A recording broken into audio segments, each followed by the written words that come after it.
let's get it on. Ooh, like that transition there, bully. Look at you, all professional and stuff. Thank I you. see you. I see you, homie. I see you. Let me just stop watching myself on a delay on your stream because this is weird. All right, this is another episode of Bring It to the Table, where people discuss stuff.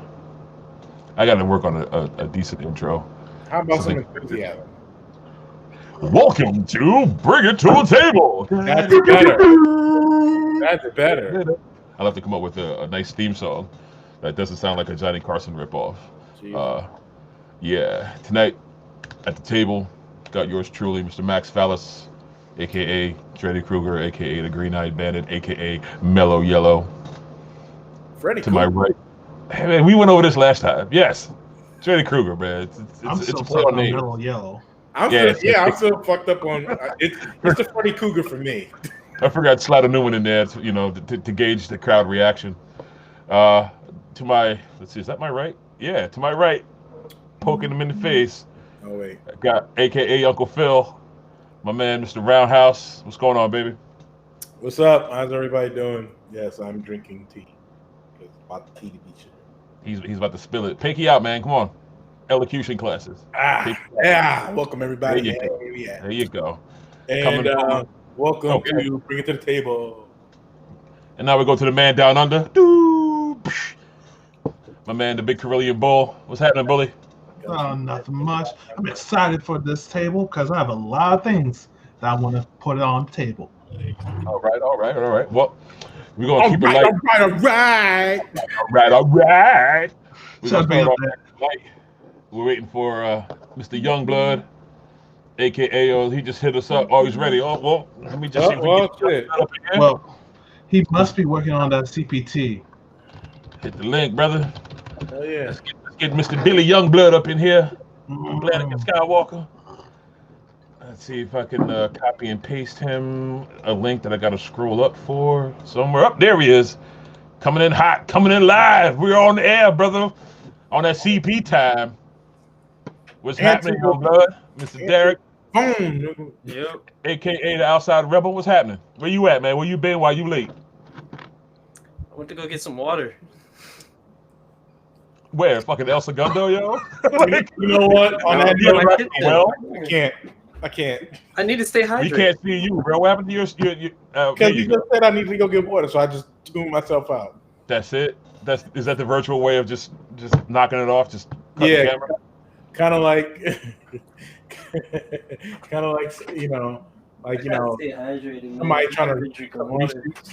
kind of like somebody trying to do some reshoots or some re-recording of a show. And Yeah. like, nope. Nah. Roundhouse has left the chat. All right. The first question tonight, as always, what's everybody drinking tonight? I got my green tea. I'm good, bro. Awesome. Hi. Hello. Absolute vodka. Oh, you absolutely absolute over there, brother. Bully, what you sipping on? I am sipping on some Twister juice with a Twister? hint. Wait, you Oh, got yeah. tea? I know what he's drinking. I've had Yeah, it. Like, you got that Minute Maid twist. It's like that mango and watermelon for Caribbean black folks.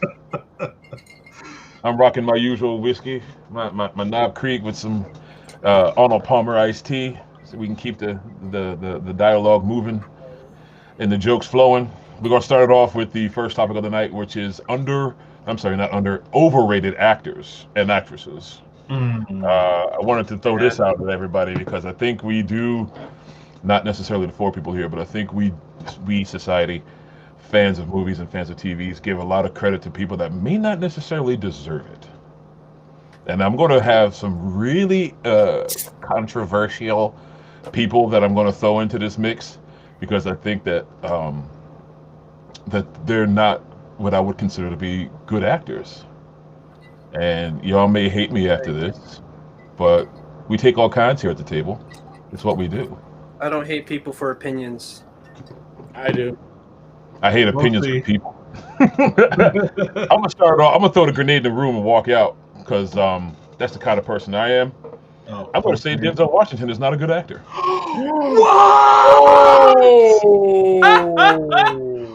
No! Oh, hold up. Yep. You know what? I can't do I said this. All right, good night. Thank you for coming to the table, Roundhouse. Appreciate it, brother. No, you know what? My blackness can't deal with this. See, that's part of that tribal mentality, my brother. No, I don't think that my blackness can't handle this shit. Dude. We got Dragon_BAF popping back into the chat. Thanks for coming back, brother. All right, so let me plead my case to the court. Let him explain. Hold on. Right, is this broadcasting on Facebook? Because this needs to be broadcast on Facebook. No, we're not broadcasting on Facebook yet. We keep. It needs to. Yeah, well, you know, it ain't for everybody. We gotta.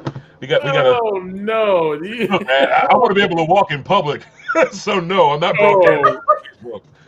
Motherfuckers be throwing tomatoes and shit at me, man. Oh, all right. Hey, so I'm look, okay with Denzel Washington.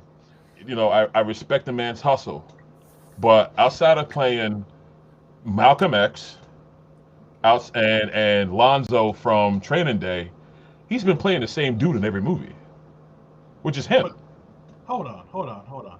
But that would mean that he's a character actor. So is being a character actor a bad thing?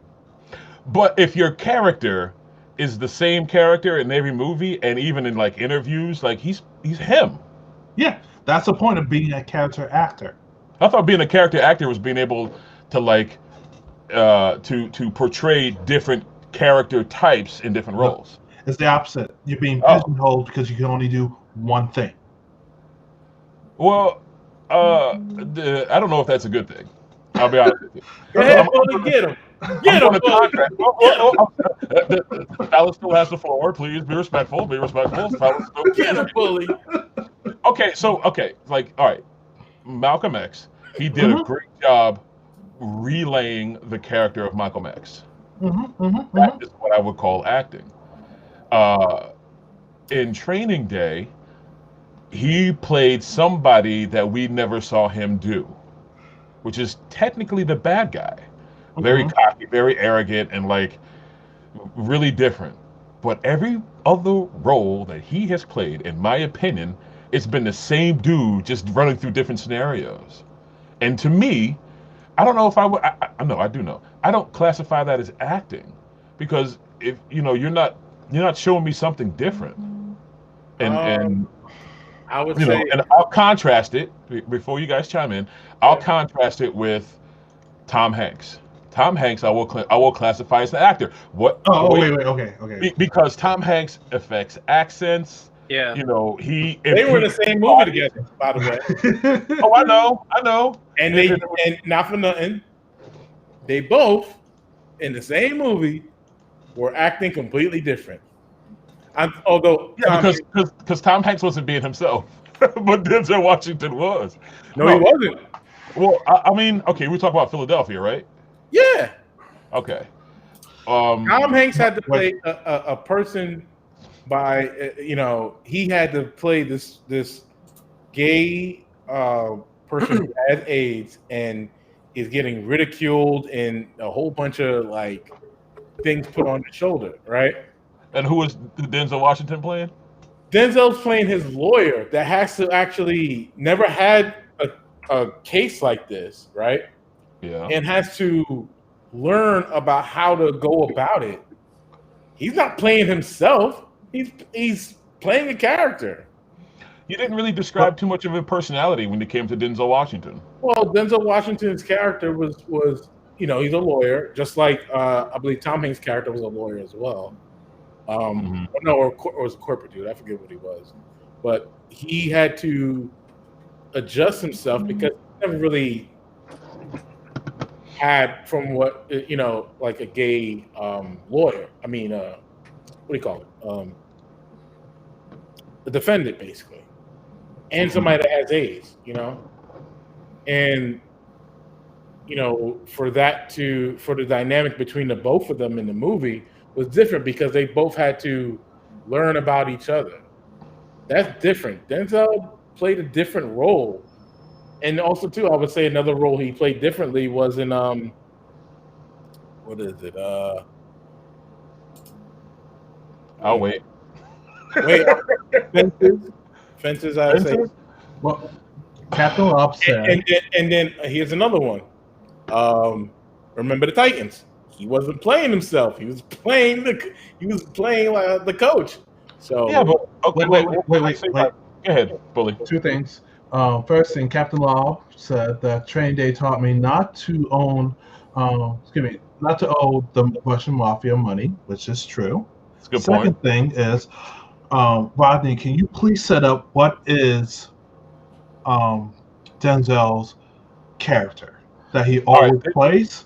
Denzel's character, the character of Denzel Washington the character traits that Denzel Washington consistently brings to roles is the smooth black guy that I don't want to say just wins, because like He's he's in never. control of the situation. There you go. Thank you. Like if you like 100% of the time, he's in control of the situation. If you take Denzel's character from Out of Time, the one where he does time travel into the past to save, Eva. Yes, I'm sorry, because Out of Time was the one where he protects the little girl, right? Ain't that Out of Time? Yeah. Right. They're all the same character. Like there's very little. It just seems like he's playing the same dude just in different scenarios. It's almost like, like Denzel Washington is going through dimensional portals. He's like Quantum Leap. He's going from one person scenario to a different person scenario, and I don't see range from him. That's my thing. I don't see range from him, and I'm rarely impressed by a Denzel Washington role outside of Training Day, and that's the only one that he was nominated for an Oscar, right? If I'm not mistaken, right? And I wonder if part of that is the fact that King Kong ain't got nothing on me, right? And I wonder if because everybody's just so used to seeing him, and then he dumps over here for this one thing, and he does it so great, partially because it's not what he was used to. Bully, go ahead. He did win Best Supporting Actor in Glory. Yeah. Glory was different. In mind, that's his early days of acting. He was younger. Early. Matthew also, Broderick. too, I want to say John Q was different as well. John Q, the one where his son is in the hospital, right? Yeah, that was completely different. What made it completely different outside of the scenario and circumstances he had to deal with? He wasn't. That's what made it different. He wasn't in control of that situation, though. He was unhinged. He was like willing to do anything exactly to get his son to have that surgery performed on him because he needed a transplant effective immediately. Like he was running out of time. He was desperate enough to like hold the entire hospital hostage. Right. It's completely. And he was willing to kill himself to have him transplant his heart to his son. Right. So Hurricane was different too. It sounds like the same character from Out of Time, where he was willing to sacrifice his life for the little girl. But wouldn't that be considered like okay? If you want to say Out of Time, if you want to compare like movies where he's saving some little girl, you want to compare Out of Time. You want to compare Man of Fire. I mean, I'm not comparing. See, that's the thing. Like, I'm not comparing.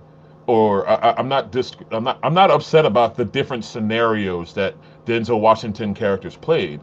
I'm just the way it's coming across to me all the time is that it's the same dude just dealing with different circumstances. But that's mainly. I didn't see the equalizer in John Q. John Q's deep. Like it's hard. I'll say this, like for that movie. It's funny because that movie can still ring true to today, and that's the fucked up thing. Because when you talk about the healthcare, United States healthcare system, it sucks. And when like in that movie, I hate to spoil it for you, but him and his wife, right, in order for their son to get this heart transplant, they sell almost everything they own. Mm-hmm. To get the money for the son to have a heart transplant. Now, mind you, the doctors don't want to take it because it's not a Class A, something that's on the top of their list. You know what I mean? You got this world-renowned doctor that's brushing it to the side and giving them like the minimum of like information, and it's only. They don't want to holds them hostage And it's like I need to get my son this, and this. You're not gonna, do it. So I'm not gonna try to spoil the whole thing, but the fact about it is like this is a do or die situation. And the fact about it is that he's doing it for his son.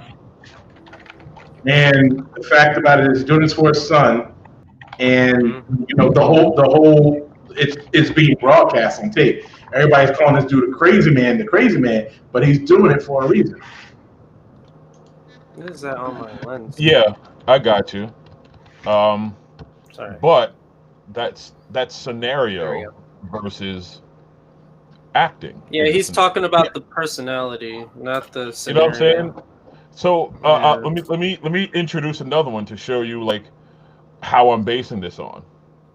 Samuel L. Jackson plays Samuel L. Jackson in every goddamn movie. But he's the hardest working black man. Of course, because everybody wants that character. Everybody wants that dude in their movies. That's now, right. Yeah. when people won't give me shit for saying Samuel L. Jackson, but I see very little difference in the acting repertoire of Denzel Washington and the acting repertoire of Samuel L. Jackson.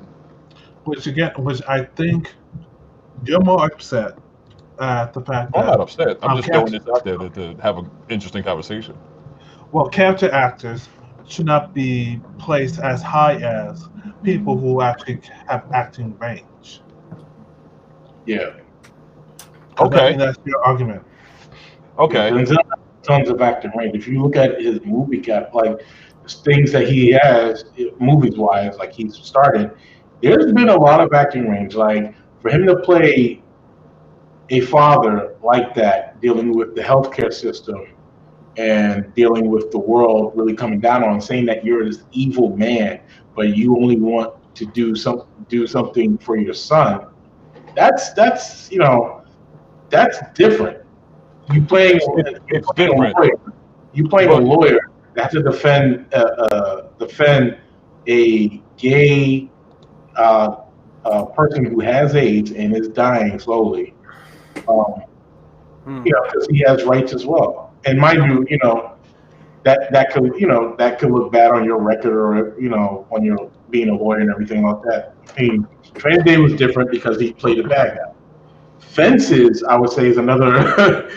Fences I like because he's playing a father. It's weird. He's playing a very harsh father, I would say. Have you ever seen the play version of Fences? It was James Earl Jones. James Earl Jones. Now, see. Happy birthday, by the way. Absolutely. Yeah. Shout out to Lord Vader. It's I don't know. He did it two different ways, and I like both of them, honestly. Yeah. Did you ever see Flight? Yes. The drunk pilot. He was playing the drunk pilot. Oh, yeah. Flight. Yeah. That was different. Yeah, I think that was the third one that I saw from Denzel Washington and said, "Wow, like it's something different." Because 99.9% of the time, you don't see him losing. Like you could classify Denzel Washington as being the magical Negro of Hollywood because he's never put in a position where he loses in his movies. You can make the same argument for Morgan Freeman then. I guess you could. Yeah, because he is Hollywood's magical Negro. He's one of them. To the point where they made him God and put somebody. Yeah. Would you say, He said Morgan Freeman is the magical Negro of Hollywood. Mm-hmm. He's God. Exactly. Yeah. Exactly. All right. So my iron in the fire is Denzel Washington. Who's got an overrated actor they want to discuss? Don't all go at the same time, guys, please. I'm trying to think. I'm waiting too. You're thinking?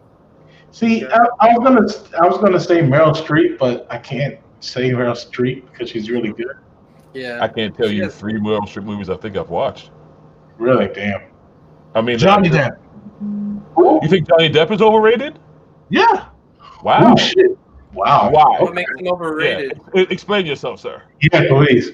because again, like he plays these quirky characters. He shows crying range, but I don't really see him as actually like a fully developed actor.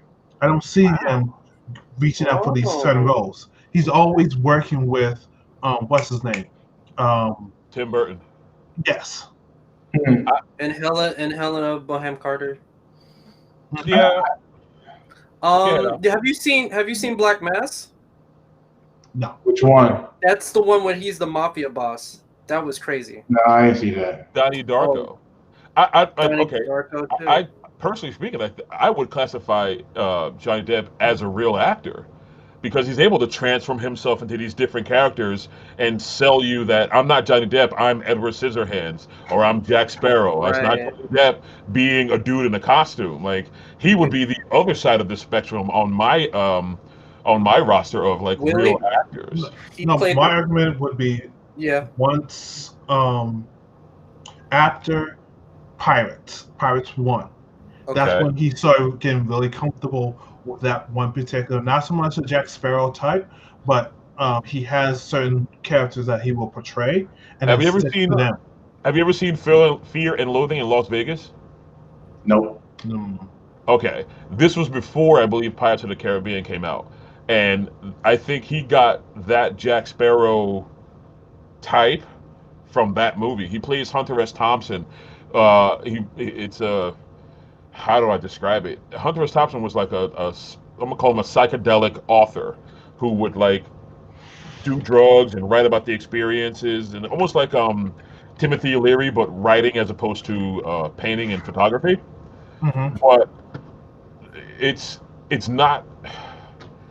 It's Jack Sparrow. Jack Sparrow, and another guy that he's with in the movie is Benicio del Toro, who I had no idea was Benicio del Toro until I saw the credits. Because not only did he physically transform himself, he gained like 100 pounds to play like a big, heavyset Samoan guy. And this is back before Star Wars and all that shit, before he was like a well-known guy. But like, in my opinion, that's one of the traits of what I would consider to be an actor is to be able to take a character and make you forget that it's the actor. Mm-hmm. And my personal opinion, Johnny Depp is one of those dudes, man. Like Edward Scissorhands. There was one where he was like a regular guy that was being blackmailed or something, and it was like something time or just in time or something like that, where like there was a video footage he had to get. It was almost like the like somebody like kidnapped his daughter and he had to do something. So that was like his like mediocre action movie kind of platform. But you look up his roles and like there's such distinct different characters, and you know, personally speaking, just like you say that, that's the same way I feel about Denzel, depending on the role, because he's not Denzel every movie. He's a different majority of them they are. Like take out Malcolm X, take out the guy in Flight, and take out Training Day. They're just like the way he comes across with that. But I said enough. Derek, who you got? I got one. Scarlett Johansson. Oh shit. Ooh. Okay. It's good to have an actress in this conversation. I can't tell you outside of the Marriage movie with her and Kylo. That's pretty much it. Like, I can't see her as like being anything else other than an action femme fatale type character. She was in Her with Joaquin Phoenix. That was just a voice. She's just talking. There's no action. There's no presentation of. Is that the one where he falls in love with Siri? Wait. So then voice acting doesn't count as acting? He made a supercomputer and it became sentient. I would count her because that's an emotion or somewhat. Yeah, because Billy had a point. Does voice acting does that? No, it doesn't translate. Wait, hold on. How can it not? Because in Her, the AI system that she's playing was emoting emotions, even though she's supposed to play a AI system that doesn't know. Like that's just it. She's an AI. Yeah, but the AI is coming to grips with emotions. She's a learning computer. She's like the Terminator. She's not really emoted those emotions. So it's not saying that she's a direct robot. The AI emoted emotions for Joaquin Phoenix's character. To the point where it was like a love. It was more like a love thing. It was, like if you see the progression of her and Joaquin Phoenix, it started out just as an AI system, as something that's just compute. Then it grew into something more than just that, and that was the thing. That was the But I feel they like even had a fight about it. That was the thing. They even had a fight. I mean, I love the movie. I love the movie. Don't get me wrong. I love her. I like it, but but to say that it's not acting is kind of. It's acting. It's just that it's acting. But what I feel like what this is about what's translating, what's on camera, like characters being portrayed on camera. I think overall, I think overall, like, because if you eliminate voice acting, like that takes out video games, that takes out cartoons, that takes out animated movies. But you said actors, not like voice actors, and well, I would consider a voice actor an actor. You mean well, she just did that one movie. That's what I mean. Like she did that one movie, and that's like. But okay, so let's do it like this. Let's do it like Rodney does it. We take out her. What else? What other movies have you seen? Scarlett Johansson. Besides the Avengers movies. Lucy. Yeah, I mean, no, she's a femme fatale. She's the same character. Lucy. So let me, Derek, do you put her up there with Resident Evil girl? Oh, oh, Jesus, yes. I didn't want to try and pronounce her last name. No, you're absolutely right. In fact, I like Scarlett way better. I feel like she kind of cheated her way into. Like there could only be one, so it wasn't Mila. Jovovich stayed at like B level. Okay, so the director was her husband. Yeah, her husband. Yeah, her husband casts her as the lead in every movie, and it's like it's the same thing with the Underworld girl. And Monster Hunter. Oh, Monster Hunter was the same director, and I didn't even get to see it because I was like, I'm not doing this. Wait, Kate Beckinsale is married to the director of Underworld? I think that's how she got into. I think that's the first one. Without me getting on the Googles, but I think that's the case. Mm-hmm. Which is why it was so weird that she wasn't in the third one because it was a prequel. If I remember correctly. Prequel. She shouldn't be in the prequel, but that was the whole thing. So I mean, besides Don John, Flashpoint. Island, The Besiege. You running down all the movies. Here's a movie that Cancer was in that I like. He's Just Not That Into You. Was that the movie? It had rom-com. She was known for rom-coms. Well, that was her thing. Rom-com. It wasn't until Avengers where people started looking at her like, oh, she can do acting. Exactly. She was a big rom-com. That's where I know her from. Derek, do you think that she is so highly rated because she's attractive? Yes. And I'm with you on that, and I think Denzel gets the same thing because Denzel's a black box office draw. Black women will go watch this nigga take a shit if it's on screen for 2 hours. Exactly. And so like when the industry like judges great movie actors, they go by box office draw. So yes, he's great on paper because he brings out all these black women to watch him lick his lips and look like that a whole bunch of times in his movies. But he, as much as movies he's been in, he's directed a lot of them. Like Antoine Fisher had nothing to do with him. He played the Marine that was training that was like a psychiatrist for Antoine. He wasn't like the main focus.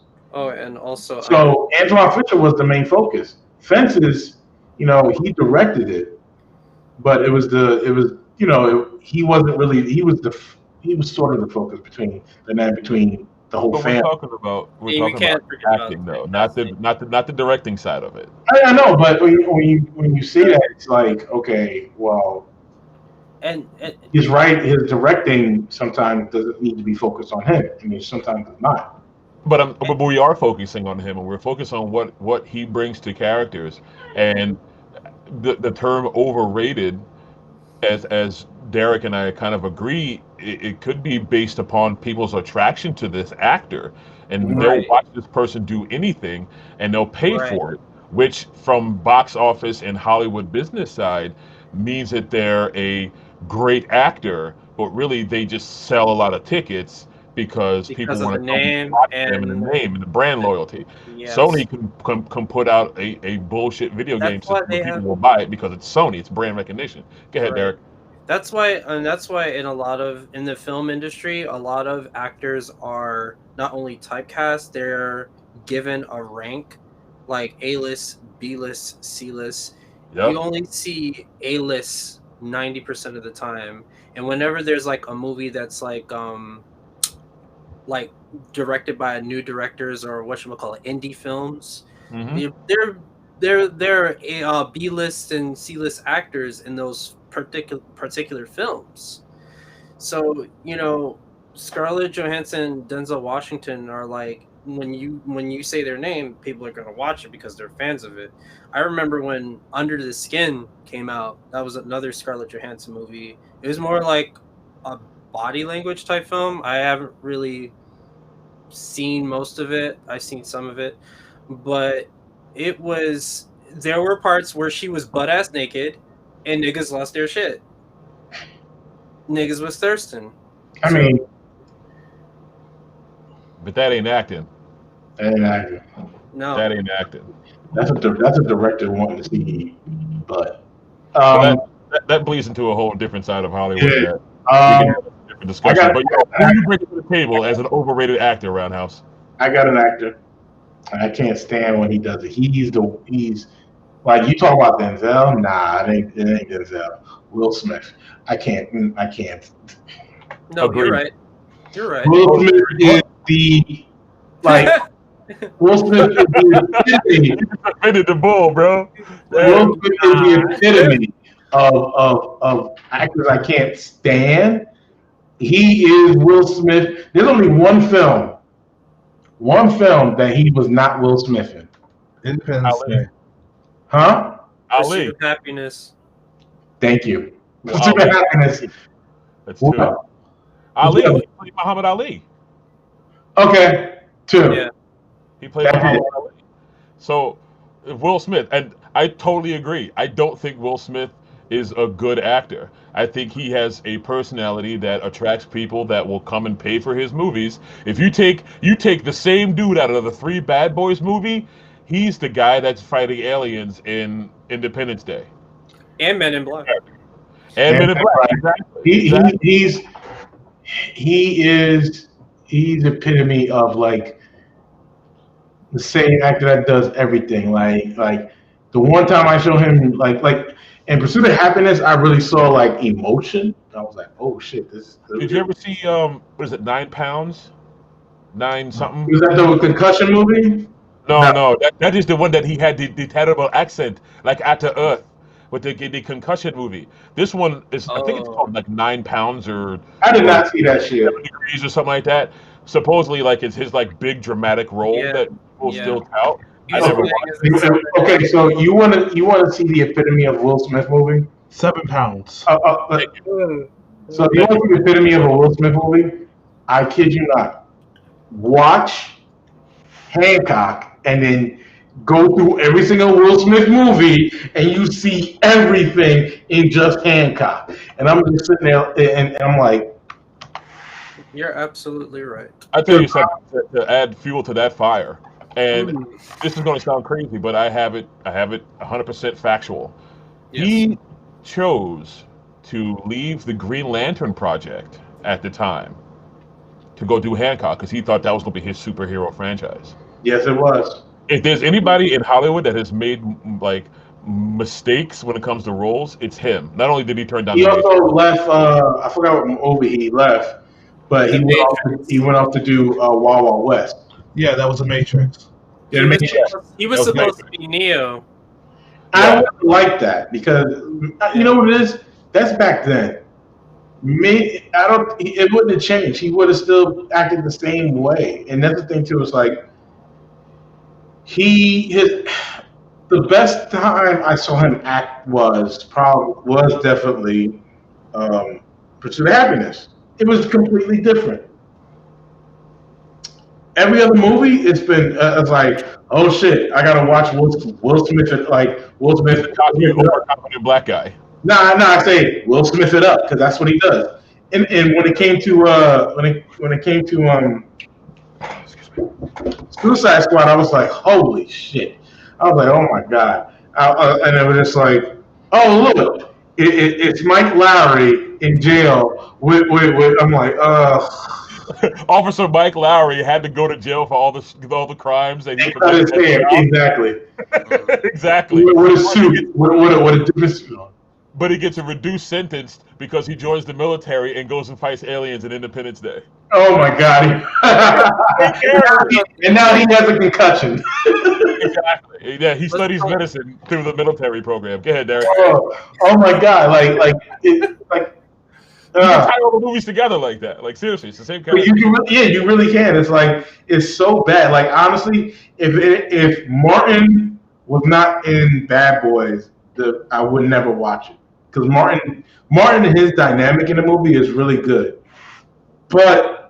And he Will Smiths it up in that shit too because he can actually just play himself. Okay, and we have to also talk about the elephant in the room. The fact that Will Smith started out as a comedic actor, and then suddenly he starts doing action movies with the same comedic elements that he carried. He wasn't even an actor; he was a rapper. He didn't know anything about acting until he started Fresh Prince. Yeah. And then you can actually see him evolve as an actor.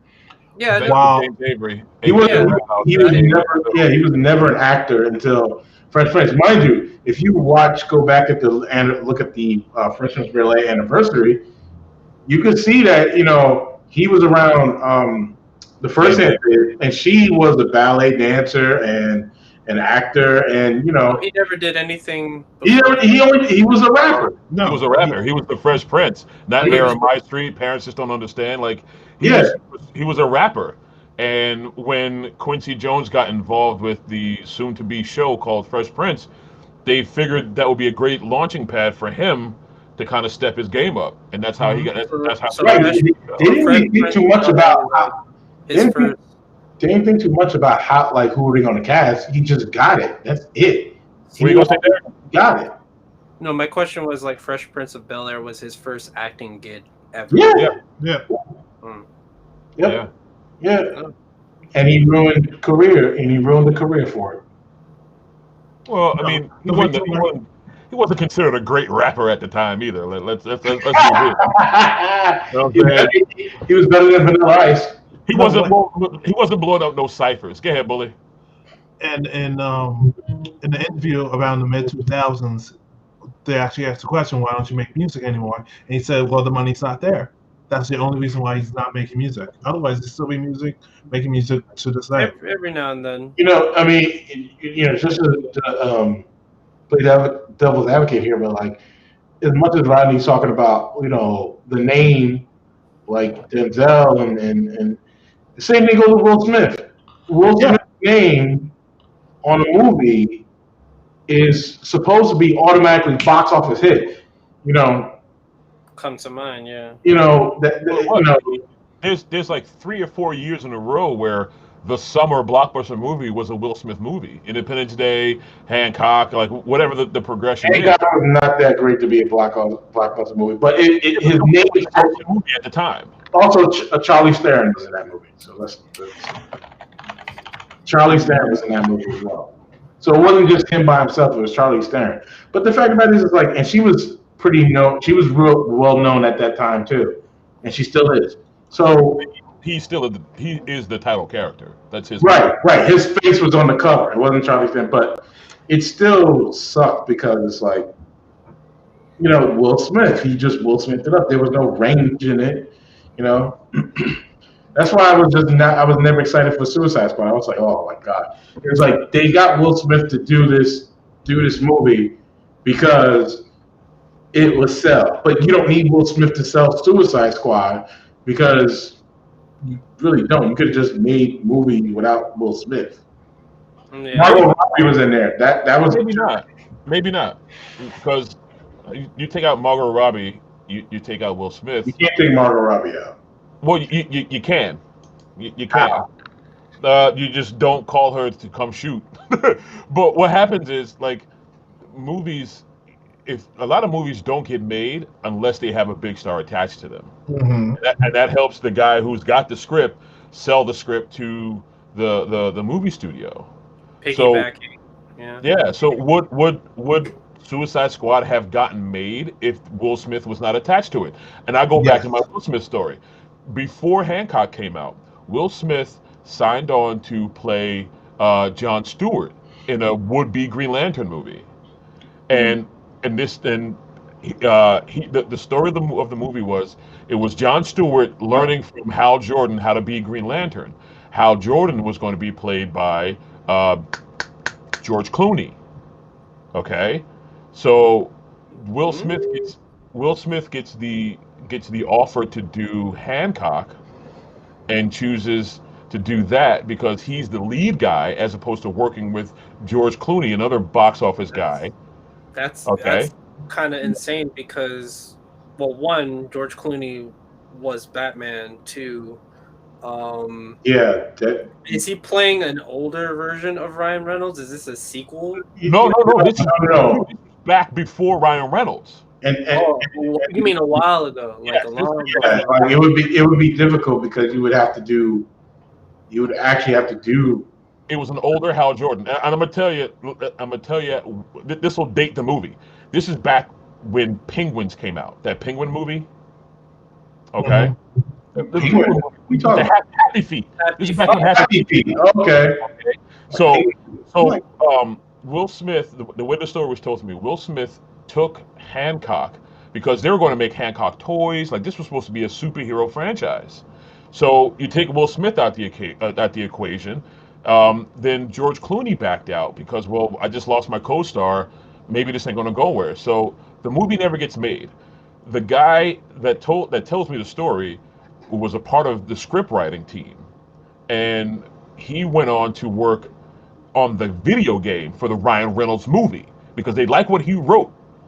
Okay, they like what. Actually, you know what? It's Sean. You know Sean, Jaffe. We gave Luke. We gave him the lightsaber for his birthday. Yeah.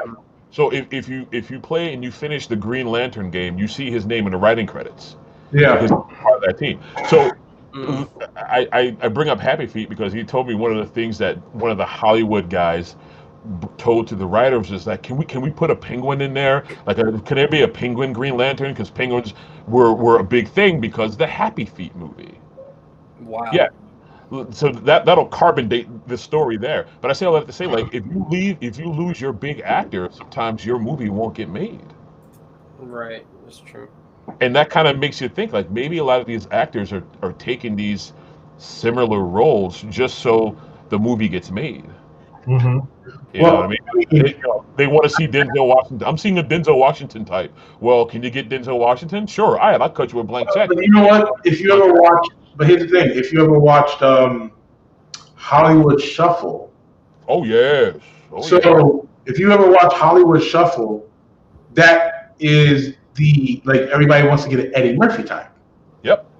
So that's not that, and I hate to say it like this. That's not something that is put on Denzel. That is just Hollywood in general. Because let's before that it was an Eddie Murphy type, right?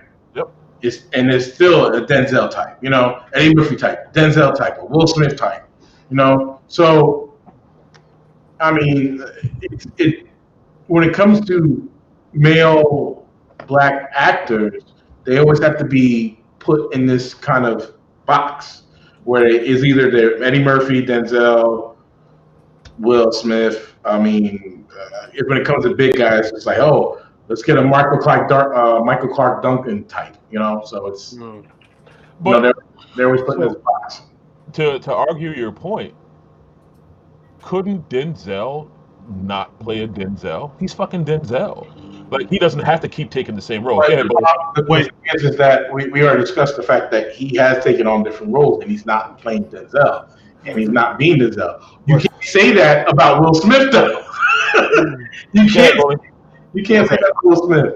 Mm-hmm. So the whole reason why they want Denzel or Will Smith for that particular role is because they want to play it safe. Brand recognition. Yes. Exactly. Yeah. So you cannot state that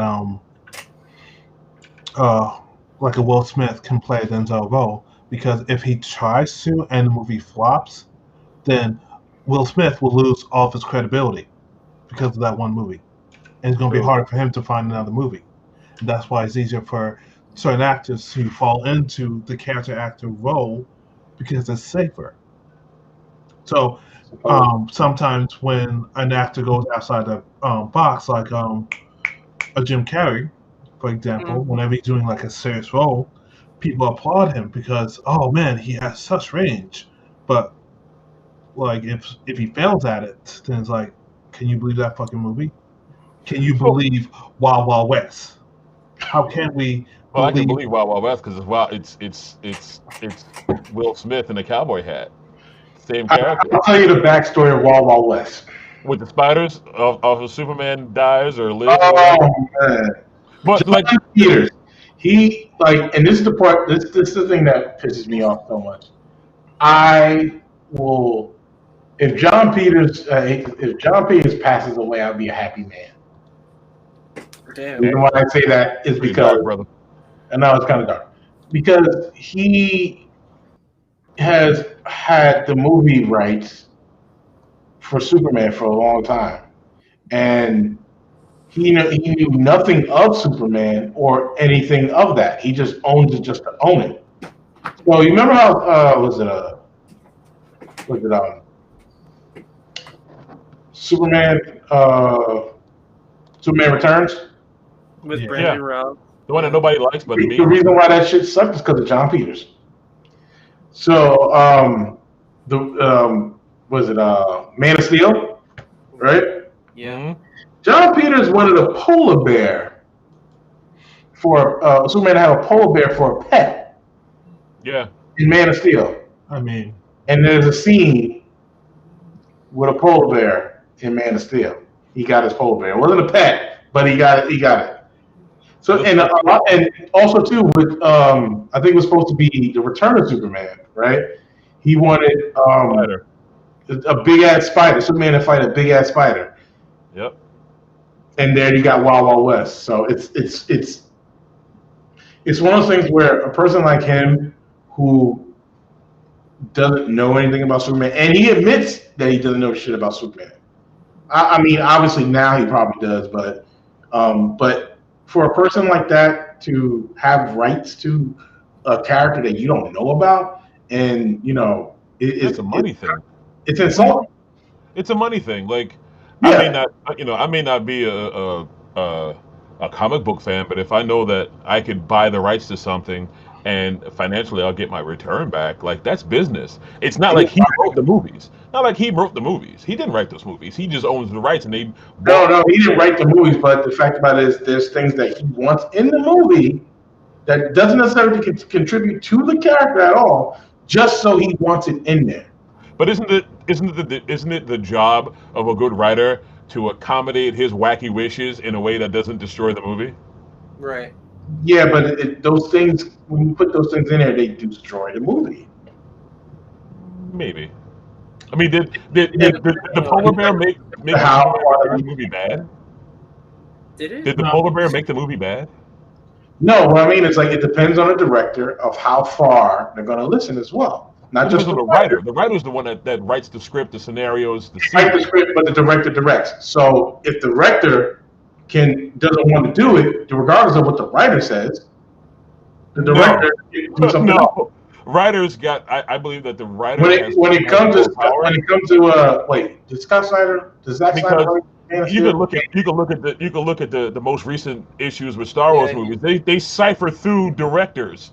The script ain't changing. It's the director's job to take what's on the page, and it's the director's job to take what's on the page and bring it to life. I understand. I'm talking about what John Peters did in that. I understand what you're saying, but the fact that does Zack Snyder write it? I have no idea. I know he directed it. Yeah, he directed it. Oh no, he didn't write it. Anybody else got any honorable mentions of actors that are overrated? Before we move on to the next topic, there's too many. Amy Adams. There we go. You said Amy Adams? Yeah. Really? Oh, speaking of Man of Steel. Oh, that was Lois in Man of Steel? Yeah, that's Lois Lane. Yeah, see, if I got to ask who that is, she's probably not good. Wait, what's wrong with Amy Adams? I just look at her like... Maybe you find her boring. That don't mean she plays the same character in every movie. No, well, she's an overrated actress. That's the topic, not... Overrated? Overrated. Like, there's too much hype behind somebody that is not living up to the hype. What hype is she carrying? Yeah, exactly. She doesn't carry any hype. I don't know what else she's done outside of Man of Steel. You just don't like her. Was it Man of Steel? Like redheads. That's all. Is it Enchanted? See, she was in that movie with Meryl Streep. God damn it! And it was actually her, Meryl Streep, and Viola Davis was in that movie. Enchantment? Huh? Enchantment? No. She was in that, but I'm thinking of another movie. What are you gonna say, Derek? I was gonna say like same thing, like going with damn it. See, I almost forgot her name. Amy Adams. Yeah, what about it? Damn. I think Scarlett Johansson is hot, but I'm not interested in seeing the same thing over and over again. And being on repeat like a broken record. Like I can't stand it. This is a Star Wars comment from Captain Love. The biggest mistake was not having an actual idea of what they wanted in Star Wars. And this is referring to the Star Wars script and the directors. Okay. Lob's biggest said that the biggest mistake was not having an actual idea of what they wanted in Star Wars. Agreed. No plan. I would say that Star Wars should have taken a page out of Marvel's playbook and actually have one particular person who's in charge of all these multiple movies and making sure that everything makes sense. They did. Her name was Kathleen Kennedy. She didn't do her job, and you know that. And she's not a writer. But you're saying, but I'm saying, I agree with you. But you're saying that they should have somebody like that. They do to do the job, not just have the person in that position. Have her do her job. I agree, but how? Dave Filoni. Why can't we have Dave Filoni in that position? Because he was busy with Clone Wars at the time. Busy with Clone Wars and Rebels. So he was over there doing that while she was over him. And then once he was already on his path when she came in, I believe. Yeah, and Jon Favreau was doing remakes of multiple different Disney movies. It was too too much on this plate, both of their plates. Yeah. No, all I'm saying is you get more money when you're doing the movies. And trust me, trust and believe. If Dave Filoni actually took the time to do her job, we will have a different Star Wars altogether. I mean, if you want to be technical, if you want to be, is a reason why we don't have the writers. I think they're the writers and directors. No, they're the writers. It's the reason why the writers from Game of Thrones left Lucasfilm and Disney because of her. And the new Star Wars that they were writing didn't live up to what she wanted. And again, back to the conversation about Hollywood influence. Mind you, that what they were writing was going to be based on what George Lucas wanted and what George Lucas' mindset. Like the same thing with Dave Filoni and Jon Favreau. These writers were coming in. The writers from Game of Thrones were coming in to do stuff with George Lucas's vision, not her vision, and she got rid of them because they didn't. What are you going to say, Dirk? Go ahead. I was going to say that wouldn't really change with her being the current president of Lucasfilm, the whole company, if Dave Filoni and Jon Favreau were in league with doing the writing and directing of the sequel trilogy. Would things have been different? I think one of the things is that to have both of them in charge, not so much. But I do think one of them in charge would be great. I disagree. I think. Go ahead, Billy. No, Jon Favreau, even though he does know his stuff when he can do stuff, I don't think he's a linchpin. I really do believe that's Dave Filoni. And Filoni's the linchpin. But having the veto power that Kathleen Kennedy has, plus the alleged agenda of how she wants it to go and who she wants it to focus on, everybody underneath her can't object to it because she's the big boss. Yep. It's when you're a kid, you want to have pizza for dinner every night, but your parents are saying, no, you got to have vegetables and whatever I cook. And if you don't eat what I cook, well, then you starve. That's the beauty of being at the top of the food chain. But also, so now you get to the point where if it's not meeting her agenda, and then if her agenda is not making Disney money the way it should, like The Last Jedi, which really Disney looks really down upon. They're not happy. They're not happy with the last movie. Like Force Awakens was one thing. It's the third grossing movie in the whole in the box office. Or is it third or fourth? I forgot which number it is. But when you look at the other two movies, they didn't live up to par. And when you're looking at a Disney as a major conglomerate like that, they're upset. They need change. Hence why you have The Mandalorian. That's a big change. That's TV. And when it comes to movies, on the other hand, if Kathleen Kennedy keeps having her hand in the pot and Disney's not making money out of it, there needs to be change. Now, can it change? Yeah. When she leaves, when she initially just steps away and backs off because her vision, like the one thing that still bothers me the most is like this narrative where she wore a shirt that said the Force is female. I'm like, why does the Force need a gender? That goes to a different conversation of representation. It is because from what the thousands and billions of YouTube videos will tell you, like she wanted to see herself in Star Wars, and that's where the whole Mary Sue concept comes from. I mean, so if to play the devil's advocate here is she wanted to see herself in Star Wars, which is why you have a Caucasian female lead, masterful Jedi that's incapable of doing any wrong. Yeah. That's representation for her because she is being represented. But that's a whole different discussion that we can absolutely have on a different time. And since we're starting to talk about sci-fi stuff, we're going to move into the next topic on the table here. Damn. What'd you say? I said he's about to unload. Damn. No. I'm putting the brakes on that. Well, that's a whole other stream. I'm not But we're gonna move on to the second topic, which is coming from the big bull. He wants to talk about black sci-fi. So go for it, man. Yes. I have a question for y'all. As I get on my soapbox. Yes, sir. Can you name just one great African-American focus sci-fi, and you know what? I'm going to give you fantasy as well. That's not Black Panther. And when I mean great, it actually did well in the box office, and on Rotten Tomatoes, it was a very positive review.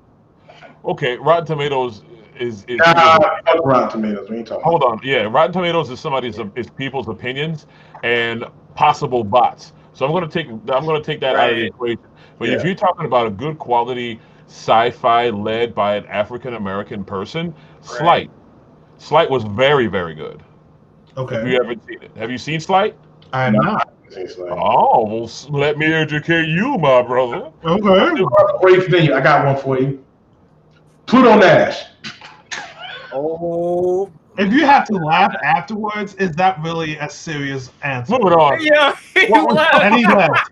And he No, left. I kicked him out. That was me with the veto power. No, that was me kicking him out with Pluto Nash. But I mean, not for nothing. We'd have to look at the box office for that. But it's an Eddie Murphy vehicle starring Rosario Dawson. It is sci-fi to the point of where he's in space. It's possible. Look, maybe we should look that up. But Slight, I'm not sure if Slight was in the movies. I remember catching it on Netflix, and it's I would consider it sci-fi because this teenager comes up with it's billed that this black teenager has superpowers, like he's able to use telekinesis. Okay, hence the term sleight. He does sleight of hand, right? And when you get through it, you realize that it's not exactly as they painted it, but there is definitely a sci-fi element that I can't introduce without ruining it. It's definitely something that it's worth watching. I would definitely consider that to be sci-fi. Not to go back to Will Smith, but you do have After Earth. Dragon said Men in Black 1, 2, and 3. Well, one. That could be sci-fi too. One was good. But he's saying all is it like? Okay, yeah. What's your qualifications here? Do you have to have a predominantly black cast or a black? Yeah, because if we're talking about Men in Black 1, Tommy Lee Jones started the movie off. I would like. Yeah, but it's definitely a Will Smith vehicle. Yeah. Go ahead, Corey. I would definitely like it being its own IP right off the bat. That's why I said not to use. Men in Black was definitely its own IP. Yeah, it was. There's another movie on Netflix. I can't think of the name right now, but like this little black kid finds this alien. My son. Dion. You're thinking of Dion. No, I'm thinking of something else. Dion was dope, believe it or not. This kid Dion. Yep. And that's of course thanks to fucking what's his name? Michael B. Jordan produced it, and he plays the father. Yep. Raising Dion, it's called. Raising Dion. There you go. Raising Dion started as a comic book. That was a comic book that Netflix bought the rights to and made the movie. I said no. Michael B. Jordan's production company got the rights and brought it to Netflix and made it happen. Yeah. But if you're counting supernatural black folks as being sci-fi, then that's definitely one. But the other one I'm talking about, I may have to just go to the almighty Googles here. It's this little black kid finds like an alien gun, and there's like an intergalactic war going on in space, and like the people come to Earth looking for it. That sounds familiar. You said sci-fi, right? Yeah. Sci-fi, yes. Vampire in the Bronx was pretty good. It's called Ken. The movie is called Ken. Oh, Ken! Yes! Ken was good. Okay, chased by a vengeful criminal, the feds and a gang of otherworldly soldiers, an ex-con and his adopted teenage brother go on the run with a weapon of mysterious origin as their protection. That's sci-fi, bro. Yeah, it was good. I want to see it. You know what's a good one too? I think was it We Own the Block? Dragon_BAF says Men in Black 1, 2, and 3. Absolutely. I mean, it's a sci-fi movie. You're dealing with aliens. You're dealing with otherworldly tech. I would say that's a black-led sci-fi movie and even franchise. Another one that's on Netflix. See You Next Week or See You Tomorrow, I think it's called. See You Tomorrow. Hold on. See You. Oh no, See You Yesterday. It's called See You Yesterday. It's called See You Yesterday. It came out in 2019. Time travel, I assume. And I love time travel movies. Yeah, this young girl builds a time travel machine to go back in time and save her brother from getting shot. Oh shit! Oh, that's not a trailer. Yeah, I saw that. Again, it's not wasn't heavily promoted on Netflix, but yeah, this you have like a Riri Williams type character. Yep. A highly intelligent black female literally constructs a time machine, puts it in a backpack, and goes back in time to save her brother who died like days ago or something like that. I remember So, people let me ask wanted her to play. Can we count Lovecraft Country? Because what is it? Lovecraft Country. Yeah, Lovecraft Country. Is that sci-fi? Would you classify that as sci-fi? Yes, it is. It's literally like sci-fi and horror. Well, then what about The Watchmen? Yeah. Watchmen was based off of an IP. Oh. Yes, but this is the same world, but it's not a retelling of the movie. But it's if you're talking about the HBO series, give me one. It wasn't like the characters are based off the comic book, but the actual story of the Watchmen in HBO had nothing there's nothing after the comic book. There's nothing that part of it. Well, he's talking about a new IP, a new intellectual property. So I'll take Watchmen off the table because we do have Ken. We got See You yesterday. We have Slight. And would you consider Bright to be a sci-fi black-led movie? Since we it has Will Smith in it. It's fantasy. It's fantasy. Now, here's my hidden agenda. I love Bright behind all of this. What you got, Bully? If we have so many of these great movies and stuff like that, why aren't they advertised like Lord of the Rings and like any other sci-fi movie? What do you mean? How much advertisement have you seen for these movies? Like, Raising Beyond was definitely advertised a lot. Was advertised a lot. Right. Ken wasn't advertised as much. I think now, like, due to the rise of streaming services, the promotional machine's a little different. Like, unless it's a big blockbuster that's coming to Netflix, I don't think that there's like a big push on mainstream media to advertise things that are on Netflix or on Hulu. Like Hulu, I think spends more money on advertising than Netflix does. Yeah, because Netflix advertises on Netflix. Yeah, well, and Hulu actually gets money from ads and stuff like that. Yeah. I'm sorry, I got to bring this movie up too. I don't know if it's sci-fi, but I think it's horror. But I would say John Boyega's first movie we know him from, Attack the Block. Attack the Block, absolutely. Yeah, I agree. I give you another one, and this is going to show my age. Any of y'all ever see The Brother from Another Planet? Yes. You want to talk about black sci-fi? starring Mr.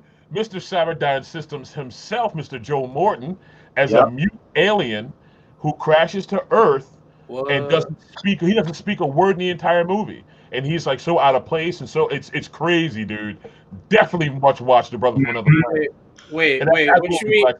Wait, what you mean? Cyberdyne Systems. Are you talking about the guy who played Miles from T2? Yeah, his name was Joe Morton. He plays an alien. Shit. He plays an alien that doesn't speak one lick of English because he never learned our language. He crashes to Earth and he's literally walking around like a hobo. And then it's like a low budget sci-fi movie that I don't even know how it got made. But it's one of those, like, if you've seen it, you know it's a good movie, but it's not really regularly talked about unless it's like, you may see like a DVD of it at a con, next to the Star Wars Christmas special. But it's not even well known. But it's absolutely sci-fi. It's absolutely black-led because he is he's the lead character. Dragon_BAF said, would Into the Spider-Verse count as one? Yes, based off of that IP. Based off of Miles is already established character prior to that movie. But he is black, and that would that be considered black sci-fi? Well, again, I don't count Black Panther either because of that. Okay. So we're not saying big Marvel existing. It counts, but you're excluding it. Yeah, I'm excluding it because I want to promote all these really fantastic movies, not because of the IP, but because we know for a fact it's a decent movie or like a great movie because of how they interact with everything. So let's list those movies down. Let's list the ones that Bully, would you include Chronicle with Michael B. Jordan? No. He's not the star of that movie. There's 3 of them. But go ahead. Uncle Michael P. Jordan. He died. You know what happens to him in the middle of the movie? Wait a minute. Okay. Hold up. I don't remember. I remember if he made it to the end. I remember his No, and somebody else. no. The Okay. dumbest way possible, though. Okay. I would love to include it because back off that, we don't get a lot of black time travel movies, but that's a discussion for another time. How about Meteor Man? How about Meteor Man? Written by Robert Townsend. That was he had to make his own ticket. What about Blank Man?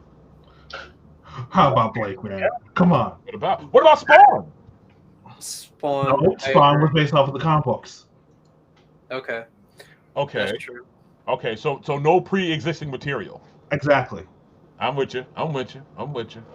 You guys didn't mention like a couple of good titles, and most of them I'm either aware about it or I never got a chance to see them because I didn't know they were out.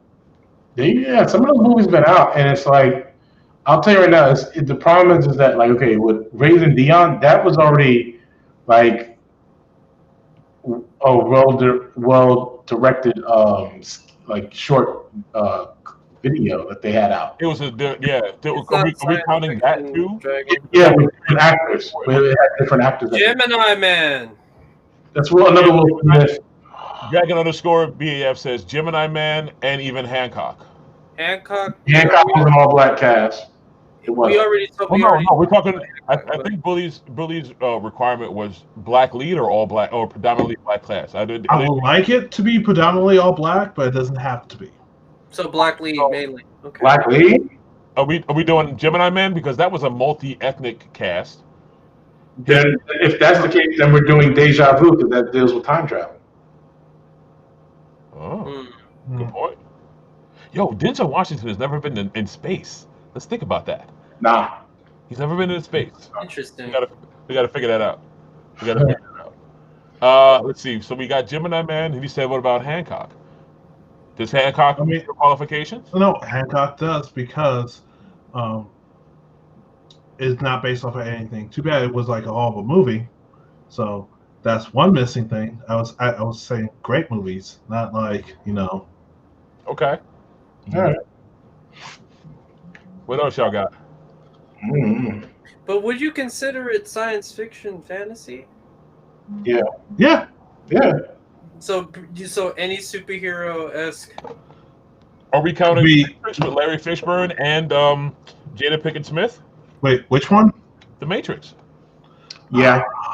They're not the main lead though. They're not. They're one of the three main principal cast.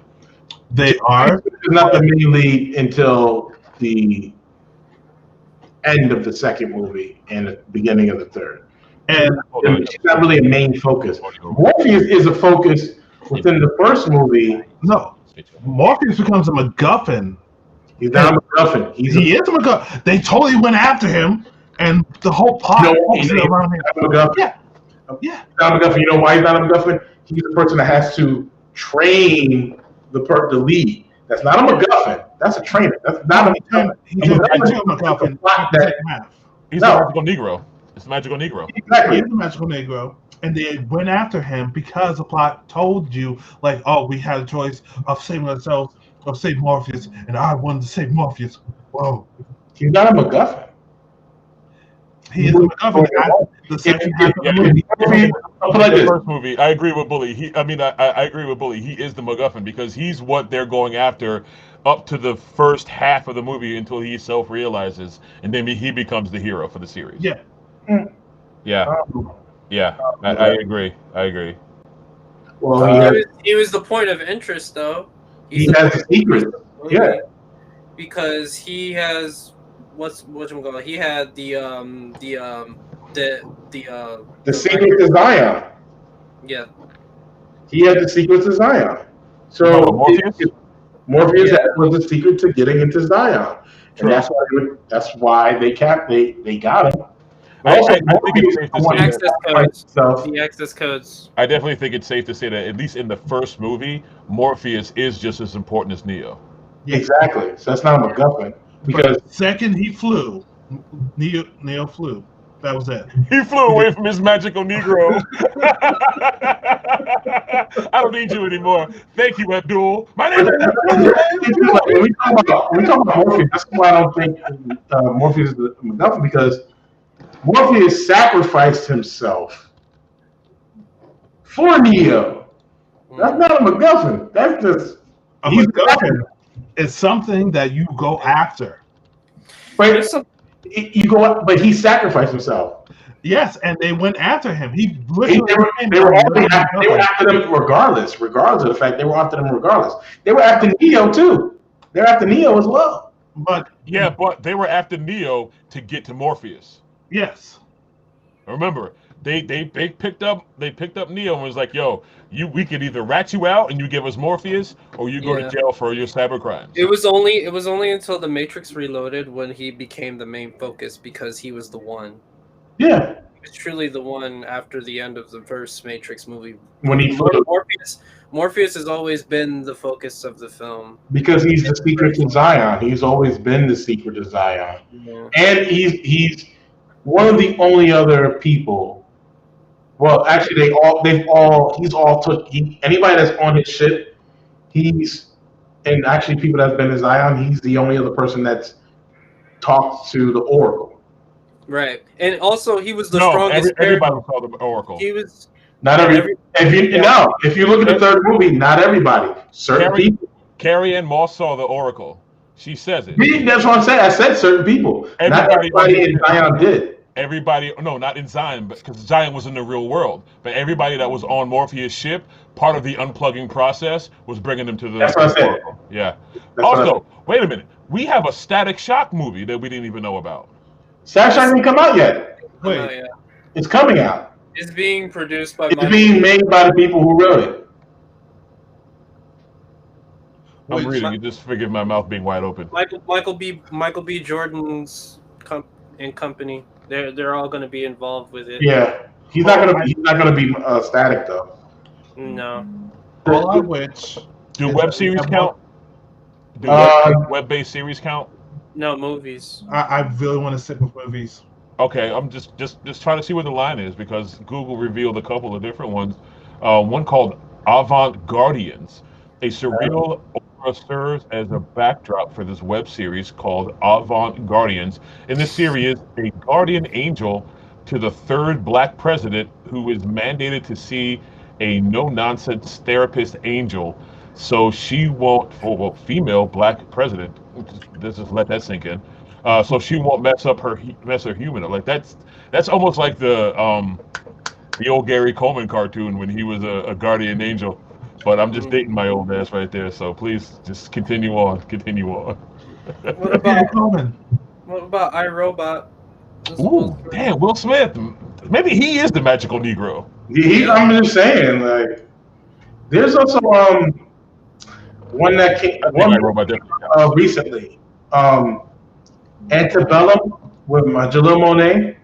Yeah, you know what? That's not Sci-Fi. I watched that shit and I couldn't even get all the way through it. It's not Sci-Fi though.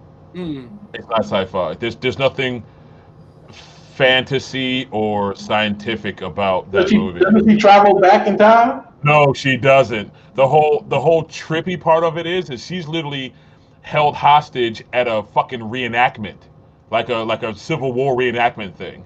There's nothing scientific. I thought about it too. I thought she was like being transported back in time. Yeah. Oh, she's not. She's being held hostage she's like a real slave in the background of a Civil War reenactment.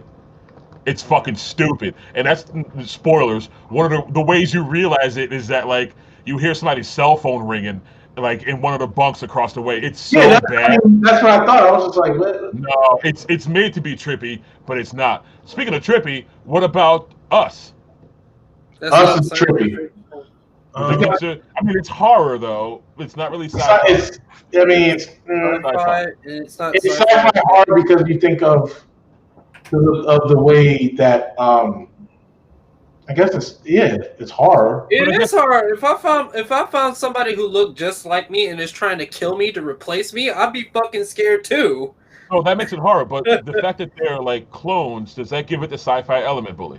Yeah, because the government made them. Yes, That's Bully true. would say yes. It's Bully's topic, so I'm just trying to see if this meets his guidelines. Yes. Okay. Dragon Bath says, "I am Legend." That's based off a book. That's based off a book. Pre-existing material. Yeah, continuity.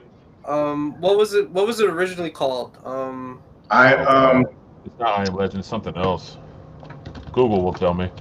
Yeah. Wait, isn't it like I Am Man or something like that? No, something. Something Man. It's based off the novel of the same name by Richard Matheson. Yeah. It is called I Am Legend. I thought they changed it like Last Man on Earth or something like that. Yeah, it's called I Am Legend. Basically, But is that sci-fi or is that horror? It's I Am Legend. Yeah. Well, if you want to be technical, the original. Talk about the movie. The movie. Well, they did take elements from the books because they were originally vampires. But they're not in the movie. So my question though, I'm just trying to stay on Billy's topic here. What makes I Am Legend sci-fi? well, I Am Legend is based off of a vaccine gone wrong in 2021. Ha! Well, stay on target. Good night, everybody. But what makes that sci-fi versus? Oh shit! I'll wait. Yeah. Well, wait for the crowd to die down. Mhm. This is the longest laugh track ever. Oh shit! All right, we'll get ahead, Billy. So the reason why I Am Legend is sci-fi is the sheer fact that it involves science in the plot of the story.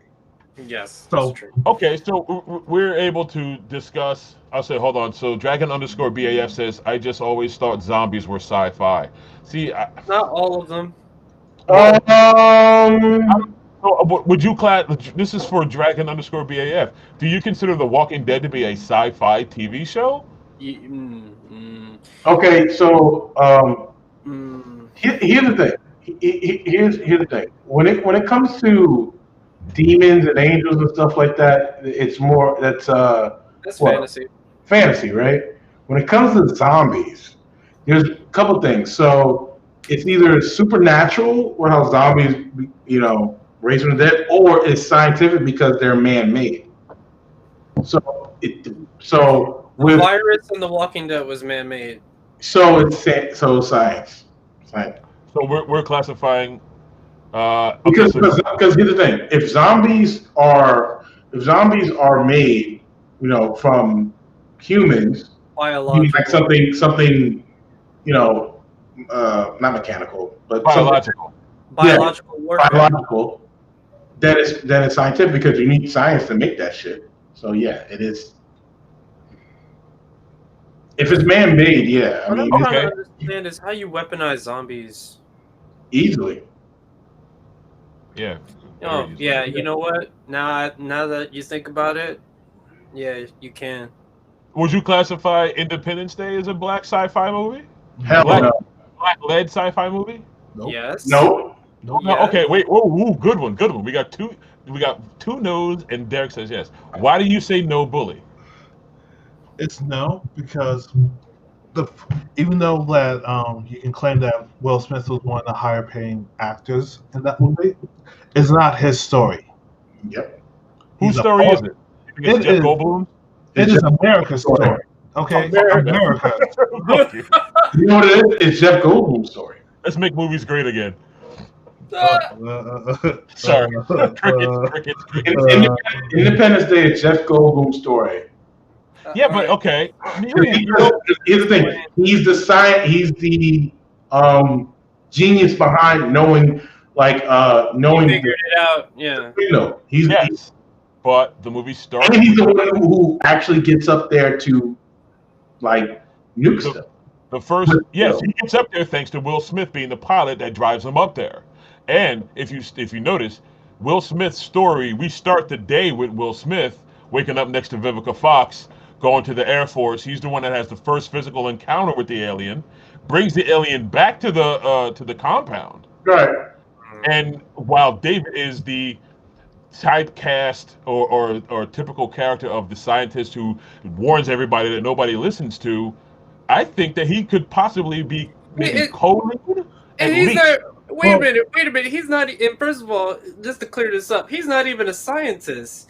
He's the guy who figured it out that they were using their satellites against him because he works. Yes, he was working for a news company, and the signal was messed up. He wasn't even a scientist. This is a TV guy saved the world. TV guy.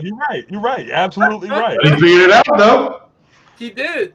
Okay, so wait, this is a good topic. And this is still not Will Smith is still not the lead because he's not the one who kills the aliens. He's just the one with all the one-liners. He's a MacGuffin. No. Oh my God! No. Well, nobody kills an alien, but he comes the closest because he's the one that knocks it out. He punches an alien in the face. Yeah, I mean, it's weird that he punches the alien in the head. Welcome to America. It was badass though. Well, the shock. Your brain is floating in fluid. If I shock you, you're gonna pass out. Same science. But he punched armor. Yeah, and alien armor. Yeah, he's Will Smith. Will Smith at his greatest. Fucking Will Smith, all right? He smokes a cigar. That's celebratory day. Yeah. He punches an alien through armor and knocks it the fuck out. And then they realize how much of a great soldier he is, so they do experiments on him and becomes Hancock. See, his whole timeline of movies, they're all connected, bro. They're all connected. All that we were gods bullshit, that's bullshit. He was experimented like he was the original Captain America, son. Oh my God! Don't get me started on that because that's a legitimate storyline, and I'm so happy that it's still a thing. Have you read Truth? Yeah. Red, White, and Truth. Red, White, and Truth. Great comic series. Very hard to find, but it goes back to Tuskegee. Yes. And like the first Captain America was one of the black dudes that they were experimenting on with the serum at the Tuskegee Airmen, the Tuskegee experiments, and the successful one became the first the first Captain America before Steve Rogers. And at the end of the comic book, Steve Rogers visits the original dude in the old folks' home and like tells the story, bro. It's a very good comic book. It's called Truth, Red, White, and Truth. Red, White, and Truth. Yeah. Master Ghostface has popped in the chat here. We got Magnum Knee-High. What's happening, guys? Good to see you. Thank you for joining the conversation. I don't know. Go ahead, Bully. Before we change topics, do you know who his grandson is in the Marvel comic universe? Fury, duh. Isaiah Bradley? Isaiah Bradley is the character. Yeah, do you know his grandson? Is his grandson Nick Fury? Not in the Ultimates. I'm talking about in 616. Oh. Well, it ain't Blue Marvel. It should be Falcon. It's Goliath. Ooh, played by Lawrence Fishburne in the Ant-Man movie. Nah, the young one. Yeah. What do you mean the young one? The one in the comics, and the one in the movies. The one in the comics is still the one that Lawrence Fishburne is playing. Mm-hmm. So in the comics, he's way younger. Yeah, exactly. Of course. Because in the movies, Larry Fishburne is like the same age as Hank Pym. So the two of them in the younger days were running and gunning and doing Yeah. That's why they were like having like that sort of contest. That contest. They was like, how small did you get? Oh, how big did you get? Yeah. And we're not going to talk about the sexual overtones about a black dude. Which I'm kind of like, I'm wondering if they're ever going to bring Goliath 2. They didn't really talk Goliath 2. Big screen. I don't know. But I think now's a good time for a bathroom break, guys, because I got to pee. I don't know about the rest of y'all. Okay. Knock yourself out. So I'm going to just be right back in a sec. Oh. I should go for a break, too. Actually, I'm going to pee now, too. Shit.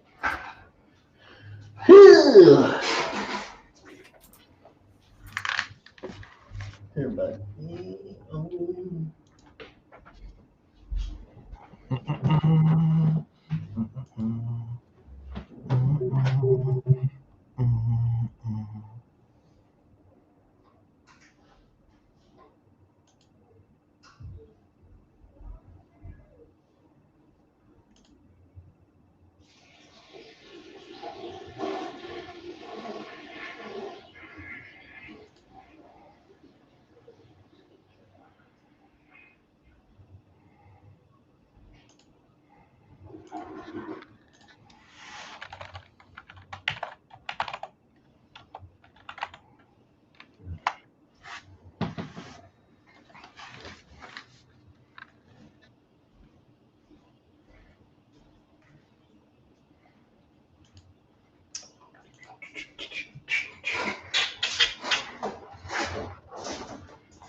Hey, Chad.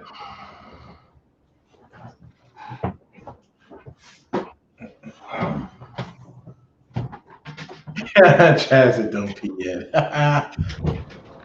Aloha. So I want to shout out some folks here, and at least in the chat of my stream. I think we should all take a minute and thank our wonderful audience for checking us out. In my stream, I got Chad_Ross. What? Dude, I haven't seen you on. Usually you're sitting on Magnum's knee-high couch. That's great. I got Magnum knee-high chiming in. He's stealing shoes, or I should say he had his shoes stolen by Chad_Ross. I'm just going to scroll up. I know we had our good old friend Dragon_BAF chiming in. Yeah, Mr. Ghostface is chiming in here, man. Thank you guys for coming along for the ride. We hope we were informative and entertaining. As we all come back from our bathroom breaks. You're my bad. Yeah, these guys are stealing shoes from each other. These guys are out in Hawaii, dude. I watched them on Twitch. It's an interesting thing to see, like how COVID has affected them out there on the island. Tourism is down, and so Magnum Mihai actually just started streaming as a way of generating some funds for himself, and it's like, yeah, I agree. Yeah, it's dope, man. And if you're watching this on a replay or a rewind, definitely check out Magnum Mihai. It's Kneehi. He does a great stream. He does a lot of retro games. He sits and chills. He's got his buddy Chad_Ross usually sitting on the couch playing with him sometimes, and it's good stuff, man. It's good stuff. So shout out to guys that are in your stream chats, because I know the four of us are independently streaming our own stuff on our own channels. Oh, you're not streaming today, Roundhouse? I haven't come back to streaming yet. I will this week though. Okay. Roundhouse is coming back. Magnum Nehigh says Max keeps it real. I try to, man. It's the best quality entertainment. Is the realest entertainment that we can have, and just trying to do something to keep ourselves occupied during this new reality and new normal. Speaking of normal, I need to refill my glass. It's a damn shame that this is almost that empty. Well, that means the conversation is getting good. Yes. And this also explains my many bathroom breaks to come, because I'm over 40 and the bladder shrinks after a while. All right, so we're all back after bathroom breaks, folks. Yeah. Yes, all right, it's time to refill the glasses. And we're going to move over to Big Man Roundhouse, because we're going to talk about the new LFL gaming news, man. We got some new stuff going on. So, yeah, Uncle Phil. Can't stand him. You're always Uncle Phil. I know. I don't have to explain it. That's my Uncle Phil right there. So I'm pretty sure everybody heard the news, or that Lucasfilm Games. Lucasfilm Games. No, not even Lucasfilm Games. Yeah, is doing games with EA. Is not doing games with EA anymore, and doing games with Ubisoft. Yeah. To me, I'm like, yay! But then I'm like, because as much as I wanted them to get away from EA, because EA has done nothing for them, nothing. The only game that we can actually say that was actually good, and it wasn't even done by them. It was done by Respawn, which was Jedi Fallen Order, and I guess Squadrons was good. Yes, there. Squadron was good. I played through the single player campaign. And story-wise, obviously, it doesn't affect anything with the movies, but it was a good campaign, man. It was a good game. Like I said, it was good. Like I enjoyed it. I did feel a little. I did feel that the character was a little stiff, and I was kind of like wanting a little bit more fluidity with him. Okay. But that's just them, but I'm not. Yeah, I need that.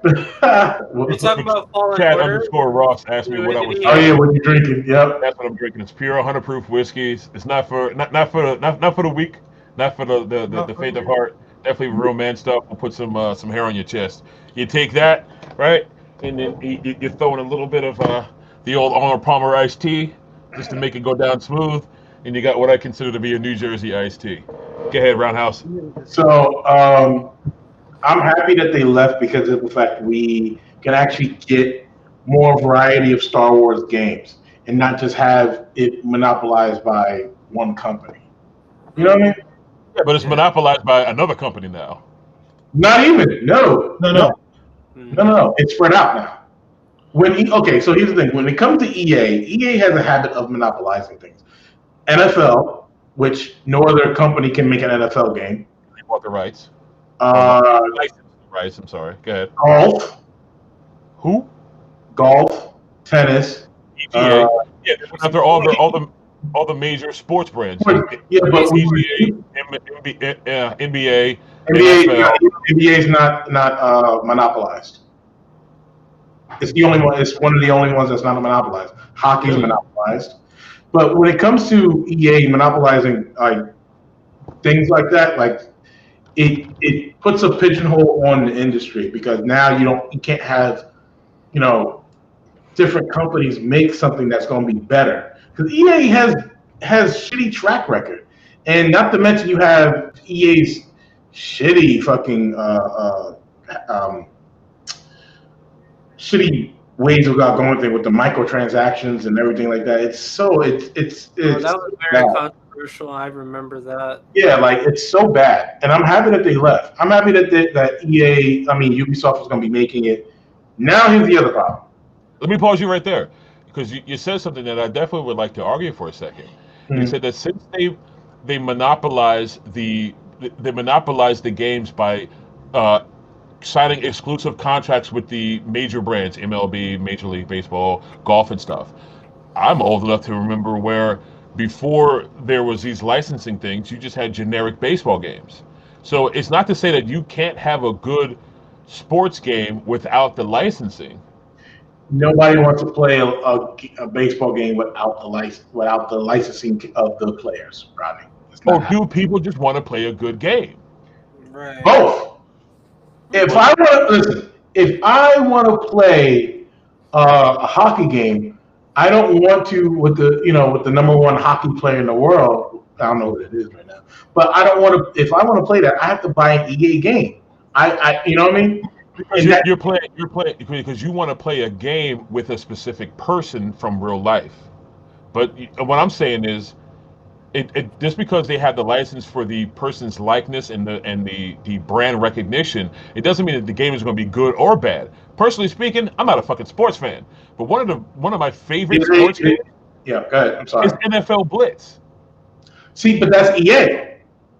But it's not based on the fact that I'm playing because I want to be Joe Montana or Bo Jackson or William Refrigerator Perry. That's the thing though too. I'm just gonna stop right there.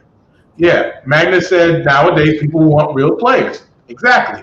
And Magnus also said you can't get away with fake shit anymore. Well, I think you can get away with it for non-sports fans like myself.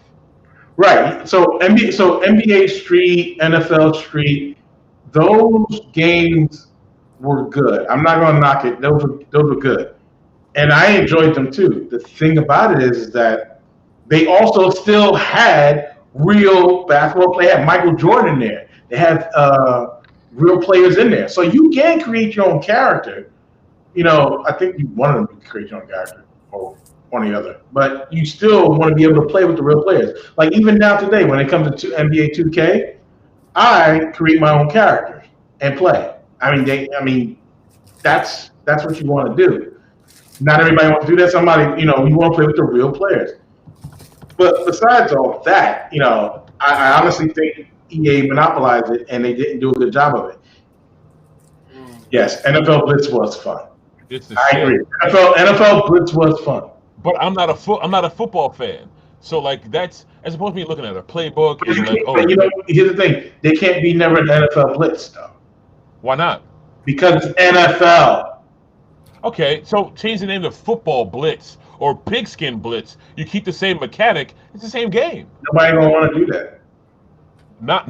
Non-sports fans like myself will play a game that is not brand reliant. But but you want to make money out of this, and if you're gonna make money out of this, you want the name, you want the NFL licensing on it because you're appealing to the fan base. Yeah, and let's be honest, the NFL fan base is, no offense, it's pretty much a cult. They know their players. Oh, a cult? It's like a cult, yeah. Oh, yeah. They know their players. They have their fan base. Yeah, right, the sports fans. I don't want to call them. Yeah, you're right. I mean, I get what you're saying, dude. I'm not disagreeing with whoever, but I do believe there's a possibility to make, just because it has the brand, doesn't automatically equate it to being a good game. Just because, and you can make a good game without a tie to the major franchises. Go ahead, but that's the thing. Go ahead, Rick. Would you prefer to donate your money, if you are putting your money where your mouth is? Would you put your money in a game that you don't know that could be okay, or would you put your money in where you know they're going to have the brand deals of all these other teams, and the fan base will buy it because of that brand deal? And they have to come correct with the game. That's a different mandate. Because what to touch on what Billy said. Okay, so I'm a game maker. Mm-hmm. I know automatically, and I love how this ties into our original topic of Will Smith and Denzel Washington. It goes back to brand loyalty, because people, you throw that NFL you throw that NFL logo on something, people expect what they want or what they're used to. They want to play with Dennis Rodman and these famous fucking people.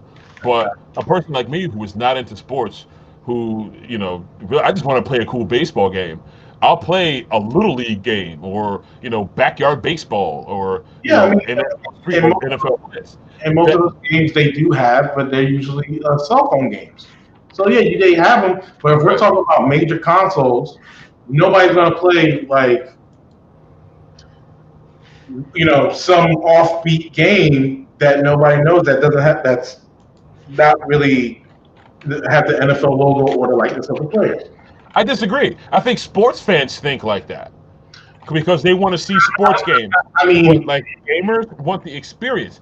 Go back to the 16-bit era. You had RBI baseball. We're not in that era, Rodney. That's the thing. We're not in that era. I'm just follow me down this road. You had RBI baseball. You had bases loaded. You had Tommy Lasorda baseball, which started the whole brand recognition. Before there was EA Sports and before there was the 2Ks, you had just regular fucking baseball games, and they were fun experiences. Once it became about brands and wanting to play about these superstars and wanting to play these brand names of athletes, the focus turned away from the actual gameplay, and it became about the person on the cover. You look at James Buster Douglas boxing for Sega Genesis. It's a game called Final Fight that they just literally took and put his name and his face on the front. I mean, it's a shitty game, but people bought it because it was technical. There are other sports games that doesn't necessarily need NFL or NBA. I mean, you have Mario Tennis and and some of the Mario parties and stuff like that, but they're playing of sports. But it's also the Mario characters playing those things. They're not. Yeah, brand. So they're already branded. That's what I mean. Like, it's hard to look at virtual tennis for the Dreamcast. There's nobody famous like on the cover where you can play as certain people, but that's a great game mechanics wise. You're also, here's the thing. When you're saying that, that's another thing I'm talking about. That's what I'm saying. That aspect of the game is great, true. But for Dreamcast, it wasn't. It was 2K. When you have a company that monopolizes it, you don't get that same type of gameplay. It's different. That's what I'm saying. Like EA holding pigeonholing like NFL, all these sports, and not pigeonholing the sports franchise and Star Wars was bad completely because you can't. They can never grow from what they've done before. They can't grow and they can't see their mistakes and be better. They never could. I'm sorry, but there's no way any EA sports game can compete with the 2K because the 2K outplayed them. They were way better graphics. They were way better played. Street was a different aspect of it. When you do that, I mean, when you have those licenses, people can make better games. When you have pigeonholed it like that, you're not going anywhere. And Madden has not been good in a decade. It's just the way it is. Everybody talks about 2K, 2K this, 2K that, 2K this. But when they got hold of it, EA bought the licensing for it or got it, or NFL gave it to them, there was none of that. Nobody ever made a football game, tennis game, hockey game after that. The only one they did was the NBA. Was it because they couldn't? Was it because they couldn't compete with the brand loyalty of the organization, which is kind of they couldn't compete because they knew they sucked and they couldn't compete with graphics. Where 2K was and where EA was completely different milestones. 2K was already ahead of its time, where EA was still back here. So we're just going to monopolize it, and because people weren't buying 2Ks, they were still there. I mean, we weren't buying Maddens. There's a number of years where people stopped buying Madden. They were buying 2K because 2K was just a better look. It was better looking. They brought new things to the table, and it was just a better on gameplay. But it had nothing to do with the NBA license. Yes, it did. Okay. Graphics wise, no.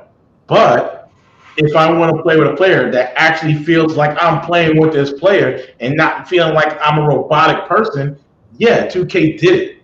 But the fact that you were playing the computerized version of Kobe Bryant, licensed from the NBA, but you could literally play the same character model, character stats, game and game mechanics in a non-licensed game. The fact that it's licensed, the fact that you have the ability to put a Lakers jersey on this guy is what's really selling it. Yes. But that doesn't attribute to the game. It attributes to the license. But fans of that brand does not see it like that. Well, I'm not a fan of that brand, which is why I'm able to see it that way. Because literally, like say an old school story.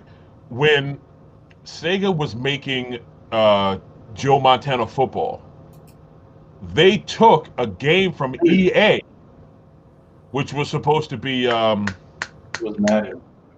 Yeah, it was supposed to be Madden at the time, or vice versa, something like that. But they took the same game and just rebranded it as something else. Rebranding it didn't make the game better. It just made the game more popular because people were willing to take a chance on a name that they knew, which is why you had Joe Montana Football. The other guy, the heavyset commentator. Madden.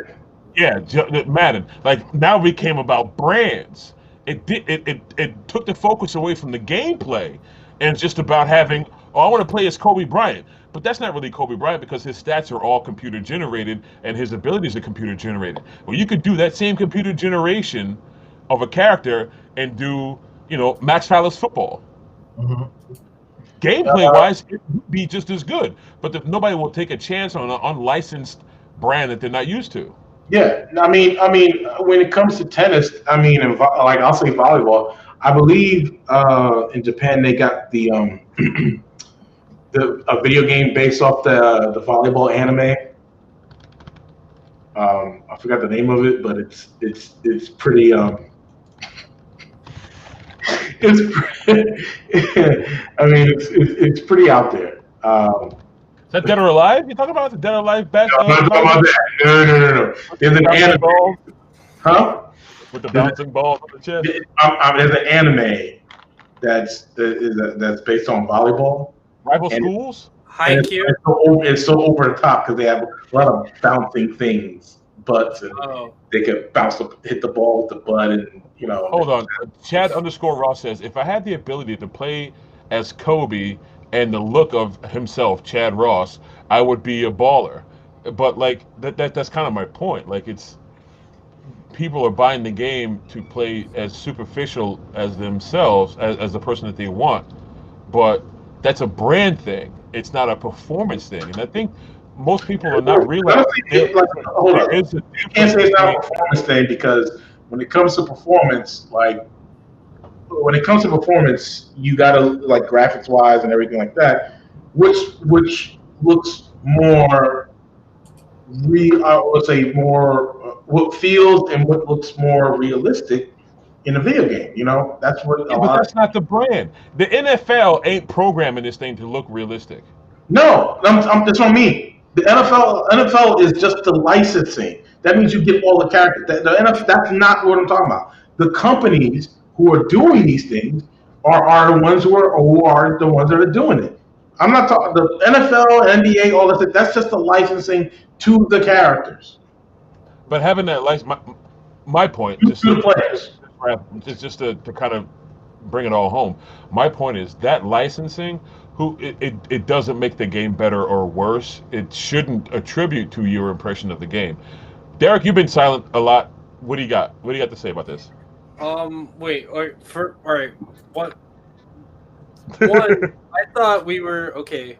I think we went a little bit off track, but yeah, but since we want to get into the whole thing about how like making the players more realistic in EA games and EA sports games, I'm not really, in my opinion, back then I used to be a big esports gamer. I like playing NBA, not so much now, obviously, as you can see, but I don't really look for the likeness in the characters, especially when you're like zoomed out from the players when you're playing the games, especially when you're like when their backs are turned, like when you're playing NFL or any of that shit. Yeah, your backs are turned, like you're not gonna pay attention to their faces. But now they have these zoom-ins. Mm-hmm. But in my opinion, it doesn't really matter. Like as long as you play the game and they have their whole like their skills sets and everything, like they're good at this, this person is good at throwing, this person is good at speed or whatnot, this person's good at running. Like I'm more focused on the aspect of the level of how well this particular player can perform in the game rather than looking at the person's face. It's nice to see like it's nice to see Kobe in 2K. It's nice to see like that's really good. That actually matches like his facial features and everything. But like I just want to play the game. I'm not really focused on like who looks like who, like look like them to some level to an extent, but I'm not heavy on graphics when it came to sports games back then. Well, I'm gonna move off this. I'm going back to what we were talking about with EA. Yeah. I wasn't even done talking about it anyway. So hold on. Before you go, I think Derek had a question for you real quick that you could bleed right into your response. Derek, go for it. What do you think about Ubisoft? Like, what games have you played that you actually enjoyed? And do you think it's a good move for EA to, like, sell the license to Ubisoft so they can continue making games like Star Wars and this new Indiana Jones game that's supposed to come out. Okay, so I'm happy that EA doesn't have it. Yeah. I'll be honest with you. They haven't done everything. They've done 2 games that were actually good, within the years that they've had it. That's a problem already. And they've canceled plenty of games. Ubisoft, when it comes to Ubisoft, is Ubisoft Massive. So Massive is the company, is the developers who made Division 1 and Division 2. Yeah. Great games. I'm happy, but I'm not, because of some of the lacklusterness in Division 2, and the problems that Division 2 had in the beginning. Even now, it's more of a wait and see, because if it's an open world like Division 2 is, I'm kind of I don't know. I mean, because if I look at it through how good the first Division is, I'm like, yeah. But they took a couple of steps back when it came to Division 2 and added more stuff, and it's a dynamic where it's like they kind of don't. Okay, so when it comes to Division 2, they kind of don't listen to the fans, or they kind of go off and do their own thing. And when it comes to Star Wars games, like, they can't do that. They can't really go, like, I'm okay for an original idea. They can't really go off in some crazy thought process where we're just going to accept it. It's just not happening. And would you consider that to serve as a negative for this future open world, apparently, Star Wars game that's coming out? Like, do this open world Star Wars game. That would be my negative. The other thing too is, like, it would be good to personally, if what do you call them? The Tom Clancy titles. The Tom Clancy division. So it'd be good if Tom Clancy title got had Star Wars and did like the game Ghost Recon Wildlands. I don't know if you played Ghost Recon Wildlands. That was completely open game. Like, I'm talking about like the entire island. Not Breaking Point, because that sucked, because they just fucked up that whole game. But Wildlands was a great game. When it first came out, the middle, and they even adding things like PvP. They added PvP later on, which was great because they worked on it. The story was good. You can even they had modes already for the game when it first came out, and that kept you busy, And when it got later on, I would say in the second year of Wildlands, it got even better. Even third year, it got better. So I would say the same thing with Division, the first Division. It was okay when it first came out, and as the years went by, it got better. When it comes to open world games that they're doing, if they're gonna use a model, I would go with Wildlands and the first Division, and if they're doing action adventure, I would just go with Assassin's Creed.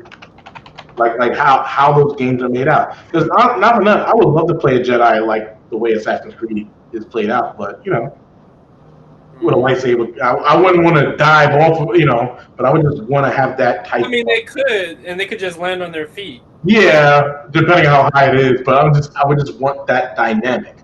You know what I mean? If Ubisoft is getting the Star Wars title, okay, cool. We can have a Mandalorian game. We can have a bring back Star Wars 1313, which was like they could resurrect that Assassin's Creed version of Star Wars. In a way, I would want to see a new Jedi game that not Jedi Fallen Order. something like Jedi Academy, because that is sheerly lacking in the Star Wars gaming verse, because we do not have that. We don't have that dynamic. Players go through a story, create your own character, have your own lightsabers, and actually do combat. We don't have that, and have all force powers. So basically, you do want Fallen Order, except the mechanics of the gameplay, the way it's like a Dark Souls type, not like a Dark Souls type, Bloodborne type game, but like an open world Jedi game. Yeah, I would want something like that, and that's the one thing that Star Wars is surely lacking, because you don't have that. And that's I'm sorry to cut you off real quick. I would love to see how the whole open world thing works, where you have like multiple planets to work with in Star Wars. Right. That's another thing you've got to take into account. But isn't that just like the Old Republic? The game, the Old Republic, that's still being played to this day on PC? Mm-hmm. Would you consider that a portion of a planet open world? Yes. Yeah, I would say like because you don't like with Fallen Order, you don't travel the entire planet, but you go to a set spot and maybe like I would say like I don't know how Destiny does it, where you're actually traveling to a set spot, but there's different points of locations where you can go. Because what I perceive to be as open world, what I consider open world would be a game that is not like city wide or town wide, like large enough, like basically like take Death Stranding. If you ever heard of it or played it. Yeah. I didn't play it, but I know that's open world. Right. That's an open world game. Any game that's like the Old Republic or Knights of the Old Republic, you're confined to an area. It doesn't feel very open to me. Yeah, that's what we talked about with Ghost Recon Wildlands. Derek, did you play the Old Republic? Yes, I have. Would you consider that to be open? I would consider that mission based. Yeah, exactly. Like it's not like but you could travel to different planets. That's cool, right. But I felt like when I was playing the game, it felt like I was limited. Yeah, here's where you go. This is where you go. There was limitations to where you could traverse to. Yeah. The game. I'm sorry. Go ahead, Bully. With open world games, usually they refer to like a GTA, a Assassin's Creed, or something, which is usually, but as of recently, they have bigger biomes. It's just one giant map. Yeah. With Star Wars, especially with their planets, if you've been to one corner of that planet, you've been to the whole planet. So having multiple locations, being able to do stuff like that, to give that variety that we can travel to different planets and stuff, will be a plus. And so ultimately, it will still feel on some level like a Old Republic game, which is not a bad thing, as long as the map is big enough for you to feel like, yes, this is an open world. Yeah. I mean, like I said, when it comes to Ubisoft open world games, Assassin's Creed, Ghost Recon Wildlands, Division, those games are pretty open. And when you even look into Division 2, you're traveling from like all over the DC area, and then you're traveling to New York. So it's yeah, but that's not necessarily open because you can't go to one spot until you finish the other spot. That's what I'm saying. That's what I'm talking. Well, yeah, but until you actually get to the basically. If we're talking about open, you can go someplace that you aren't statistically ready to fight with. But that's you'll get killed. Because there's a level cap to it. That's the thing. There's a level cap to it. Well, that's a cap. I mean, how open is the cap? Limited. It's limited. Well, you're starting off in an open world in DC. Until you get to that level cap where you can go off. That sounds like you start in an open state, not an open world. Like when you're playing, when you have a game, when you're playing an open world game that's called open world, I shouldn't have to feel confined because of my level. If I see somebody who is way too powerful, is like a boss or something, or like a mini boss, like I'm gonna be like, oh, okay, I'm not gonna fight him, but I can go in this area. I can explore this area for but that's every game. That's every open world game. But not Old Republic. To go back to your point, okay. So here's the thing: when you talk about Old Republic, there are some boss levels where you cannot fight this dude because this dude has a higher level than you. It's just open world games. That's the nature of open world games and MMOs. You need to upgrade your level. It's just how it is. My question is, if it's there was no level to that. There was just like my thing about what people consider open world. If it's open world, you should be able to walk into any area, even if it's way above your level, and just walk in there. If you get killed in 2 seconds, fine. I mean, you can still do it in the Division. But it shouldn't be just the boss. Right. It should be everything in that area, because that area has been designated level 30 and you're level 2. Like you can go in there if it's open. Like Fallen Order. Well, yeah, you can still do it. That's the thing. In Division, you can do that. You'll get wiped out easily. But Division, I can't go from DC to New York until I'm level 30. That's not open world. Well, that's because That's because it's a cap. I mean, that's not open world. Open world. That's what they do with Destiny. Yeah, but that's just the redefinition of what people consider to be open world. Yeah, they want you to buy into the expansion of the open world. But it's not an open world. You're buying another section. It is and it ain't. When someone gives you an assignment or a mission, I haven't played Division or any of those games that you mentioned, but I should not have someone tell me, oh, you can go over here. Oh, you can go over here. Oh, you can go over here now. Or, oh, you have to go over here because you have a quest over here. You have an assignment. I have an assignment for you. You have to go over here. Like, I should be able to go wherever the fuck I want. Right. When you're in school, hold on. Let's take a step further. Bully, what do you got to say? Go ahead. But if you're playing the story that the game is trying to tell you, it will have to tell you, hey, you need to go to this particular place to explain this part of the story. That's fine. But that's not open world. That's wait. No, it's not. No, it's not. You're still on a path that is limited. If you're in school and you have an open book test, you have the entire book to use. You don't have just running is kind of it doesn't work when it comes to video games. Here's the reason why. Well, then you need to redefine what the term open world. No, I don't need to redefine because that's what it's what it is. What it is. You can't use the term open world because the world is not open. It's open because what Bully said. There is a story base. Yeah, you can either do it or you cannot. You can go do something else. Yeah, but in the open world, you should be able to do whatever you want. Okay, here's the thing. Okay, time out. Ghost Recon Wildlands.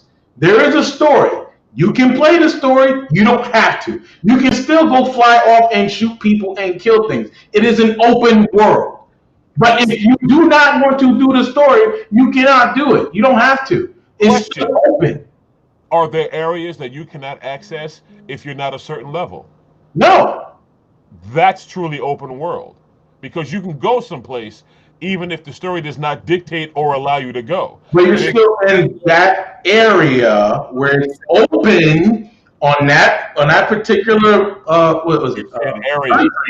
That particular country, it's still open to you. Regardless of how you put it, it's still open world. Now, going back to a game hold on. Same thing with Division. It's open world. You're in DC until you get to a certain level, which obviously is expanding the open world to you, expanding it.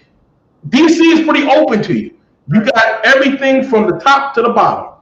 Okay. It's expanding. It's open world. Okay, all right. So, all right, look, two things. I'm gonna give you Every game does it. Every game does it. Let me give you a perfect example of Assassin's Creed, Destiny. Let Derek go, bro. Let Derek go. A perfect example of what open world is Spider-Man 2, the game that came out for PS2 and GameCube. You can say every Spider-Man. No, Spider-Man 2, that one and the new one, and Miles Morales. Spider-Man PS4, Spider-Man Miles Morales, Spider-Man 2. The only game that wasn't open world for Spider-Man was Spider-Man, the first Spider-Man game for PlayStation, and Spider-Man 2 for PlayStation. And Spider-Man 3. That was open world. Those weren't open world games. They were open world because it was all of New York. What are you talking about? That was all of New York. Well, we lost Rodney. Now he went to the bathroom. It was all of New York. If you're talking about open world Spider-Man games, that means Spider-Man, what the fucking game, the Shadow thing where you fight Venom. That's open world too because you get all of New York. So, yeah. So it's all New York. Hell, you want to talk about open world? The Hulk game was open world because you could do most of all of Manhattan. No, wait. No, you're right. No, the Incredible Hulk, Ultimate Destruction. Yeah. Yeah, that was open world. Slightly, but Spider-Man. When they describe open world games, they keep using the word freedom. The freedom to do this. The freedom. To do that. Why should I now tell me this? Why should I have to wait to be a certain level to enter an area in a game? Because you're not strong enough. There's only certain games that do that. Usually when it comes to like looter shooters, right? Like Destiny, Division, there is a certain cap at where you can go into when it comes to looter shooters. Right. When it comes to like Ghost Recon or Breaking Point, that's pretty open because even when Breaking Point came out, there was a cap to it. They had levels to it. But when Wildlands came out, there wasn't really no level. It was just like and it has to be based on story as well. No, it's not based on any story. Okay. It has a story to it, but it's not based on any story. You can go anywhere on that country. You can go anywhere on that country and do whatever you want. You don't have to play the story. If you look at Breath of the Wild with Nintendo, which is another example of an open world, where there is a story missions, but you can also do a lot of side missions, or you can just fuck around. That's what I want. But is there a level cap system in Breath of the Wild? There's no level cap, but there are areas where if you're not prepared to enter them, you will die fast. So those are considered. It's considered open world. Yeah, See, but that is. Allow me to pop in here. Yeah. What Bullet just said rings true to my conception of open world. Mm-hmm. You may not be able to survive your first hit in that area, but you can go, which means that the world is open. Right. If the world depends on you if the world being available for you to walk into depends on you being a certain level, that's not open. Right.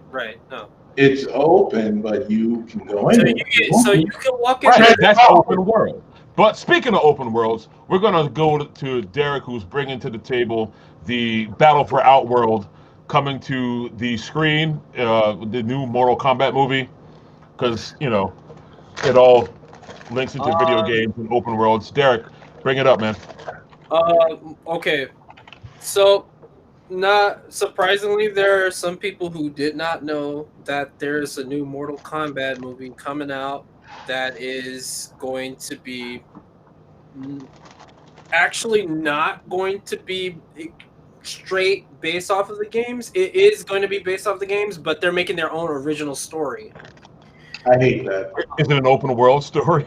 I'm sorry, I just had to bring it back. I wish. I would. Hey, Mortal Kombat Deception. That was a good open world game, but anyways. What do we know about this movie? So apparently, there is. I'm pulling up Entertainment Weekly right now. Hope you So have your it refund is ready, going man. to be following. It's going to be following the events of after the events of Sub-Zero's clan killing all of Scorpion's clan, and then Scorpion becomes Scorpion. He enters another realm, and there's a new character. There's a new original character that's not a being good sign. added. It's not a good sign. Yeah, Nope. you're gonna fucking wait. You're gonna love this. Hold on. You're gonna love this shit. His name is Cole Young. Done. Don't even want to hear anything about it. And Wait. Hold on. I'm not done. You Get have this. black half Japanese. That's not even the juicy part. The juicy part. He's a washed-up MMA fighter who gets invited to the tournament, and he, for some reason, has a tattoo or a scar on his chest that looks like the Mortal Kombat symbol, and he's intricate to the story in some way. The only people that have that tattoo, and was on their face, was Dagon and Tavon. And now they're giving it to him. Tomac and Zaymar from the G.I. Joe series, man. What the hell are you talking about? Dagon and Tavon are twins who are sons of an elder god and an elder god and a witch, and they are the ones who they're elder god witch hybrids who have the symbol, and that's where the symbol originated from. Yeah, that's where it's supposed to come from. But they're changing a whole story. Wait, it is the actual symbol like the MK? No, the dragon. The symbol of every the symbol of Mortal Kombat comes from the Dagon and Tavon and their parents. So Tomac and Zaymar get branded with this G.I. Joe symbol. No, they branded with if you punch one, does the other one feel it? No. You gotta. It's a long story to really go into, but the fact that they introducing the character makes no fucking sense. It does. It's a movie plot to have the fish out of water. Don't need to happen. It's a movie plot because the fish out of water person helps explain the world to the audience because he's learning it alongside the audience, which is shitty. Because it was in the first Mortal Kombat movie. It was Liu Kang. Because he didn't know nothing about the Mortal Kombat world. Yes, No, he didn't. Because okay, what else do we know about this, Derek? You done doing your recap? The only one that didn't know about Mortal Kombat was you played at Johnny Cage. Yeah, share the screen on the bottom. Okay. I'm eating Cheetos. I'm sorry, but I got the Mortal Kombat history, man. Like I don't give a shit about this. All right, so this is Cole Young, right here. Oh, the dude from Wu Assassin and Into the Badlands. Oh man, why is it not Scott Adkins though? Like he's a much more established C-level martial artist and movie star. Should be him.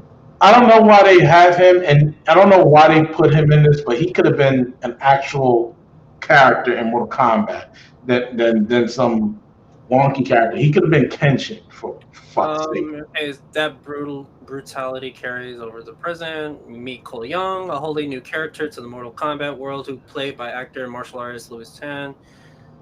Prize himself in where is the dragon bit where he has his all right, here we go. In the shape, Cole knows nothing of his heritage aside from the mysterious birthmark on his chest. It's a birthmark. In the shape of the Mortal Kombat symbol, Tan remains mum on how his birthmark connects to the character's origins, but agrees it's a unique symbol that will eventually tie into the journey that he's going on. He might be. I'm hoping that they actually tie him to Dagon and Tavon. That's what I'm hoping for too. He's and here's the crazy part. Here, you want to hear something even crazier? Molina's going to be in the film, but we haven't heard anything about Katana being in it. That makes no fucking sense. Right. This is the problem I've always had with when it comes to Mortal Kombat, except for the first one. This movie just seems like there's no progression. It just seems like here, Here's the characters. Here's this and this and that. And I understand we don't need a retelling of Mortal Kombat. I mean, I guess we do in a way. No, we don't. No, we don't. Okay, yeah, like kind of like Man of Steel. We don't need a retelling of, of the Mortal Kombat, but the story should be following the main people who like Liu Kang, Kung Lao. They should be following those characters. Why are we following some character that nobody knows? And not to mention, like he's birthed with the symbol. That sounds like Tavon and Dagon. That's what it sounds like. Well, right. I just told you why. It's just like Ray, just like the outside person who was brought into a world, and now everything needs to be explained to that person, i.e., the person and the audience. That's why those types of characters are created. Right. So you have a whole bunch of exposition scenes. Yes, Mortal Kombat with centuries of fighting has gone on, and we need to tell you what's going on because none of you people in the audience have really played the video game. So that's why those types of characters are created. We don't need them, honestly. You can do it. You do from a writing standpoint because you know Mortal Kombat. If you didn't know Mortal Kombat as a long-ass video game and you were just some mom taking a kid to a movie theater, you need to know why you're seeing two guys beat themselves up on screen. By the way, this is Kano. I know. I can tell by the eye, but it's not. I guess that part of it's going to come off. No, they probably put they put the metal on top of it, right? That's Kano with the metal on top. No, there's no metal on top. The original Kano. The original Kano has a metal thing, but that's. Yeah. I'm hoping that shit comes off. This is Sonya. Yeah. Looks about the same. It looks like the same Sonya from the fucking. Hey, look, blonde white women do look the same. Al, it's fine. No, it's just the fact that it's fine. The same way from the first. But how you going to like deviate from blonde white girl with a fucking black wife beater on? It's a look. It's standard as fuck. Yeah. There's very little root. Look, how deep can you get? Jack, same thing. Although he looks like a jacked up ass Steve Harvey, but there are memes that somebody is photoshopped Steve Harvey's face. Yeah, it's fucking hilarious. Who the hell have had these? Oh my god! And I think too, I'm like when it comes to Jax having those arms, I'm kind of like,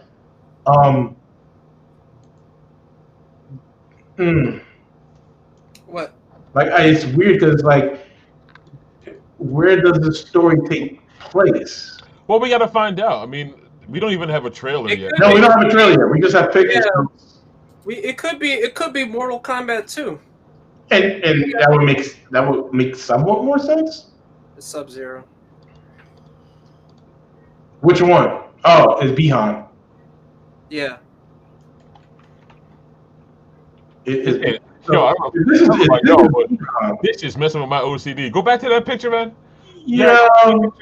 This is how I look at things.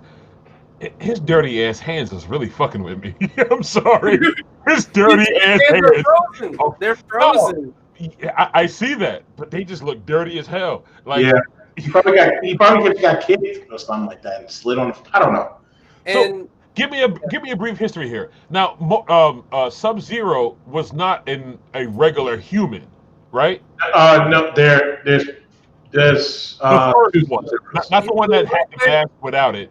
The first Sub-Zero, he wasn't human, just like his brother. They're human, dude. They're human. Scorpion is human. Scorpion soul or whatever, which is why he has the mask. Turned into a demon. Yeah.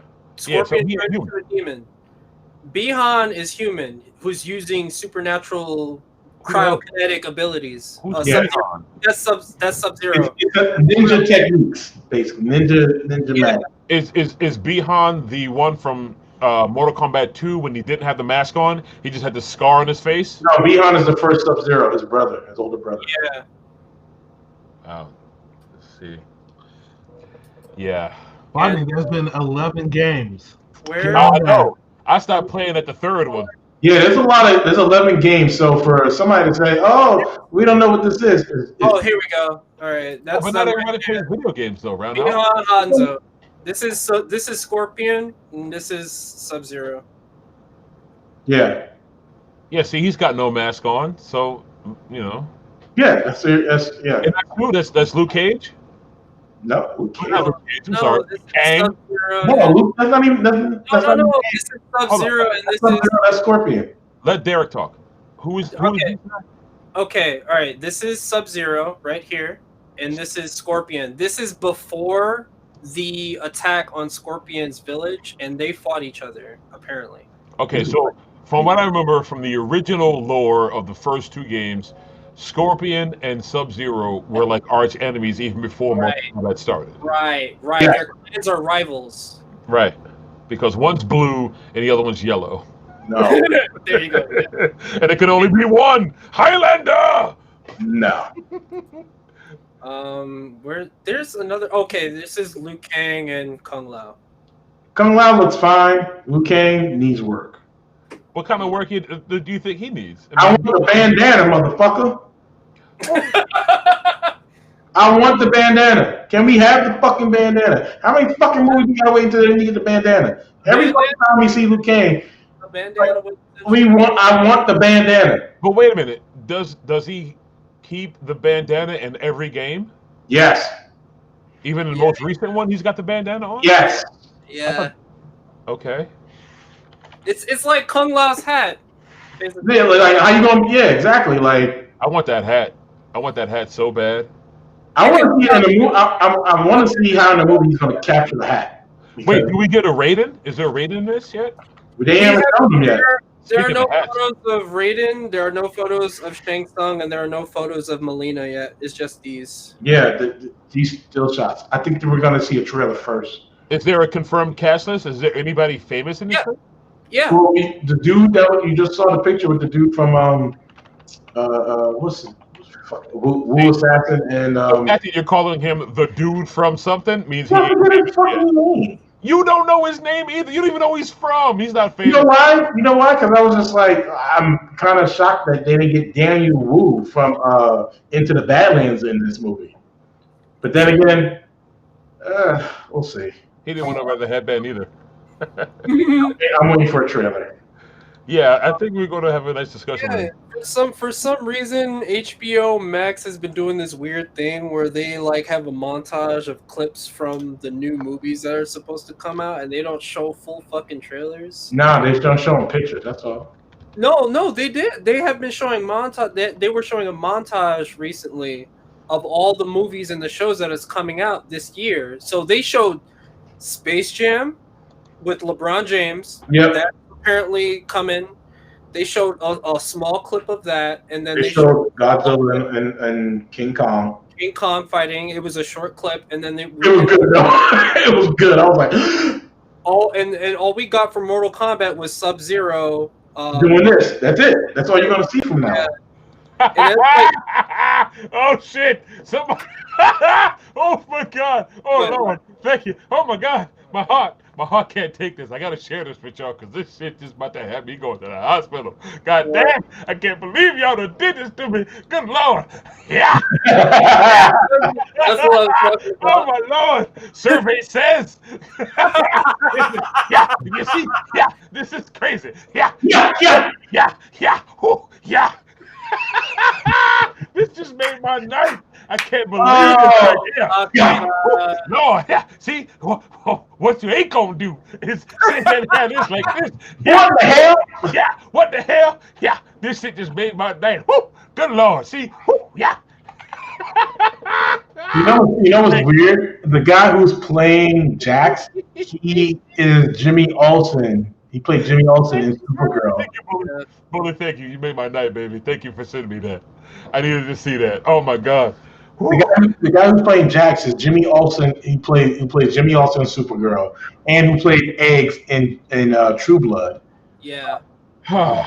So, Wow. I recognize him easily. Oh boy. I don't even know who Sonya is. I don't even recognize her. There are a lot of new actors, like the person who is playing Melina. She's a brand new actor. Sissy, like what's her name? Oh my God. Here. Oh. I wonder if they took a chance on like a whole bunch of unknown actors to keep the budget low and spend more money on the effects and shit. From the pictures, it don't look good. I got a feeling I'm not gonna like it. It's a video game movie, so it's Exactly. going to be subpar at best, and I don't think it's going to be better than the original Mortal Kombat movie. Oh, I don't think so neither. I think because you can't. I'm gonna say this: when they started production on this thing, Mortal Kombat 11 was coming out, but they already had a whole game that explained this entire story. We had a game that explained the entire story from beginning to end. So you really ain't got. I say like when you deviate from the source material, besides just having people look like the characters, what the fuck? It doesn't work. They made a new Children of the Corn? They've been had Children of the Corn. What are you talking about? Not a new movie. It says 2020. I ain't watching it. That's to give me nightmares. Well, yeah, this is Melina. What I want to believe is that she's going to be both Melina and Katana. Well, she is a twin. So yeah, that's what I'm. Oh, hello. That's Melina. Oh, yeah. What movie she from? I don't see. I mean, she's from Mortal Kombat. That's what I'm saying. We've never seen any of these movies except for Children of the Corn, which is 2020. 2020. But look, that's all she's done. She's a brand new actress then. Yeah. That's what I'm saying. They bring in new people in. That's actually during the coronavirus. I do not as long as she can fucking act, because she can have that experience. I don't know. No, she can have that experience and like. She's a new actress. She's not even a martial artist, but so. Well, that's the thing. They have programs for whenever you're doing like an action movie. They like have training. They hire trainers and professionals. Oh, yeah, I know that, but I don't see her doing that. I can see her doing it. Shit. I mean, no, we're only seeing her from the neck down. Well, I mean, she's got the face for it. That don't mean nothing, Derek. Hey, if you watch Bill and Ted: Excellent Adventure, would you think that Ted would be doing wire work with fucking Wing Yu Pao? No. That's older Ted. Let's be real. Older Ted. What? Older Ted. But I've never seen Excellent Adventure, so I don't know if there was any wire work. Wait, whoa, hold up, stop. You've never seen Bill and Ted's Excellent Adventure? No. All right, we're gonna carry on without this motherfucker because he just probably lost his credibility. Oh my god! You can't be this old bully and not see, not really. You've never seen either one of them. Wow! Don't do him dirty like that. Come on, just introduce it to him. Have you ever seen Point Break? Point Break. You've never seen any Keanu movie? Bacon. New Mortal Kombat coming out. Bacon. Yes. Wait, hold on. We may have a new topic here. You've never seen any Keanu movie before The Matrix? What about Speed? No. You never saw Speed? Hold on. Al just died. Funeral for Al. Leave. Good night, Roundhouse. Good to see you, brother. Wow. So damn. Sorry for the tangent, but was The Matrix your first introduction to Keanu Reeves? Yes. You never saw The Devil's Advocate? Yeah, you never saw that? Wow. Oh shit, Bacon underscore Genie has joined the chat. Yeah, man, we're talking about the new Mortal Kombat movie. Come to find out, our very own Carillion Bull has never seen any Keanu Reeves movie before The Matrix. So he's never seen Point Break. He's never seen Bill and Ted. He's never seen The Devil's Advocate. So he only sees like post The Matrix Keanu Reeves. You ever seen Bill and Ted? Bacon underscore Gin. Like we may have to have a watch movie, man. A watch party here. We'll fix this. Are you willing to watch it with us, Justin? Or do you want to watch? The first one's great. The second one, not so much. I mean, sure. Interested. Yeah, you got nothing to lose. Yeah. Like, Wow, that's interesting. Sorry to derail the entire conversation with Billy's shortcomings. Everybody put everything on pause. Hold Yeah, up. everything just Wait a totally minute. record scratches stuff. But wow, It's just a weird dynamic. Like I'm like, how do you not see any Keanu Reeves movies? I don't know. Wait, you didn't see Constantine? Oh yeah, good one.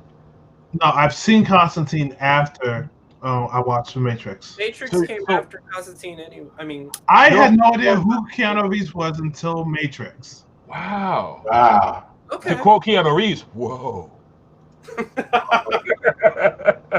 that's just trippy, bro. Chad _ Ross says, "How has anybody never seen Bill and Ted?" It happens, man. You know, I it does. don't You know. gotta accept it. You gotta Wow. accept it. Wow. You just, all you can do is just introduce it to them. I'm so Yeah. glad, you know. We got to have a watch party, man, to put Billy down on the stuff. Speaking of putting people down, you know, I think we've gone as far as we could with the Mortal Kombat movie discussion. Until we see a trailer yet. Exactly. That's So the disappointing part, but we'll see. We'll see what it looks like. I just hope that it actually is a rated R movie because he promised us blood and gore. That's because we people got tired of the PG-13 shit. There's no way to really do Mortal Kombat justice unless you do rated R. Right. Was the first one rated R? No, it's rated PG-13. PG-13. I mean, the first one, as a person who's played But the also, first you gotta realize back then and now how far the bar has pushed on PG-13 stuff. Very true. But as far as PG-13, I mean, there's been some talk about Chris Evans returning to Marvel. Derek wanted to bring some light to that discussion. I think even Roundhouse had something to say about it, man. What do you guys got?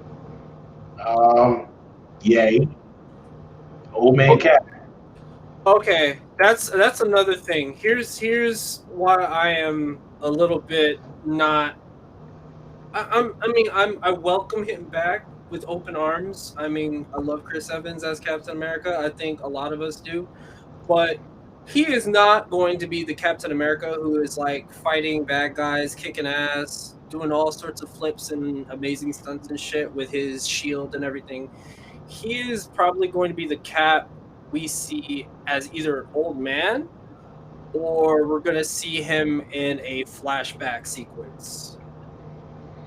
Yeah. I didn't click any of the clickbait links, but did any of that say what capacity he's coming back as, what he's coming back for? No, nobody said anything yet. Everyone just kept saying, "Oh, Chris Evans is going to come back." I'm skeptic because I don't know if he's actually going to come back because we haven't heard anything directly from Disney or Marvel.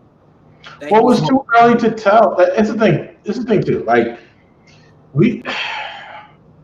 just because he comes back doesn't necessarily mean right away, like what setting he's going to be in. We don't know. We don't. So the only thing we can do is wait and see. Because I tell you right now, we won't know shit until D23 next year, if anything. Which means that anything Marvel D23 announcing will probably won't happen until next year. So him coming back is just okay. He's back. That's it. Like until that time, until like D23 where he's actually, been in studio and they're filming stuff because he hasn't been filming anything with Marvel. He's just coming back. So until we get some actual concrete information that he's been filming some stuff, maybe Falcon in Winter Soldier 2, season 2, maybe that, Old Man Cap, but we don't know. So it's just one of those things where So let's speculate and let's get some hypotheticals. Well, he's definitely going to be Old Man Cap because he's not going to be Old Man Cap. Yes, he is. We have a loophole around that. No, Ant-Man's fan. But hold up. Can't do that. What are you saying, Bully? Ant-Man's van in Endgame. Yeah. They turned. He returned the Infinity Stones. No. After the fact, excuse me, before the fact, actually, they turned. What's his name? Scott Ant-Man. Yeah, turned him into a child, then an old man, and back to his age Right. that we're accustomed to. They ran time through him, not Yes. run him through time, is what Tony Yes. Stark says. Yeah, so you can easily put him in front of that door, turn him into the Chris Evans age that we have right now, and then he can go on his merry way being a super soldier. Nope, I don't think that's how they're going to do it. That's not going to happen. No. I won't say that it won't happen. You got to think about it. They would only bring him back if it serves a story. The way I see it being feasible and possibly a necessity is in the Winter Soldier Bucky show. Yep. Mhm. In that current timeline, which we will call now because that's where we are in the Marvel universe, he's an old Cap, and he gave the shield to Bucky, or he gave the shield to Falcon. So now Falcon will go see his old friend, like, yo, and supposedly the main reason that I'm interested in that show is that we're dealing with a world, supposedly from what I've read, that doesn't want Falcon, a black man, to be Captain America. Yep. So I want to see that. That's really the only reason why I want to see that show. It's canon. It's canonical from the comics. Yeah, that's the other thing too. Like, you're trying to eliminate the fact that Kevin Feige's not in charge of this shit. Kevin Feige goes along the lines of the comics, and Cap was old Cap in the comics for a minute. So saying that this whole thing ain't gonna happen, he was old Cap in the comics. He's honoring the comics by doing old man Cap. He's not deviating. But all this is speculation on top of that, and that's not speculation. Not when the general public may want Cap back as Chris Evans' actual age, because it's nice to see old Cap. Because when you see old Cap, you think of him being with Peggy and living the life, and like, yeah, he got his. Yeah,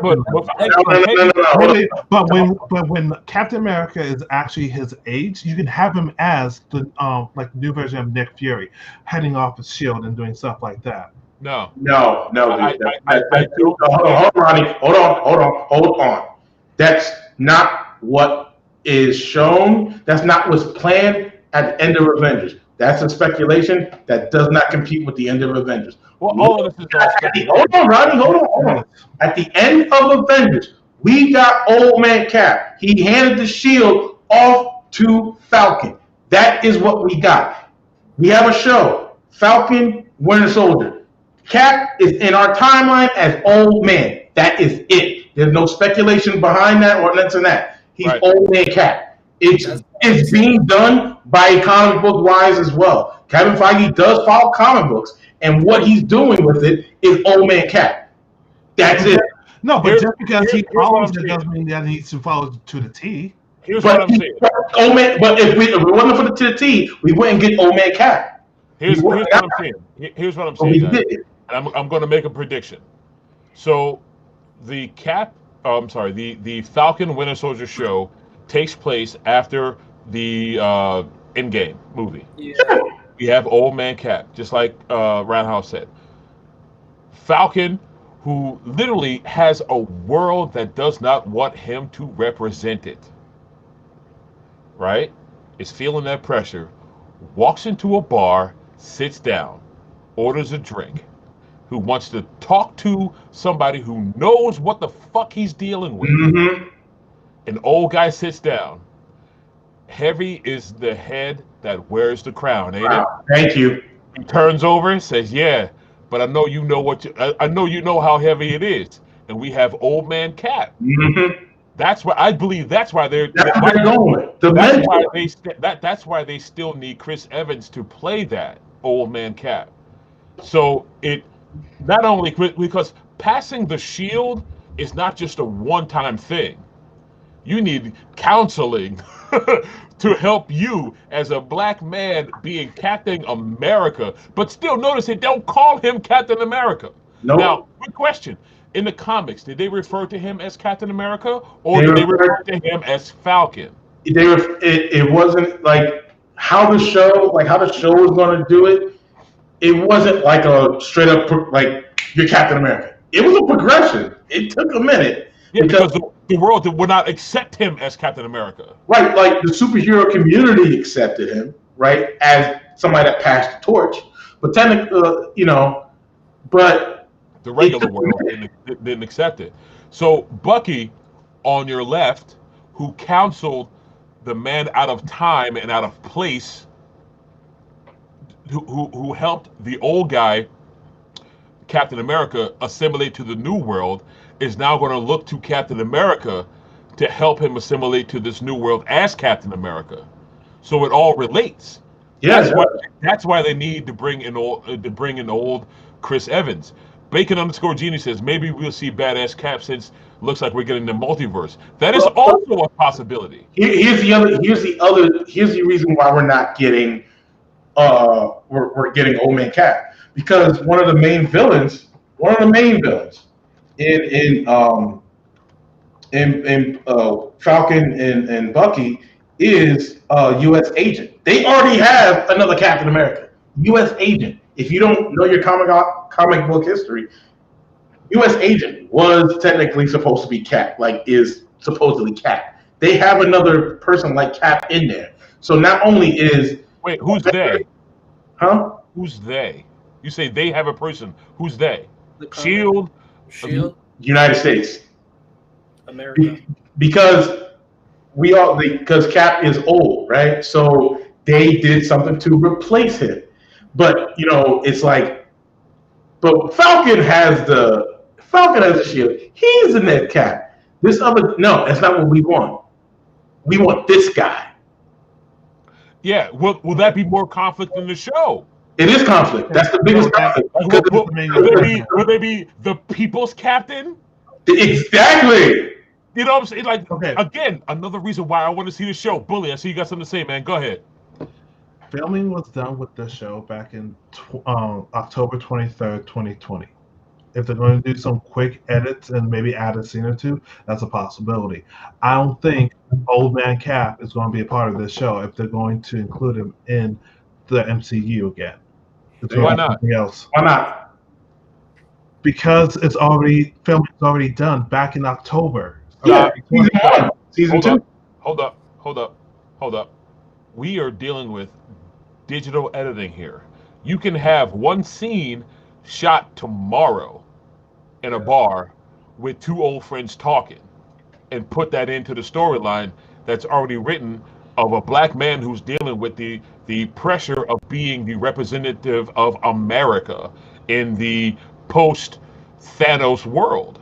And you guys are just so in love with the idea of Old Man Cap being linked with Falcon and the Winter Soldier that you can't see past that to see what else can he be a part of. I see what you're saying, and I don't know whose car was just passing by the house. But what I'm going to say now is something that Bacon_Genie was bringing up was the Disney Plus series. They could be bringing him back to voice captain in the What If series. Yes, which it's all cartoons.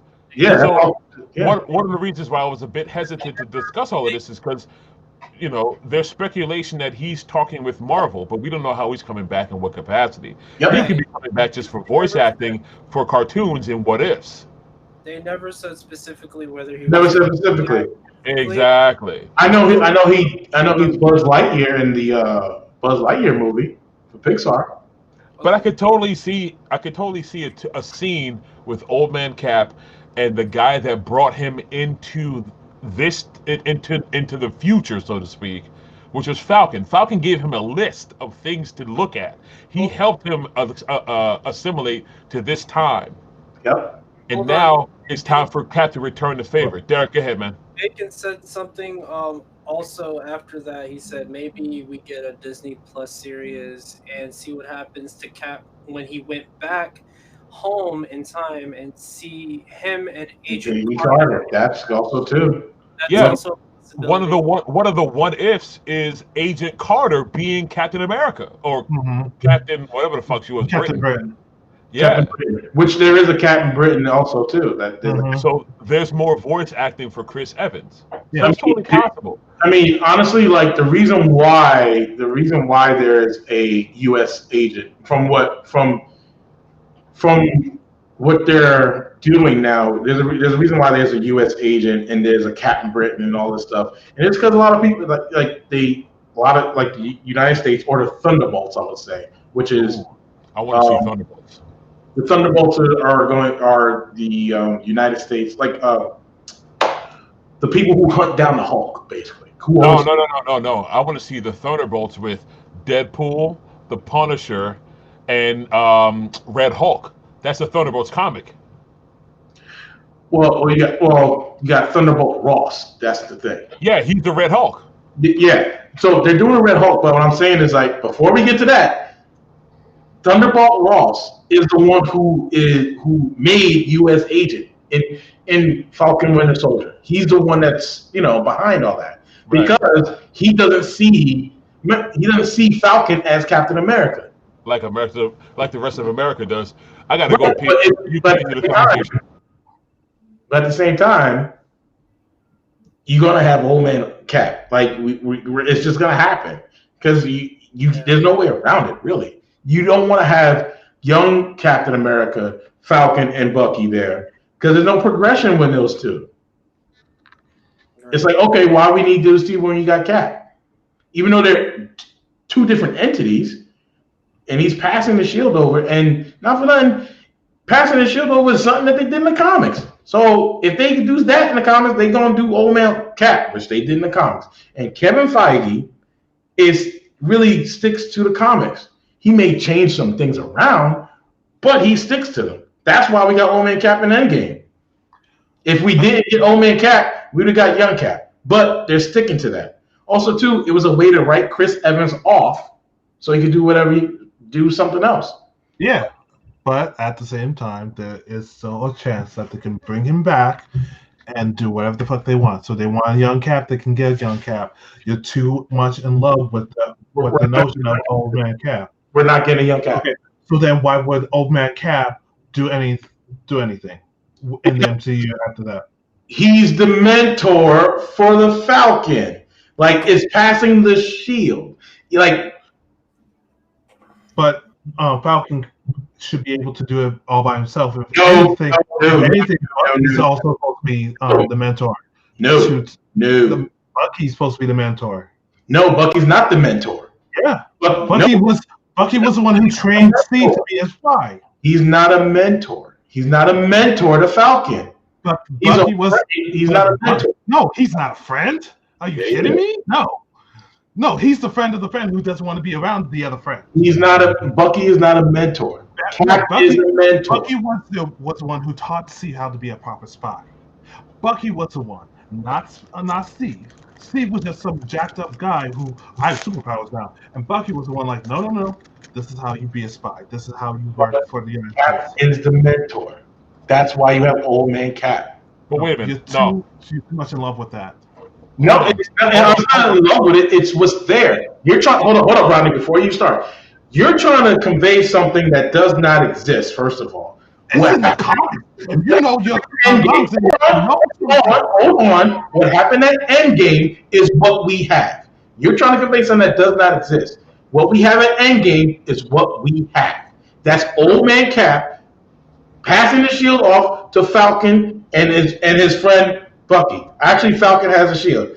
There is a world somewhere where Cap stays young, but that's not it. We're in the world where Cap is Old Man Cap. That's it. That's what you have in Endgame. That is what's front of your face. And if Chris Evans comes back, if he comes back, yeah, he may it'll be a TV show. I'm not sure about movies, but I don't know. But he may be Old Man Cap, and he's going to do voiceovers for What If. Allow me to interject. It's there, dude. Like, regardless of how you say it, it happened in the comics, just like it happened in the movies. Some of the stuff may be changed around, but it still happened. So, Old Man Cap. Point blank and period. I came back halfway through the conversation here. Bully, you were saying something about Winter Soldier teaching Cap what now? No. Or teaching Falcon what? Yeah. So in the comics, it was Bucky who was the one who trained Steve to be a proper spy, to be Captain America. It wasn't Steve by himself. And so Winter Soldier is with him throughout the whole show. Like back in like the 30s or wherever the fuck it was. Bucky was the one who was doing okay. that shit. Yeah. So before he got on the train tracks. Whatever. Okay. So Bucky's going to be the one who's going to be the mentor. Yes, Cap will understand like what it feels like to hold the shield, but at the same time, Bucky was there along with him. That's what I wanted to touch on because I came back and I heard you touching on that point, and I heard you Roundhouse arguing it. But think about this, Roundhouse. As far as the government is concerned, Falcon is a fugitive because he sided with Captain America during the Civil War. Not at the end of Endgame. None of them are. We never saw a resolution to them being fugitives. Same reason why they're allegedly bringing in Matt Murdock to defend Spider-Man in the MCU because he is still he's a fugitive now. Hold on. No. Ross was dead. He was snapped. And then he came back. Yeah, but they all came back. And they're not fugitives. That's the thing. They're not fugitives anymore. What negates the Sokovia Accords in the Marvel Universe? The fact that they brought them fucking back. That's what happens. Paper's still signed. Yep. They're not fugitives. They're not fugitives. What you're doing, there's no proof of that in the movie that there is. What? No, there is. What? What scene in which movie? The funeral. We could have arrested all of them if they wanted to. Okay, wait a minute. Let's reel this back down. They could have got them after the funeral, before the funeral, after that. So they're and mind you, all of them. Was Thunderbolt Ross there? Thunderbolt Ross was there. Ross was there. Clint is not a fugitive anymore. Neither is Wanda. Because Clint took a deal and decided to stay with his family, which is why Endgame starts. That's before Endgame. Endgame starts with him with his family. That's what I'm talking about. But he still had a brace on his ankle. Listen to me.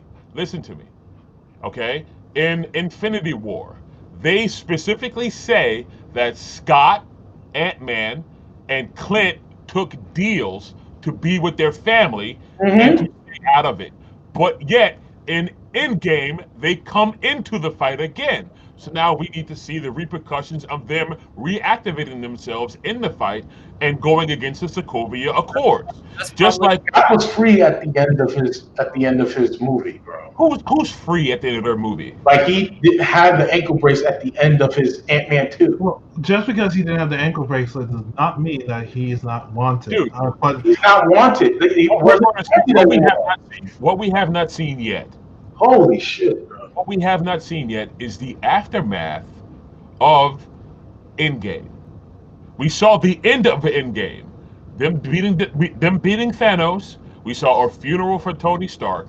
But we have not seen the government's response to people violating this accords, which is legit. Because now Spider-Man is a fugitive, which is why he allegedly has Matt Murdock as a lawyer. Hold on, time out. He's only a fugitive because of what he did in London. Because they thought he killed Mysterio. That has nothing to do with Endgame. Because he is a fugitive who is on the loose. He's a superpowered. He killed Mysterio. You're not listening to me. They thought he killed Mysterio. That has nothing to do with Endgame. Right. He is not just a regular killer. But that doesn't have nothing to do with Clint and Ant-Man. That has nothing to do with that. But what he's trying to say, that happens after the fact. He is a superpower. Listen to me, dude. Okay, he's a superpowered fugitive, which is handled differently than a regular fugitive. I understand that, but you're not listening to me saying that. Regardless of that point, you can actually just assume because if that's the case, Peter went back to his normal life. Everybody went back to normal life. That means those heroes who saved the fucking world went back to normal life. No, they didn't. And not to none, we have to see what happens in WandaVision. Because where she's at. What's going on with her? That's a big, I don't know. She's being held hostage and under control by some governing agency that is keeping her at bay to prevent her from doing something that would violate Everyone watched the first 2 episodes, right? Yeah. The question is one, how did they get her? Because she's not under government control. Hydra. We don't know necessarily. We all assume it's Hydra because of the stopwatch in the commercial. Well, it was. Yeah, well, it is Hydra. It's obvious. But it's also AIM, basically. It's either AIM, Hydra. It's AIM. This could lead to AIM and Hydra always been in cahoots with each other for a while, so it's AIM. People keep saying this could lead to House of M, which could. Yeah, I don't know. It can. I've also heard speculation that this leads to the West Coast Avengers. Even though they are in New Jersey, from what I'm told. Avengers. Vision is dead. There's no undoing that. There's no stopping. Yeah. WandaVision all exists in her head. It's all in Wanda's head. Yeah. But the question is, who's holding? The question is, she made this up in her head. But the question is, who? Because what we saw from the trailer, Monica Rambeau is involved in this, and she's a little girl from Captain Marvel, the black girl, the black girl's daughter. Yep. How do we know that she's involved? I don't get it. Because of the name. Because she actually wanted to be getting powers and becoming almost like Captain Marvel. But how do we know that she's involved in this? The name. Everything. The name No. She shares the same name as that same little girl. That's the only reason why people. Hold up. So I watched the first 2 episodes. Yes. So the black girl that's in the 1950s, 1990s, dude. No, the 1950s world that she's living in. Yes. That's Bewitched. Like that, the black character that she meets at the committee party. No, that's another girl that's going to be involved in there. So she hasn't shown up in the first 2 episodes. No, she didn't. That's not her. There's another girl that's going to show up. But Monica Rambeau, she's going to be. When they showed the trailer, they showed her there and not knowing who the fuck she is. So that's we don't know. I would say wait till WandaVision, but honestly, because we don't know how they got her, what's going on with her, she could be asleep for all I care and make this whole shit up because she bends reality. You know what this is going to be like? You ever see the Jared Leto movie where he's a almost dead soldier and he's reliving the same movie? Fuck, let me find the movie. Nah, never seen it. It's trippy. Many Jared Leto movies. Nah. Hold on. Jared, I think it's Jared Leto. Jared Leto, actor. It's Out of Time or In Time or something. He plays a soldier that's. That same movie, the same title to a movie. Not every movie needs to be in time or out of time. It's got something to do with time travel because he replays the same fucking thing over, and they make him try to find the killer on a train. Hold on. Butterfly Effect 5. Nah, nigga, it's 12. 12, I tell you. 12. He's he plays a U.S. soldier, and I'm like, all right, your mission is to go back in time and find the bomber on this train. And he fucks it up, and then he wakes up inside a tube, and they're like, all right, you can go back in, find the bomber. They put him back again. You think it's a time travel movie, but he's going through the memories of somebody else. It sounds like that Tom Cruise movie that was based off an anime. Edge of Tomorrow. I love that movie. I want to see it. It's not that. That's a good movie too. Poop and Panic said that he's not sold on WandaVision yet. I'm not either.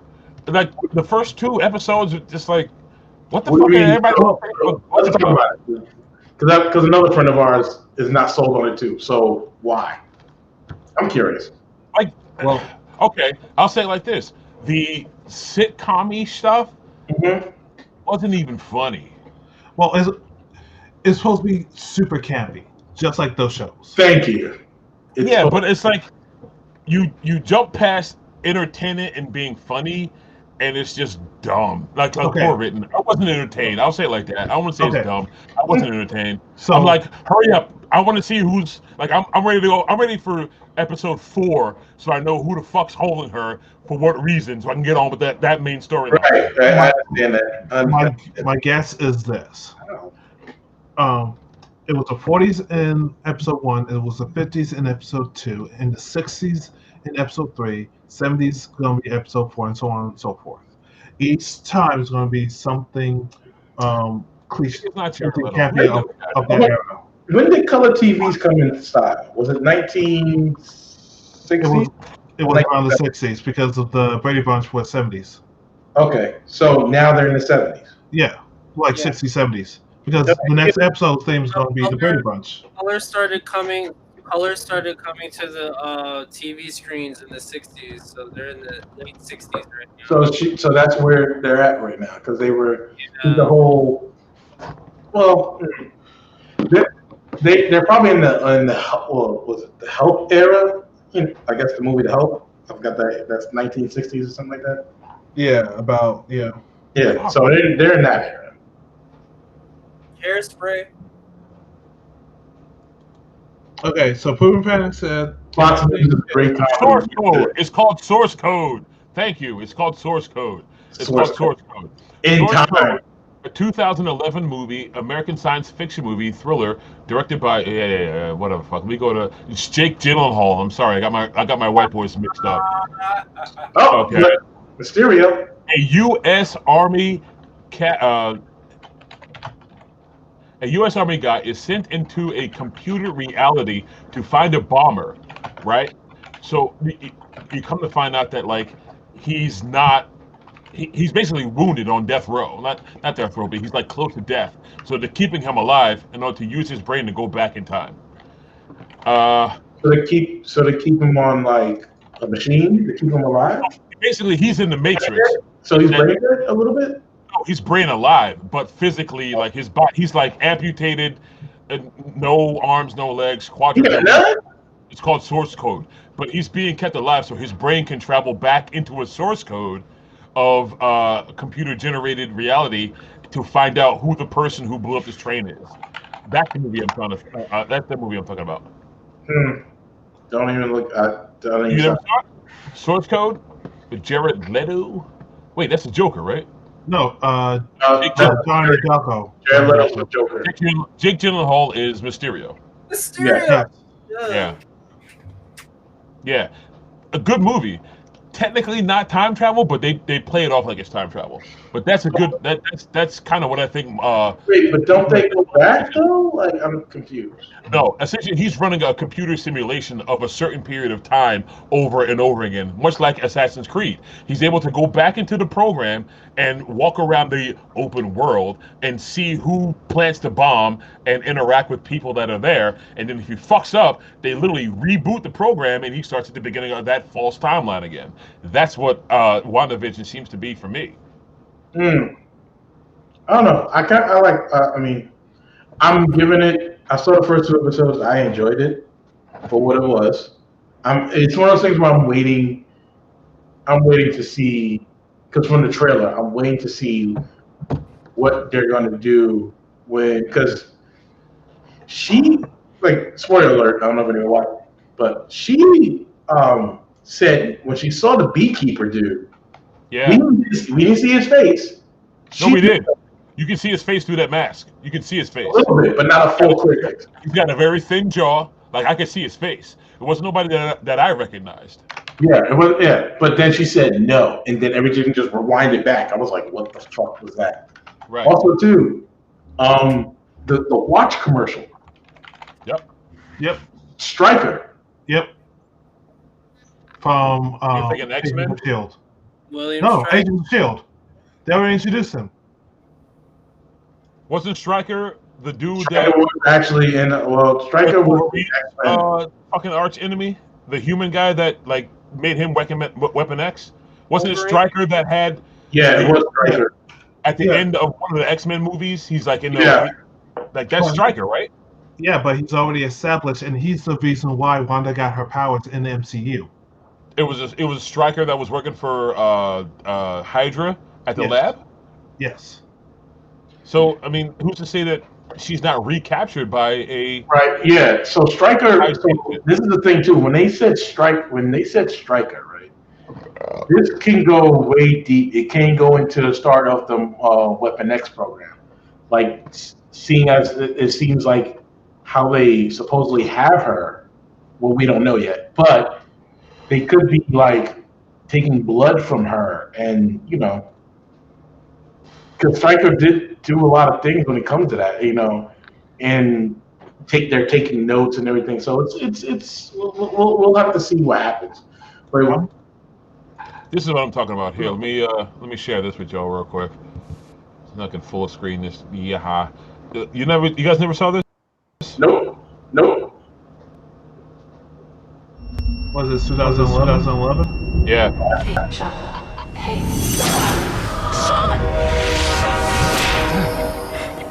I took your advice. It was very good advice. Sean. Look, I can see that you feel My name is Captain Coulter Stevens. You couldn't freaking me out.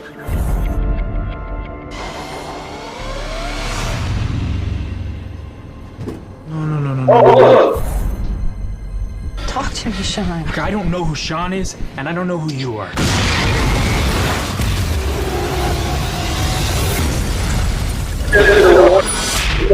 Welcome back, Captain Stevens. Where am I? You are inside the source code. What is the source code?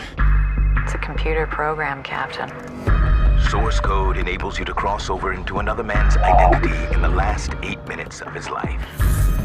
At 7:48 this morning, a bomb exploded on a train outside of Chicago, killing everyone on board. A man named Sean Fentress was on that train. He is now you. Think, Captain, remember back. Who bombed the train? I don't know who bombed the train. Then try again. Wait, no, So, what do you think? It's the same train, but it's different. We've been informed there'll be another attack in 6 hours. If you find the bomber, the next attack can be prevented. Concentrate on the passengers in your car. Look for ones who seem nervous. As always, you will have 8 minutes. 8 minutes, and then I blow up again.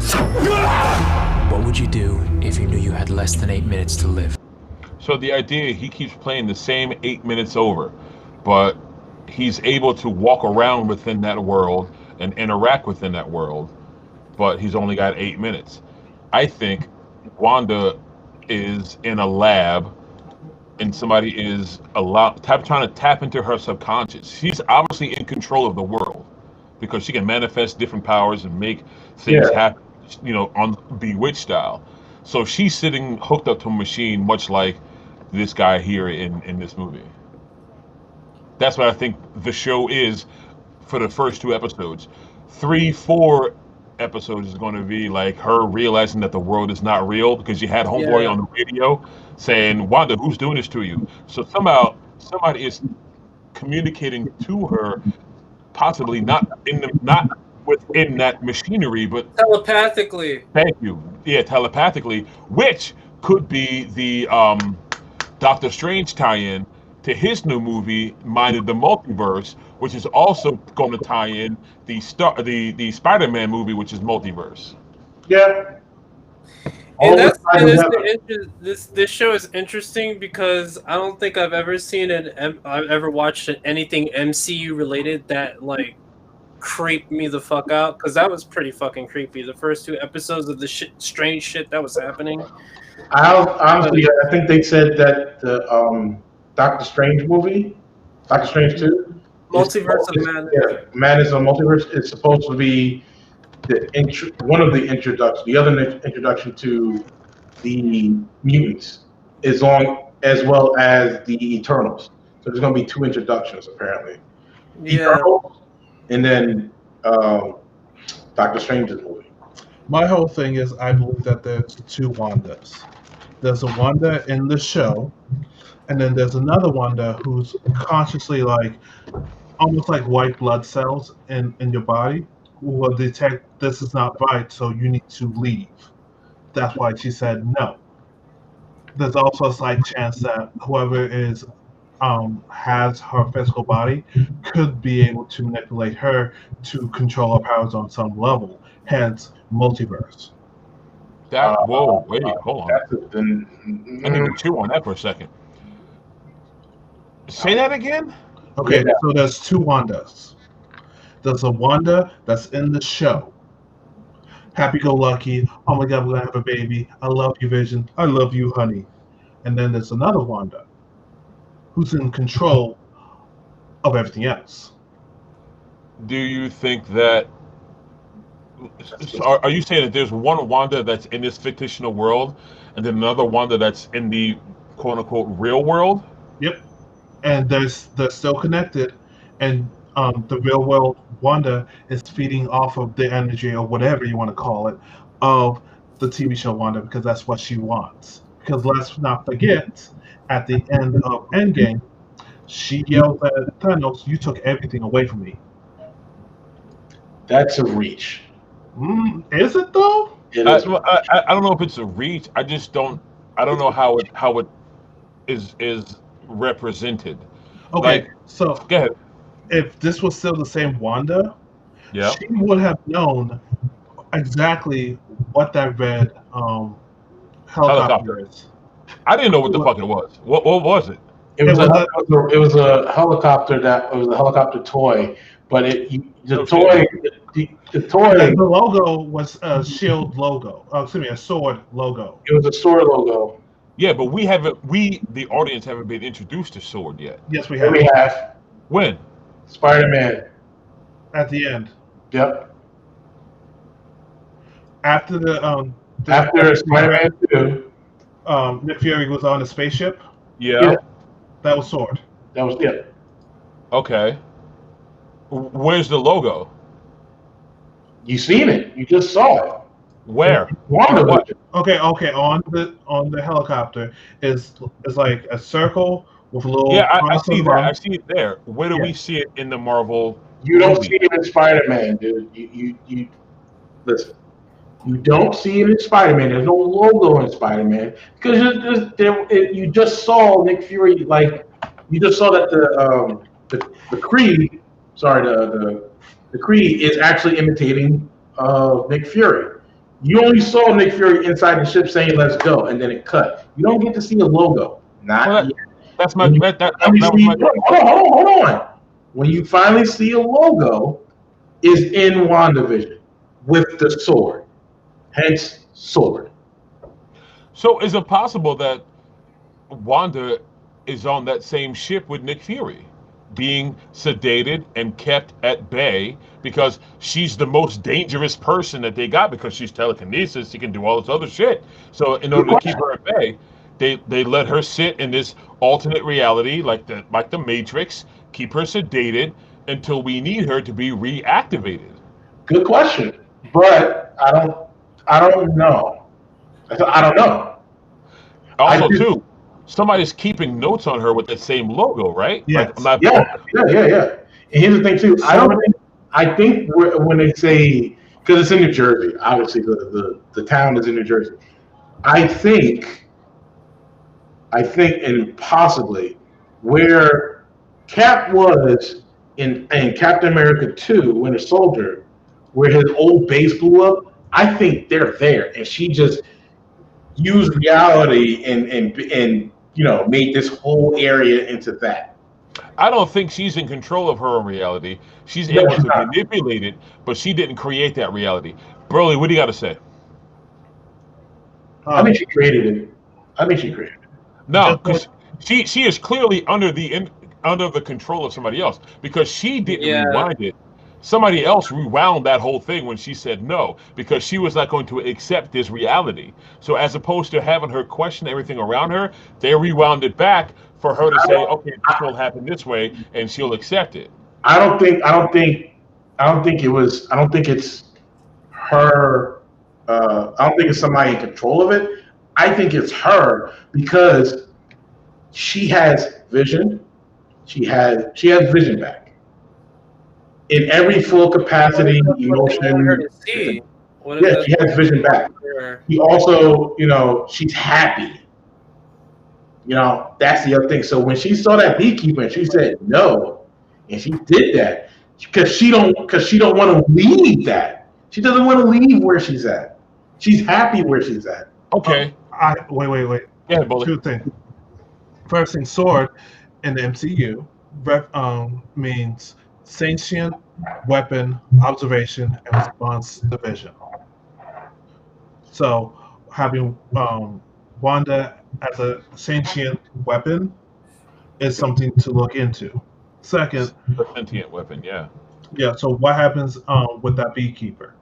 If we're focusing on that, what happens if they're just doing some cleaning, house cleaning, with some of the things that's been happening, like the red blood, the helicopter, and stuff like that? Mm-hmm. Maybe that's one way of them trying to keep everything happy for Wanda.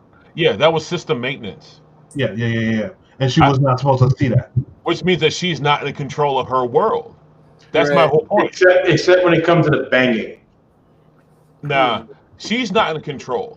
She's, okay, my personal opinion, the first 2 episodes, she is under a mild sedation and kept at bay through this simulation. Of course she's got vision. What else would make her feel at home or at ease and calm and cool?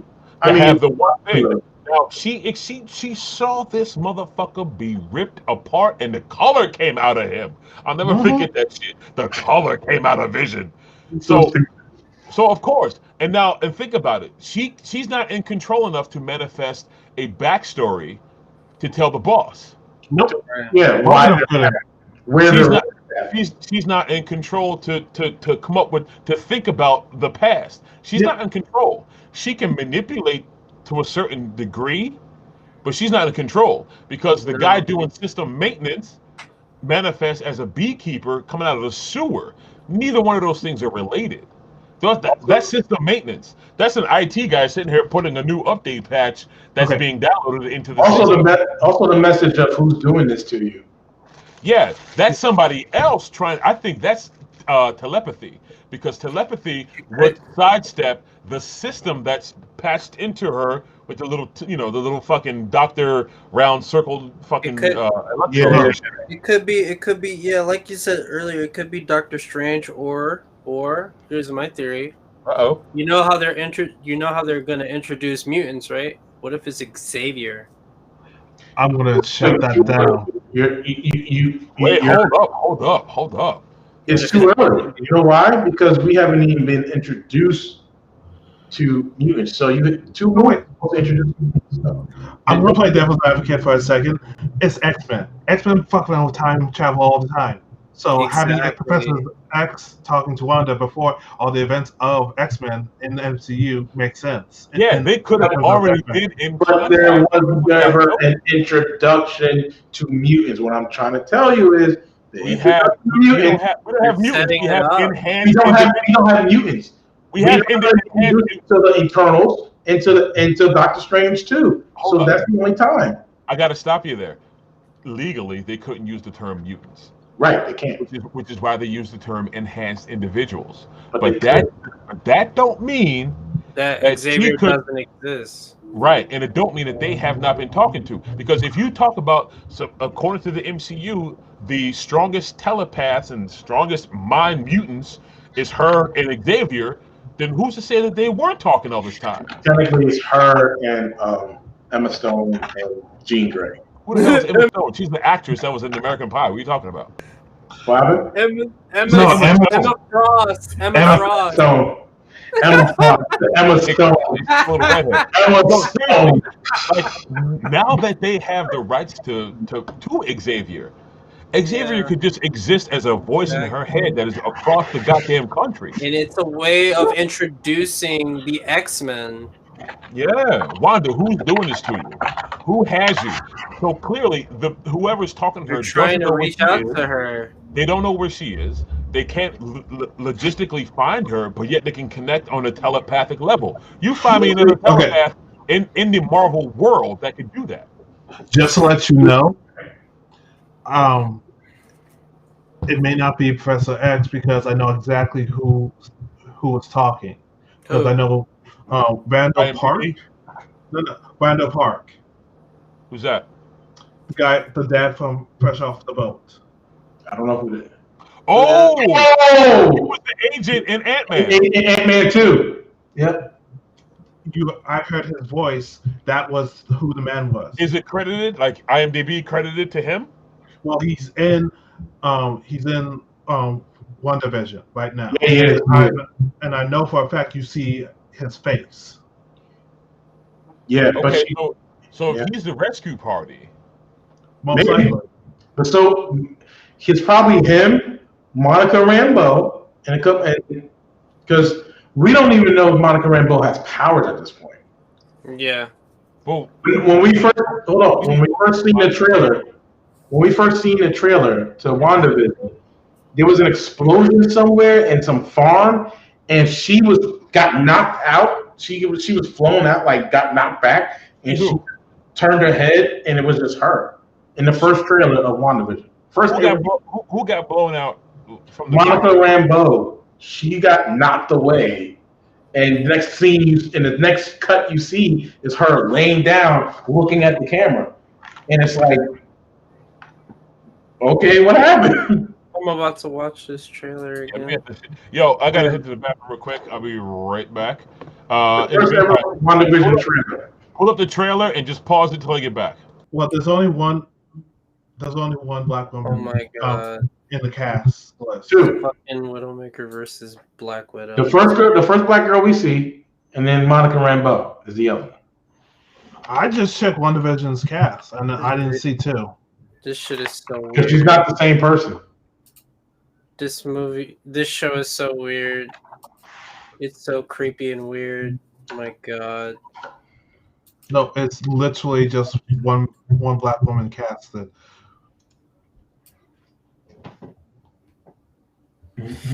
Yeah. All I know is that we all know that this is bullshit, and like everything that's happening, like this whole parodied sitcom shit is just some setup. Yeah. Like right now.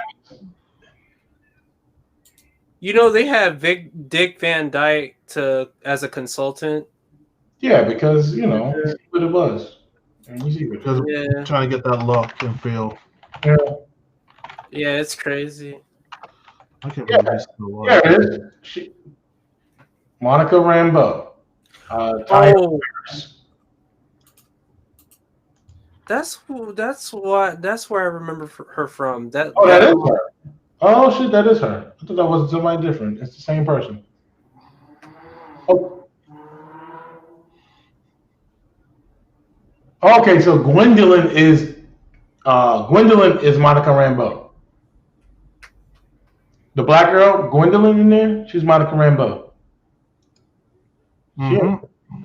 I guess it's the hair that fucked me up. The hair fucked me up. Yeah, so that's her. I think she's manipulating the entire area of where they're at, apparently. I don't know if they have on Sword or not, but I don't know.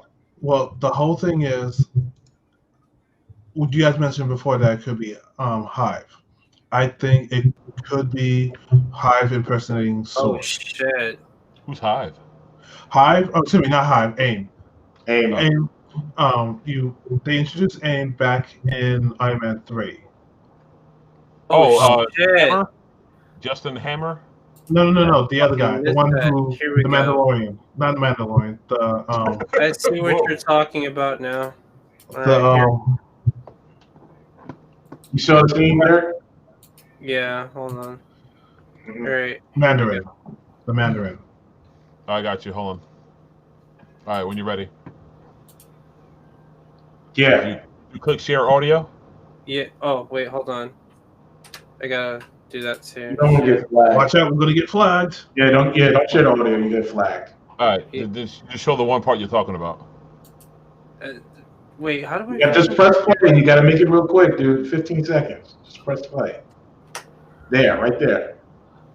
Wait, go back. Oh, see, there's two things. She's going through a portal. She's being pushed out. That's her right there.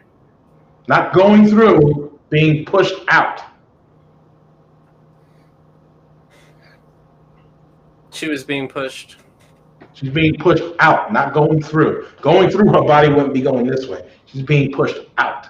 Okay, here's a thought. Without seeing the rest, could that be Vision in what's homegirl's name again? The fucking Red Queen, the main chick, Wanda.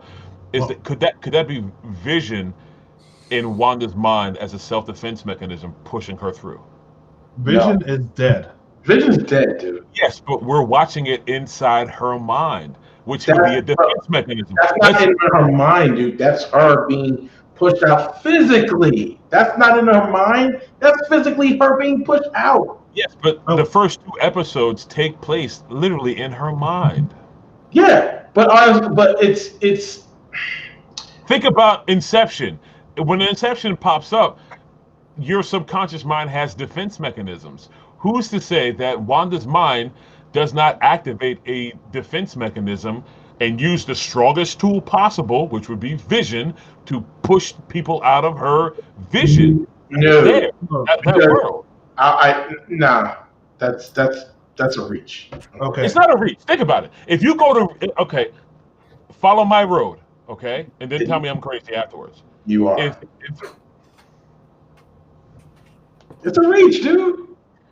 Let's say, hypothetically, right? Let's say hypothetically, we talking all kinds here. All right, listen to me.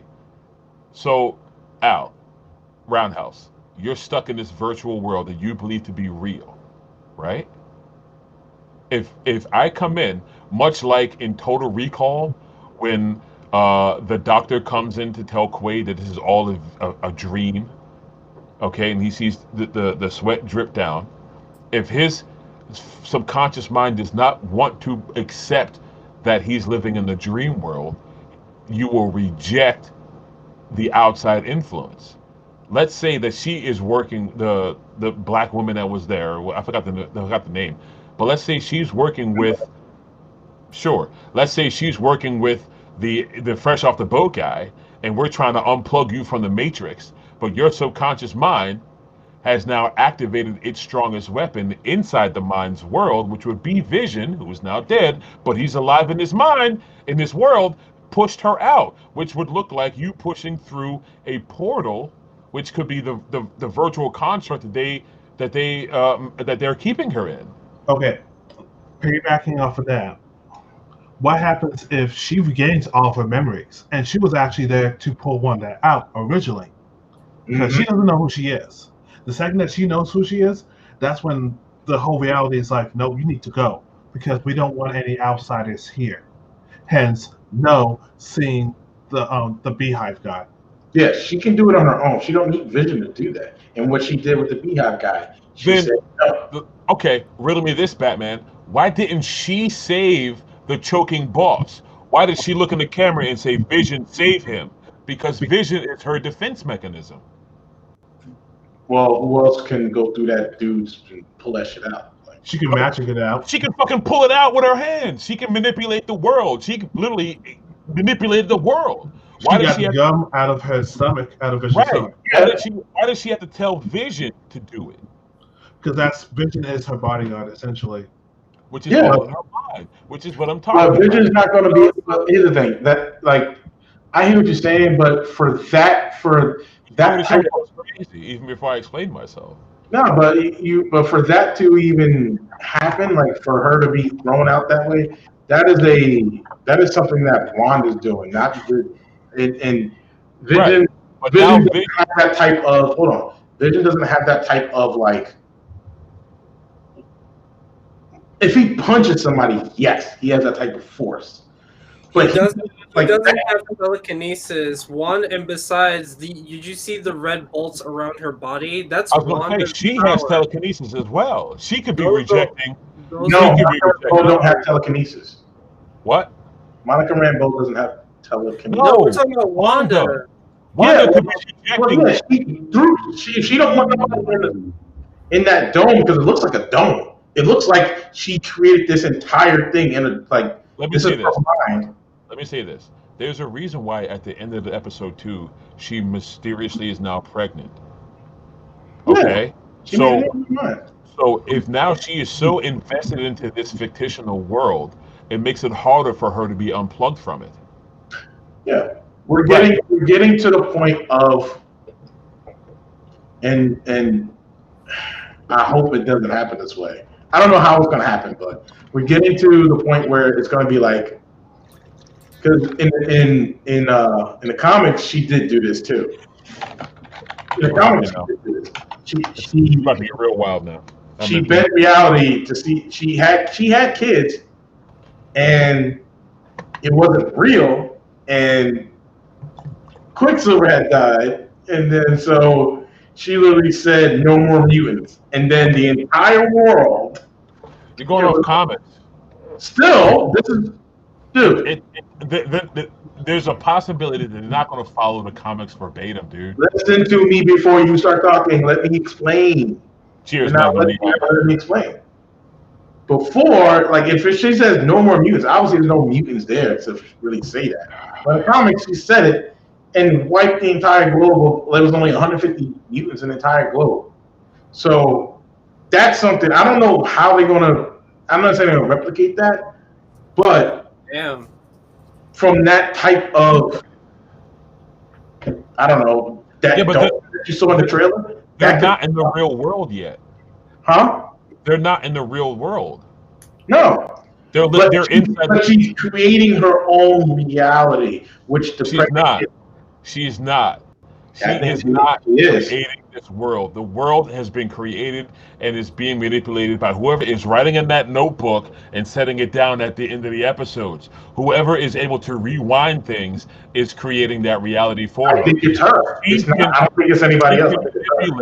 She can manipulate it, but she is not in full control. Which is why things are happening that are surprising to her, like the beekeeper, like the noise outside of the window, like the colorized helicopter. She's not in full control. She can manipulate, but she's not in control. Also, too, I think it's the fact of she, when it comes to those kids, when reality gets back in check and she loses vision, and those kids, there's like in the comic books when she said no more mutants, something big is gonna happen, and then we're probably gonna get the Doctor Strange movie because it's gonna be on that level.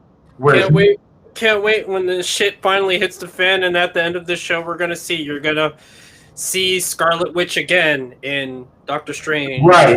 Because you know what? Madness. You're saying you're trying to tell me not like it's not gonna happen the way in the comics, but again. You're ignoring what has happened in the comics that plays major roles in the show. I'm not ignoring it. When she says no more mutants, that's because she lost her brother and her children, and she lost her fucking mind and warped the entire world where there's no more mutants. There's only a certain amount of mutants. Right now in this show, what can change? She can lose her fucking mind like she did in the comics. And warp reality again in the entire world, not just this small area, the entire world, right? Which can really fuck up everything. So not only we had Thanos do some shit, now we have this single being warp reality, warp the entire Earth into something else. Now let me tell you how we get there, based off 2 episodes. Okay, we have this woman who has her long loved husband. And now a possible child. She has 2 kids. Well, no, she has a belly in the show. She has 2 kids, Ronnie. Has it been confirmed inside the show? She has 2 kids. Has it been confirmed in the show? Yes. He's going by the comics. What part of the 2 episodes says she has 2 kids? In the trailer. If you watch the trailer, she has 2 kids. Which trailer? The second trailer. There's 2 trailers to it. The trailer to the next episode. All right, fine. She has 2 kids. Damn, y'all do research. Why? Come on. Because I'm not into spoilers. I want to watch the show as it lays out, not see the end. There's literally a trailer that shows you she has 2 kids. Yeah, but you know what? It shows it out of line. I've only seen 2 episodes. In the comics, he has 2 kids. Come on. Oh, I don't want to have to read other material to enjoy a show. My point to you is, the fight is going to be pulling her out of this reality. And that's how you get to where you are, being the comic book boy who says that she says, fuck everybody, no more mutants, because she lost so much. She's probably going to lose everything because it was all in her mind. This artificial reality that has her husband and this fucking Pollyanna Brady Bunch ass world where she is the happy-go-lucky housewife. We're now with 2 kids, according to you. It's in the trailer. It's not according to me. It's there. Wow. Don't do that. I missed that. Okay, so there is a crib. There is a crib, but we didn't see no kids. She's holding 2 kids. Look at the trailer. Okay. So, I have one final point with this because we're just in a circular conversation at this point. Some of the Easter eggs is coming from a comic book line, Visions, which is based off of the comic where Vision rebuilds his family and has a wife using the same brainwaves as Wanda. There are some references to House of M, but I would like to see what happens after all this.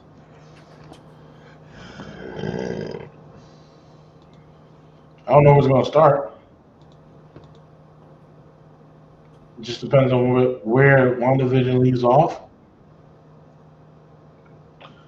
That I do not know.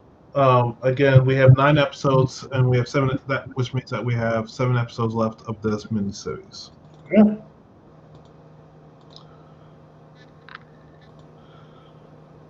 Are you ready to change topics to, I believe, the final one? What is the final one? I totally forgot. Celebrity crushes. Ooh. Wait, I didn't hear you. Celebrity crushes. Yep. All right. I can't hear you. Celebrity crushes. Celebrity crushes? Oh, shit. Here's the scenario. You're a hip-hop fucking rapper or a rock and roll band, and you need a chick to play your girlfriend in the video. Who do you pick? Or you know, it's an open floor. You got 2 gay men here. Yeah, I'm saying, you know. You can answer that question. What does it say in the comics? There were 2 kids. Well, in this reality, no. I wanted to have you know, because you know we're an eclectic group here, so. Well, go ahead, Bully. Seth Rogen. Really? Yeah. Like which Seth Rogen? Like. Where we at? So, you mean before like fat Seth Rogen, or like mildly skinny? No.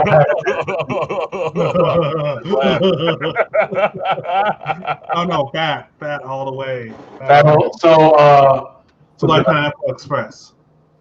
Okay, the first movie. So like 40-year-old version Seth Rogen? Yeah, about that era. Yeah, he was pretty hot. He was pretty hot right now. Look, it's funny. You're right about that. He was pretty hot. He has that wonderful Jufro. That wonderful Jufro. Okay. So when he gets out of the pool, he just goes with like this Seth Rogen? Nah, that's today's Seth Rogen. No. Do Pineapple Express. He's talking about or 40-year-old version. 40-year-old version Seth Rogen. Yeah. Before that. Before that. No, just slap a beard. Oh God. Yeah, 40-year-old version Seth Rogen. Seth Rogen, he There it is. Yep. Yeah. Yep. This one here. Yep. Yep. Now it makes perfect sense. Okay. Okay. Okay. Even that Seth Rogen's kind of cute too. Ain't no argument. Ain't no comment. You know. Yeah. I can definitely do that. Okay. And what's the other movie he did? What's the other movie he did? The one like he dates the famous girl or whatever. Zach and so and so does a porno. You know what? Zach and Ray make a point. Zach and Ray make a point. Seth Rogen was pretty hot too. And they also had what's his name, black guy, in there too. Craig Robinson. Yeah. No relation. Nobody asked. Here you go, homie. He was looking at you, Willie. In the eyes of an angel. Oh please, you can find a better picture than that. We with less clothes. It's so addictive. His laugh is so addictive. Oh my god! If anybody is winning Hollywood, it definitely is him, though. Mm-hmm. All right, who you got, Al? You go. Shit. Me? Shit, man. Mm-hmm. My wife. Oh yeah, I mean, obviously, sure. Well, you know. That's she's the only star in your life. You don't need no other stars. I got a lot, bro. Like, there's so many beautiful women in Hollywood. Oh wait, we can pick more than one. We could. We can go round and round. Hold on. I'm gonna let you finish. Go ahead. We going round and round. Wait a minute. I thought you said one. I mean, look, crushing ain't just one word, man. You know, there's a lot of people. Crushing? Are you done with your questions? It's crusher, it's plural, my brother. Okay. Are you done with your questions then? I'm just gonna throw my one out there because this is an old school one that even my wife knows about. But Halle Berry, Rachel. Oh yeah, I love me a black chick. Yes, baby. Yes. She's 50 years old, looking this good, dude. Like, she's you know what? Oh my God, Rodney. Mm-hmm. You sharing this? Wait, hold up, Rodney. I licked it and called it dibs, bro. That's mine. That's mine, son. Yo. Okay. All right. Just to put the chips down. The craft. That's That's where I lost all my shit. Yeah. Okay. Clean it up afterwards. Yeah. Oh my God. Clean up aisle. Make sure you have. I got a couple. Just one at a time. We're gonna rotate. You got a screen share? Hold on, let me scroll down. Oh, it is. Set it up. Screen share. I'll turn it on. PG-13. Shit, not on this stream, man. Oh. It's automatic for adults. Okay. Wait, so is Al going next? Al, are you going next, or am I? Well, it's me. I'm going next. I don't know. Screen share, Al. All right. First, I gotta. Okay, so. Okay, well, while you do that, I'm going. No, just real quick. I got it. Yeah, I'm already ready, baby. Here's another one. Bow! This one right here, son. From Girlfriend. Oh, okay, yeah. I tell you, I like the wacky ones, man. I like the wacky ones. Oh Lord. Yeah. Question: Does wrestlers count as celebrities? Who? Does wrestlers count as celebrities? Yeah. Okay. Absolutely. Who's gonna be the one who started his own porn site? Yeah, just not oil wrestlers though. It's too greasy. I see now niggas got to be. I'm ready. Y'all was supposed to be doing this recon early, man. Screen share, and I'm ready for it. I'll click you on. Supposed to be doing your recon early. Mine is. You got a screen share. I don't want to hear. You ready? Kevin Owens. Douche. Click one to make it bigger. Click one to make it bigger. Let's see. Let's see what you're working with, homie. Daddy. You look like a proud boy. You want a proud boy. He does. He's a proud boy. He's Canadian. just like Seth Rogen. He's French.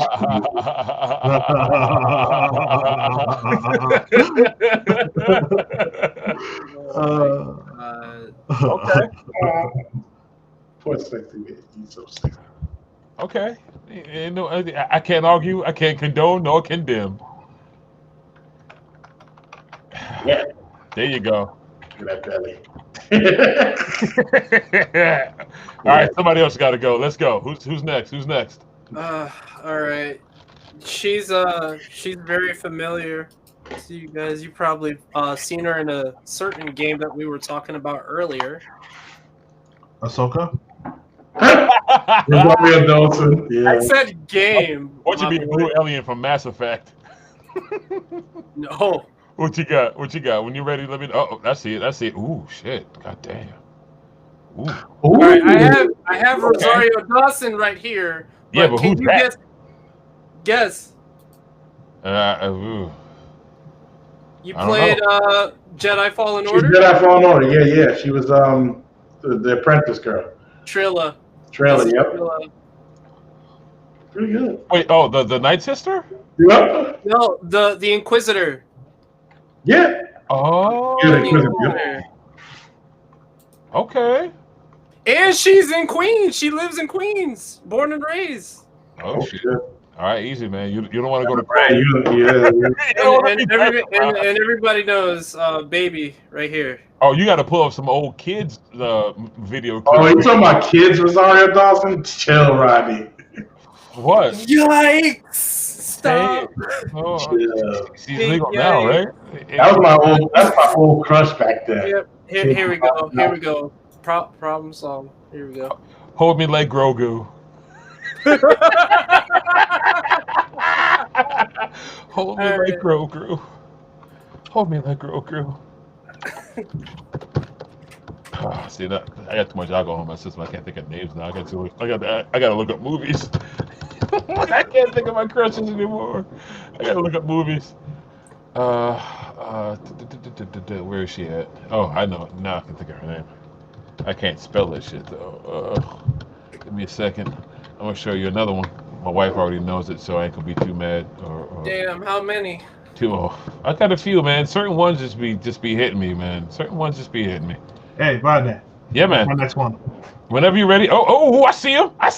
Yep. Leave Tyler being alone. That is mine. Okay, who the hell is this? He was in a couple of movies, like what's that? Bill and Ted, versus Evil. He was the doctor that infected everybody with the monkey virus. Hold up, Bradley. You've never seen Bill and Ted, and yet you seen this dude in Bill and Ted? That's what I'm saying. He can't vouch for him. No, I didn't say Bill and Ted. It's a movie. It's You said Bill and Ted.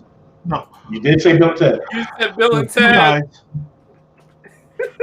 Two guys do evil, which the whole point is taking that horror movie trope and flipping it upside down, where the hillbillies are the actual heroes.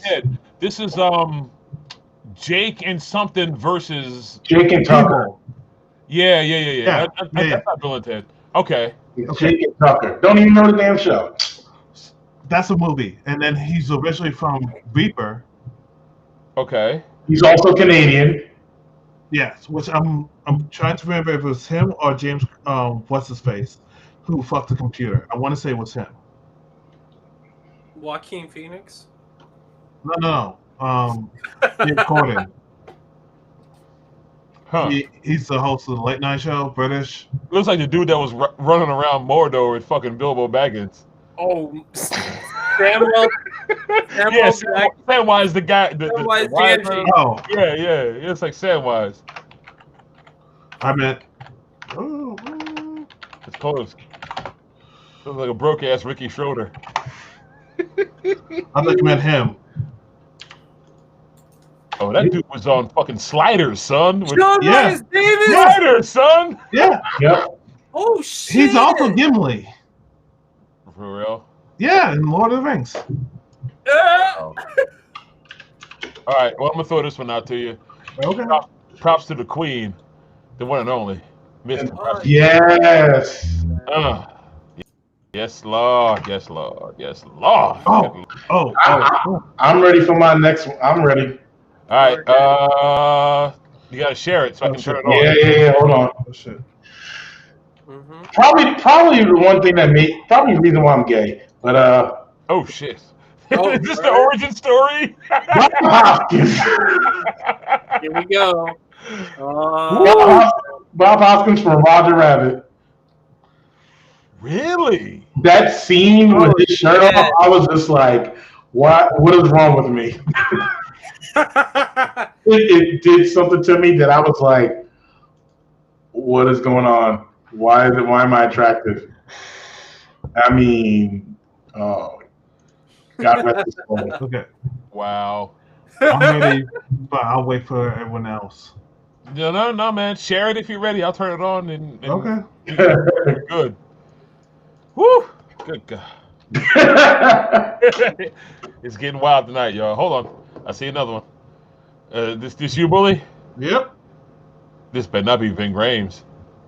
Oh shit. Oh, okay. Oh, yeah. Wait, what did I see him in? He's from American Gods. No, he was in the 100. Yes, he was. He was. That's right. Yep, he was in the 100. Hey, I'm heterosexual, but okay. Yeah. You know, You can have one. I see it. Yeah. Next one. Derek, where you at, yo? You ain't saying much, man. Come on now. Bring it to the table, baby. Bring it to the table. Hey, I'm ready. Alright, okay, here we go. Share it when you're ready, y'all. Share it when you're ready. I'll turn it on. Alright, I had a huge crush on her when I saw her in Game of Thrones. Glad you said something about that. Is this Sarah Connor? Hell no. It's It ain't the little boy girl, right? You ready to share that? Because you ain't. I'm ready. When whoever shares it. You got to know share it. I can just I'll turn it on whenever. Mine is the Mountain. Phil Harfenstein. Oh, God. So now you typecasting. You straight character acting, homie. I see you got a type. I mean, God Almighty, just. I like the fact that he keeps on picking these big guys, but he didn't pick Hodor. Yo, a friend of mine. That's because I met Hodor and he's a good guy and we kissed. A friend of mine who lives in Norway said his next door neighbor is the guy who plays the Mountain. His neighbor is the Mountain. That's hot. Wait, did you see mine? All right, I'm gonna throw another one at y'all. Y'all may not even have recognized her. Oh, what do you got? Hold on. I'll wait. There she is. Yep, there she is. I don't see her though. Oh, there you go. Dude, who's this? Natalie. Oh, her. Yeah, Natalie Dormer. Yep. Where's she from? Game of Thrones. Marjorie Tyrell. Yep. I have no idea who that is. Yep. Oh wait, was that the boat chick? No, that was the girl. That was the other queen that died in the church. She's the one who married the prince. Right. And she had to get what's her face out. Wait, let me see if there's. I don't like her little Michael Jackson nose. Stupid. I don't. It's too tiny. It's very Disney like. Yeah, this is. Oh, that one. That character. Yeah, Marjorie Tyrell.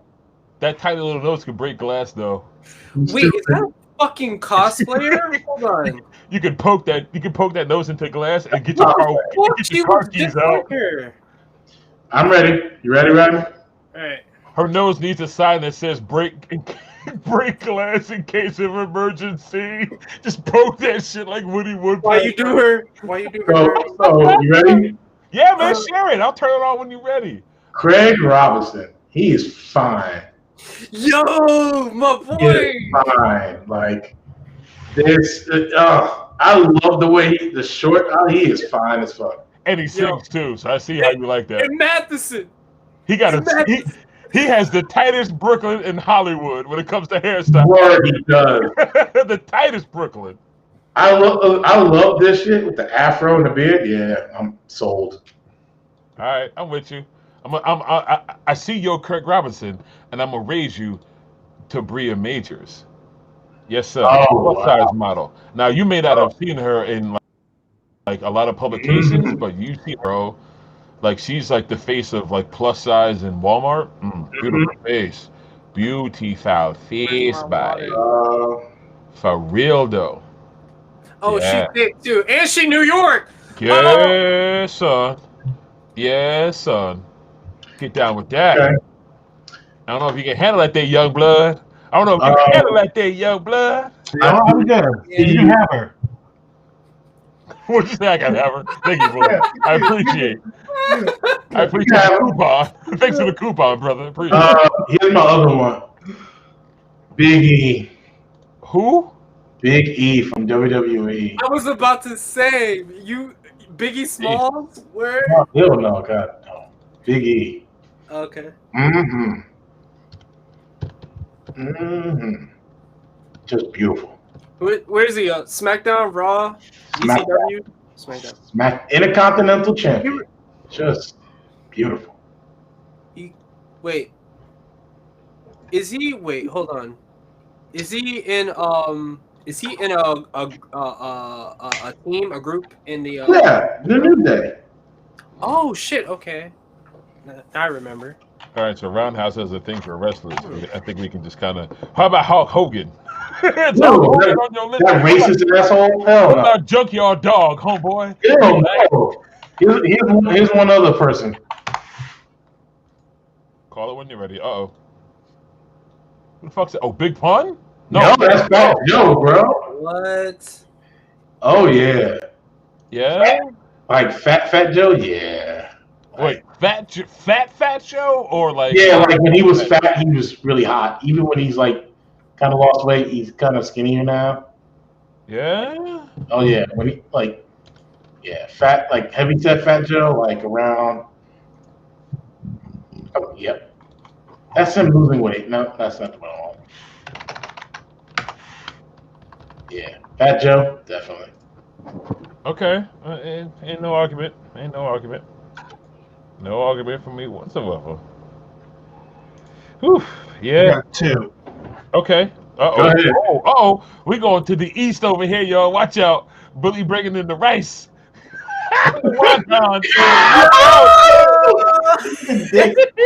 Ooh, you know what? Hold on. I ain't gonna hate. Hold on. No hate from we the delegate. Oh yeah, Brantley, I'm with you. Brantley. What the hell? Yes. Nah, see, not. Yeah, I was with you up until like before, man. You know. Nah, I get it, Daddy. Yep, I get it. Wait. But do you recognize him? Nope. Yeah, you don't recognize him? Look at him. Look at him. Wait, in the blue shirt or the red shirt? The red shirt. The red shirt. Not to be racist, but no. He was in The Mandalorian. Yeah, and he's a 501st. Oh shit! Wait a minute, it's the pilot. Yeah. Oh shit! Yeah, that's his original show. He actually had a play, just like Medea.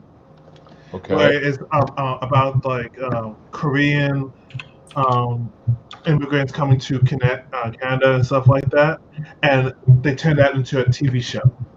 Really?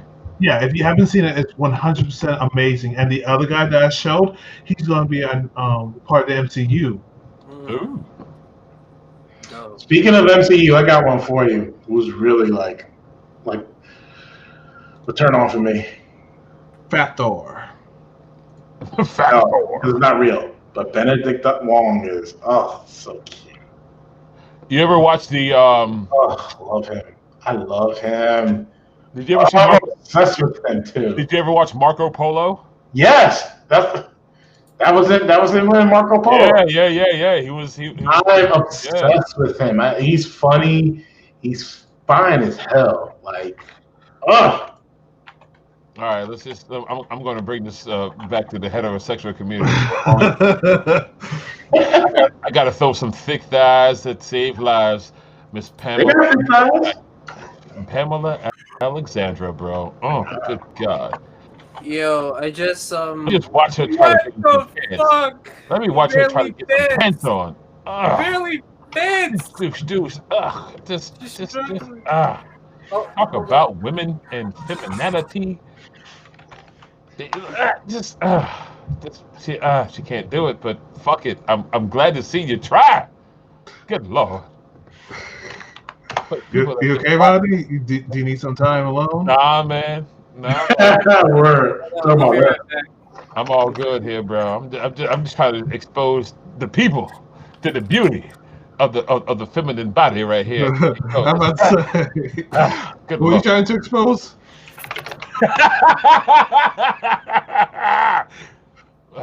Yeah. All right, who's next? I got one more. I see somebody's trying to do a Google search. Mm-hmm. Here we go. All right, who's this? Let's see. Oh.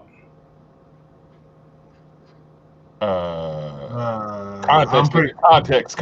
Come on now. Premature. Get rid of that. That don't make sense. Premature. I was looking for this guy right here. All right, keep searching. That is me. Warren Sapp. Oh, wait. Who did I turn off? Wait, nope. Turn you off. Everybody's searching. Yeah. Yeah, I'm sharing. Wait. Who's at? Stop mine. I'm gonna stop mine. I'm gonna turn mine on again. Wait, Derek, where you at, yo? Uh-oh. Wait, did we lose Derek? Mm-hmm. Yeah, we lost Derek. Oh, there he is. Wait. Who's S? That's Derek. That's supposed to be Derek. Derek, are you still with us? Testing. 1. I'm sharing my screen. Warren Sapp. Damn. Love it. Okay. And his brother. All right. I have returned.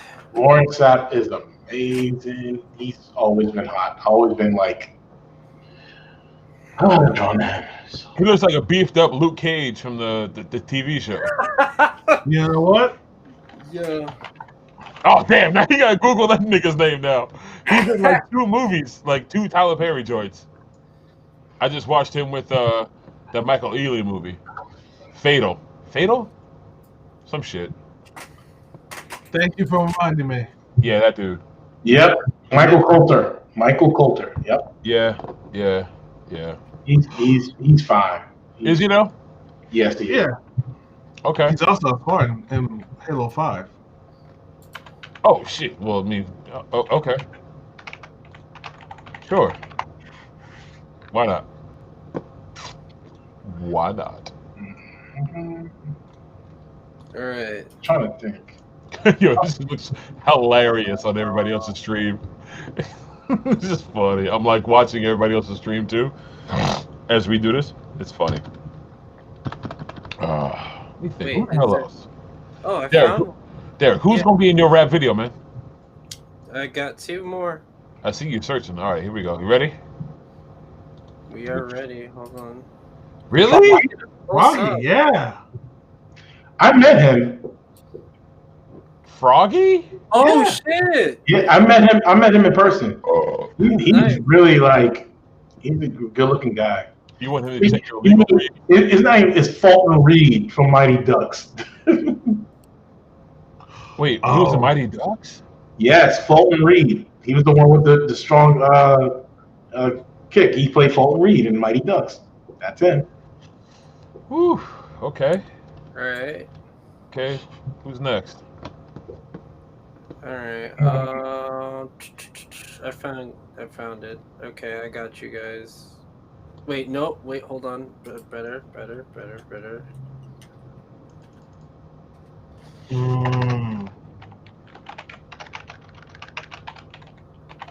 Hey, somebody typing hard as hell. You know what? I am hitting that Google algorithm like crazy. You want to rearrange your stats. There's something. I'll say this. There's something very sexy about him. I don't know what it is, but I'm attracted to him. Oh, who's this? Salma Fucking Hayek. James Bond. Tom Hanks. About Tom Hanks, very sexy. Like it's just very sexy. And I guess because we saw some of his dick in fucking Forrest Gump. I guess that was. Have you watched have you been made aware of the supposed theory that Tom Hanks has a peeing fetish? Because all right, so according to some people on YouTube, Tom Hanks has a peeing fetish, which is why he references peeing in any movie he does. Either he does it or he talks about it. A pee fetish, like he's into water sports. Yeah, essentially. Okay, he's kinky. So what? Well, I'm asking you how you feel. I've never heard of that. I've never heard of that. It's new to me. Well, allow me to enlighten you, my brother. Enlighten me about Thomas Jeffrey Hanks, please. Damn, you know his fucking middle name. You see? That's his middle name? Jesus. FBI. I don't know that man. I don't know that man. I don't know that. Wait, never mind. Theory. I hope I spelled it right. I didn't. God damn it. All right, Tom Hanks pees in every movie. Oh wait, who the fuck is this? Tom Welling. Tom Welling? Tom Welling can get it. Whoever this is. Wait, is it Tom Welling or Tom Ellis? Welling. Tom Welling. So Tom Welling stars in what is his first look at Lucifer? Yeah, the TV show. Tom Welling and Pierce are getting married. Is this a new season? No, this is old. Oh, this is old news? Yeah. Okay. I can't. I couldn't forget it. I'm trying to find the YouTube video that kind of lays it all out. I was so heartbroken. Fluffy can get, and you know what's weird? He knows that gay men like him. Oh yeah, he knows that gay men like him, and he's like very appreciative of it. Oh, absolutely. So is this guy. Nick Frost has. I'm one of his babies. Who's that? I'm one of his. Nick Frost. He looks like a repressed priest that left the priesthood because he got demons. He is so sexy. God. Who is he? Okay, so have you seen Shaun of the Dead? Hot Fuzz? No. Ghost Hunters is on Amazon Prime right now. Canadian movies, right? He's in a lot of movies. He's in Paul, the Alien. Wait, was he the co-star of Paul? Yeah. That's the dude that's hanging out with Paul, the alien fucking creature? Usually when there's a movie, he's with Simon Pegg, the guy on the left. Yeah. So, okay. That's a great show, by the way. I got one more. When you're ready, share it. I got one more. Jesus. I can't Google fast enough. I'm trying to figure out who the hell happy motherfucking saw that you guys are. I'm ready. I got it. Here we go. Oh, yeah. Oh yeah, Teresa. Yeah, Tessa. There you go. Goddamn arms. I'd let her ride me like that motherfucking Pegasus. Yes. I don't care if she's deaf or not. Yes. I'm with Tessa Thompson. Absolutely. I'm a sucker for a woman with an English accent. I want a woman with an English accent to cuss me out. God damn it, Rodney. I'm tired of your bullshit. Seriously. That's it's on my to-do list. I'm gonna find a woman with a British accent and ask her to cuss me out. I am. You better not have this. Fucking Tony Soprano. Really? Yes. You dirty Jersey ass Harrison living motherfucker. God rest his soul. I'm so glad I met him when I was young. Oh, you met him? Oh, who pulled up Idris? I mean, come on, that's a kind of a given. Oh, What's wrong with Vijay? What's Nothing wrong? wrong with him. but just it's a okay. Next. British, black, sexy. I'm not saying nothing wrong with him. Mm. I mean, who am I to fucking judge? Someone who likes thunder thighs.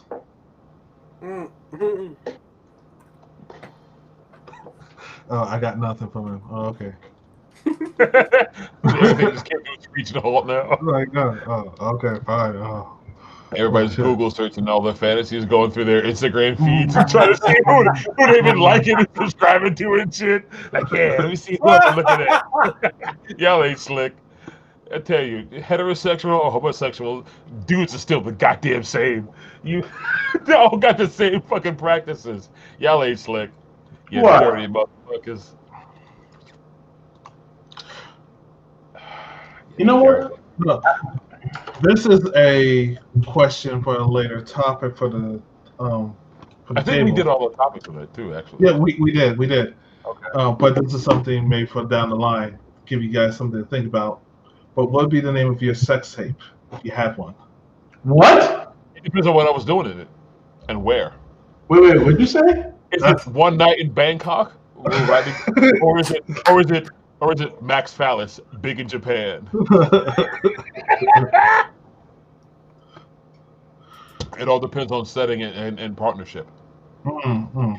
Can't say.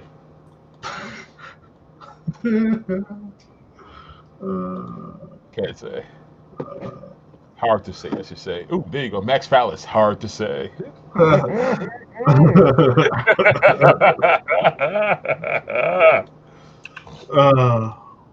Yes. You have to, because it must be done. I can't think of anything. How many? It must be done. The name of your sex tape.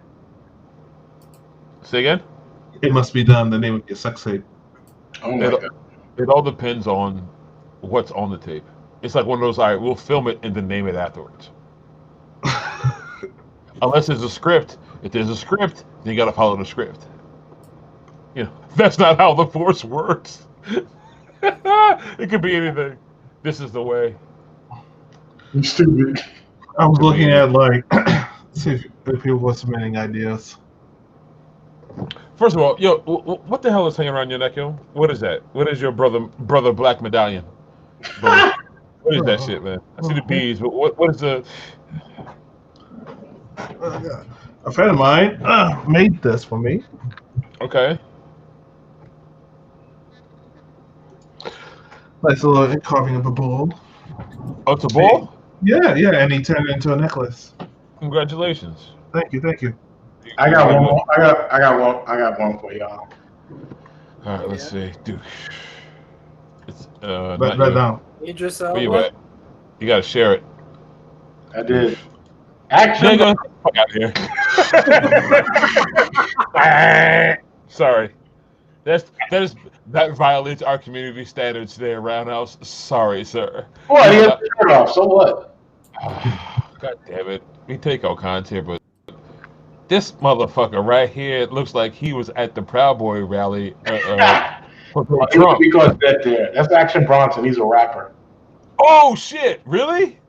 Yeah. I didn't notice him from the one big page. I know who Action Bronson is. Very good rapper. I ain't gonna front. I think he's from Jersey too. He just sits some. He's from Jersey too. Y'all met him, right? I did. Yeah, at the Sabergirl thing. Mm-hmm. Yeah, very good rapper. But go back to that first picture, the one with just the gut at the crowd. Looked like see. Yeah. That's hot. I'm sorry. Is it though? Mm-hmm. Okay. Congratulations. You got that? He's sexy as hell. Hey man, we don't discriminate. You know what's weird though? Like he's losing weight. Like he's losing a lot of weight. He's doing he does these workouts. He goes to the gym over here in Jersey. And you be outside at the window? No. Fucking post it up like, oh yeah. No, I'm being a lot. Like hit squat, down and up. Make sure you wear a mask. Like somebody's watching you. He be on Twitch TV. Whoa. I hear you, brother. Hey, man, to each his own, man. I think he's fine as hell. Okay, ain't nobody gonna argue that. Ain't nobody gonna argue that at all. Boy, I tell you. I see somebody's googling. Who's this? Oh, so that's No, I got nothing. I know we're all sitting around like, who's next? Who else can we throw up into the Oh, I have one more. damn. I'm a little buzz. My bottle's empty, so I'm trying to think of who the fuck else, man.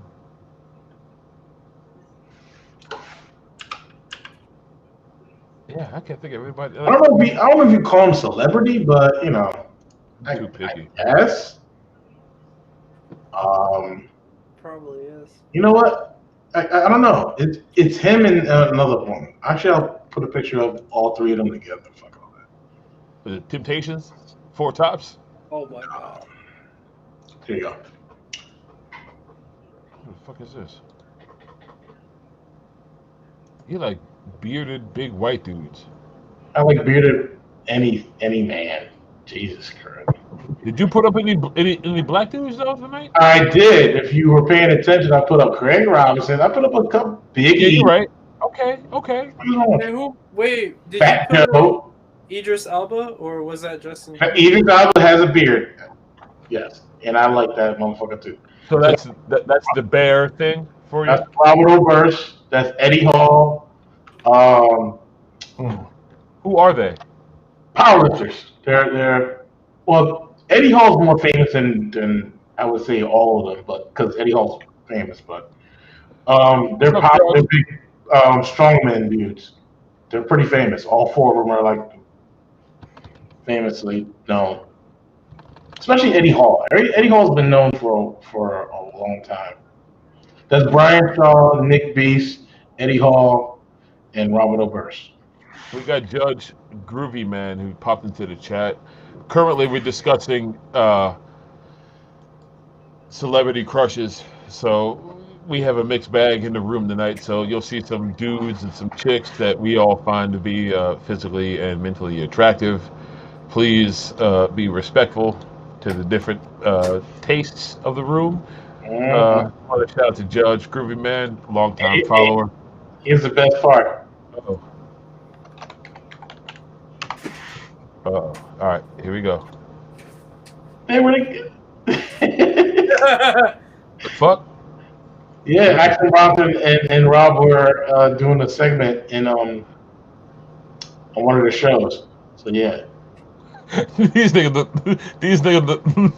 look like two before pictures standing side by side waiting for the fucking after.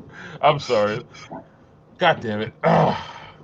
I can't think of any other fine females that I want to throw into the fire tonight. I mean, it is what it is.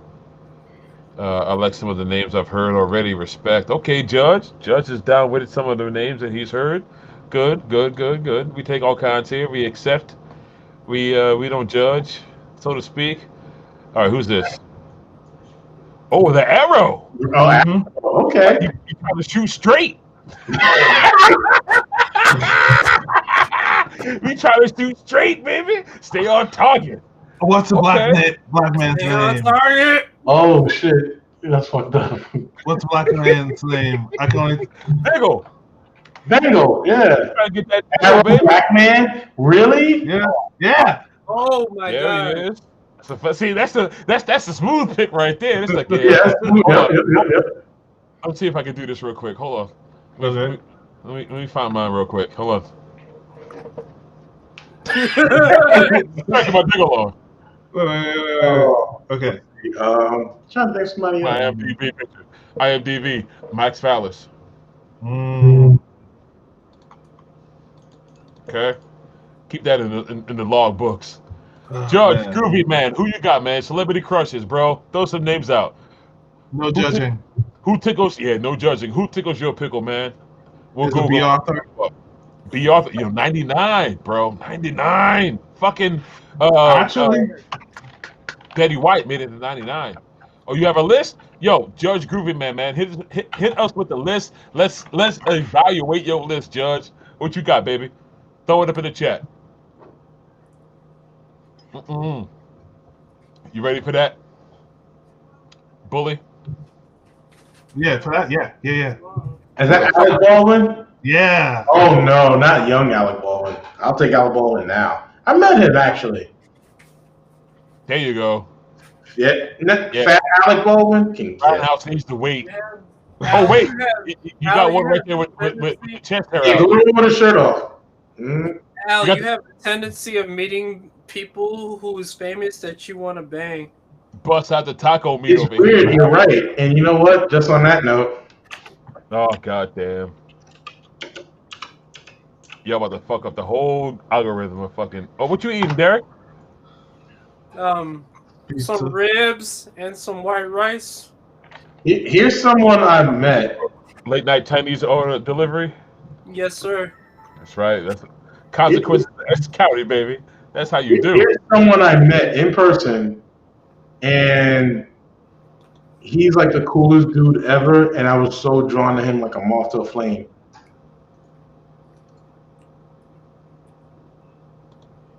Manu Bennett. He looks familiar. It's Deathstroke! It's Deathstroke!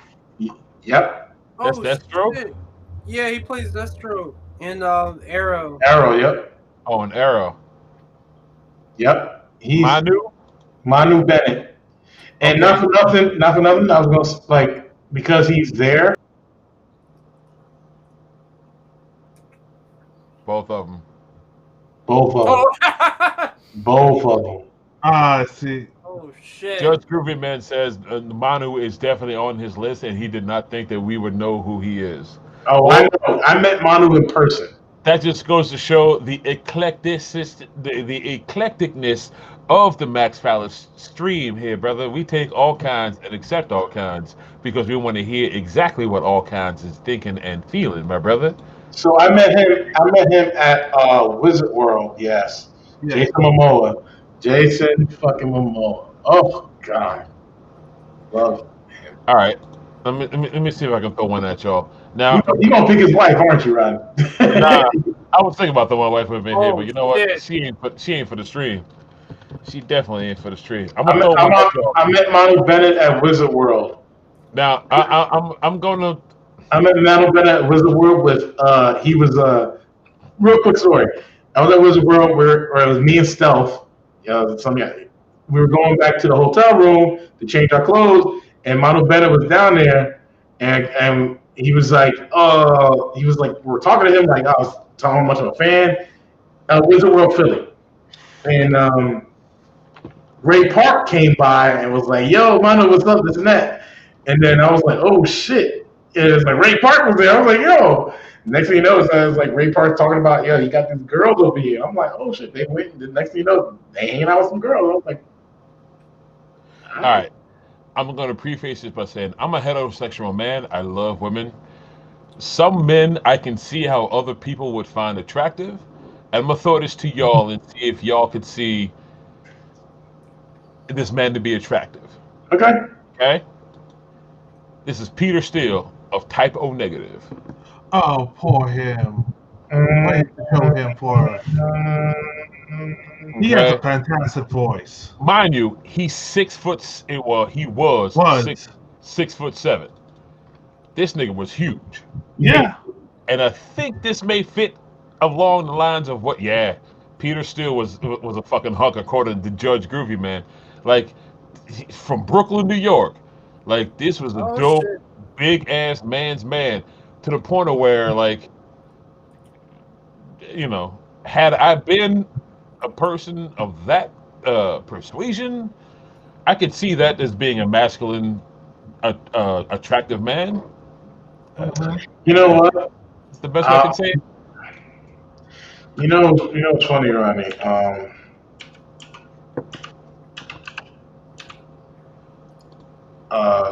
There is one. There is one guy that I would say really did it for me, when it came to Rockman. Okay. I'm gonna share. Give me a second.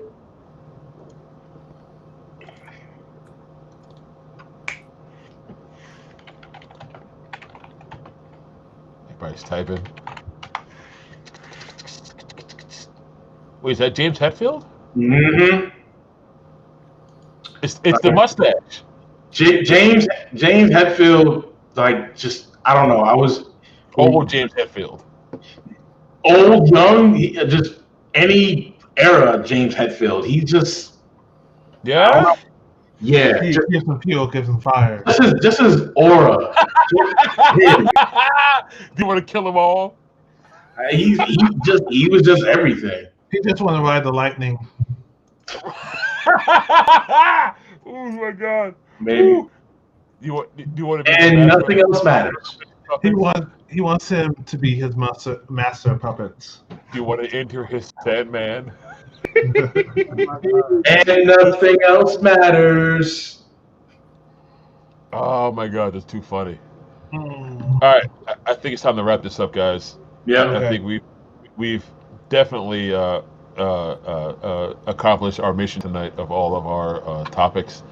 I see my good buddy Magnum Knee High is streaming currently. He's probably setting up for some good retro games. I'd like to do a raid, but I'm not sure how we could do it with Restream. So, Bully, you're streaming on Twitch. Can you set up us to raid Magnum Knee High? I've never done a raid before.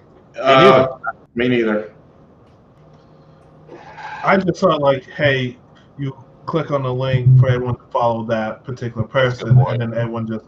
It's a Twitch thing you got to do to transfer everybody. You got to raid their stream.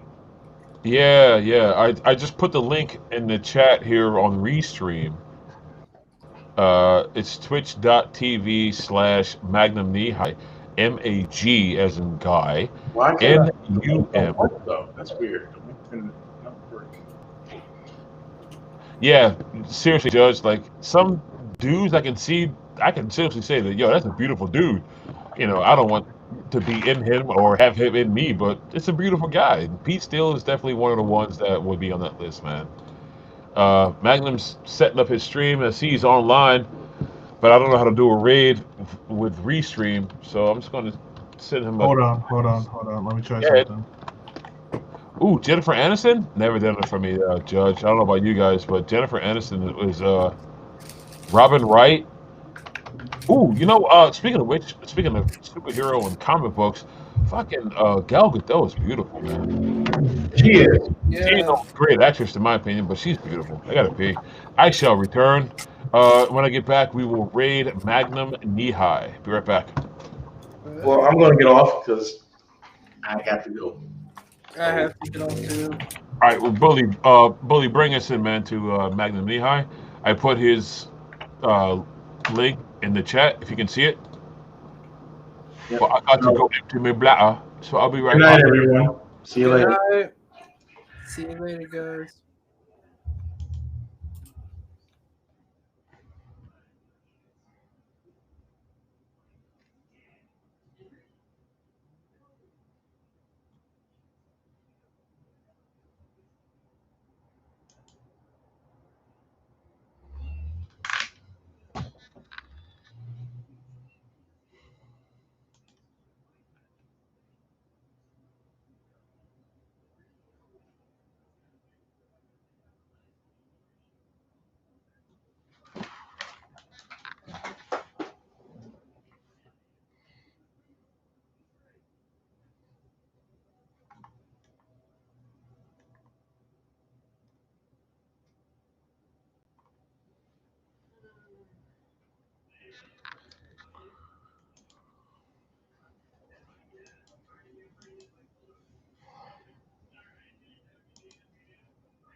Jesus, I came back and you're all gone.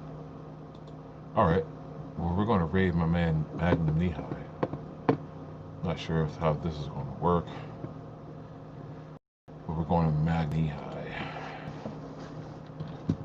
I don't know if we can cause a raid. Can we cause a raid? I don't know though. Well, if you're watching this on the replay, just click Magnum Knee-High's link in the chat. Thank you for coming out, everybody, or watching. Appreciate everybody for coming out. And now I'm going to sign this off by saying thank you for watching.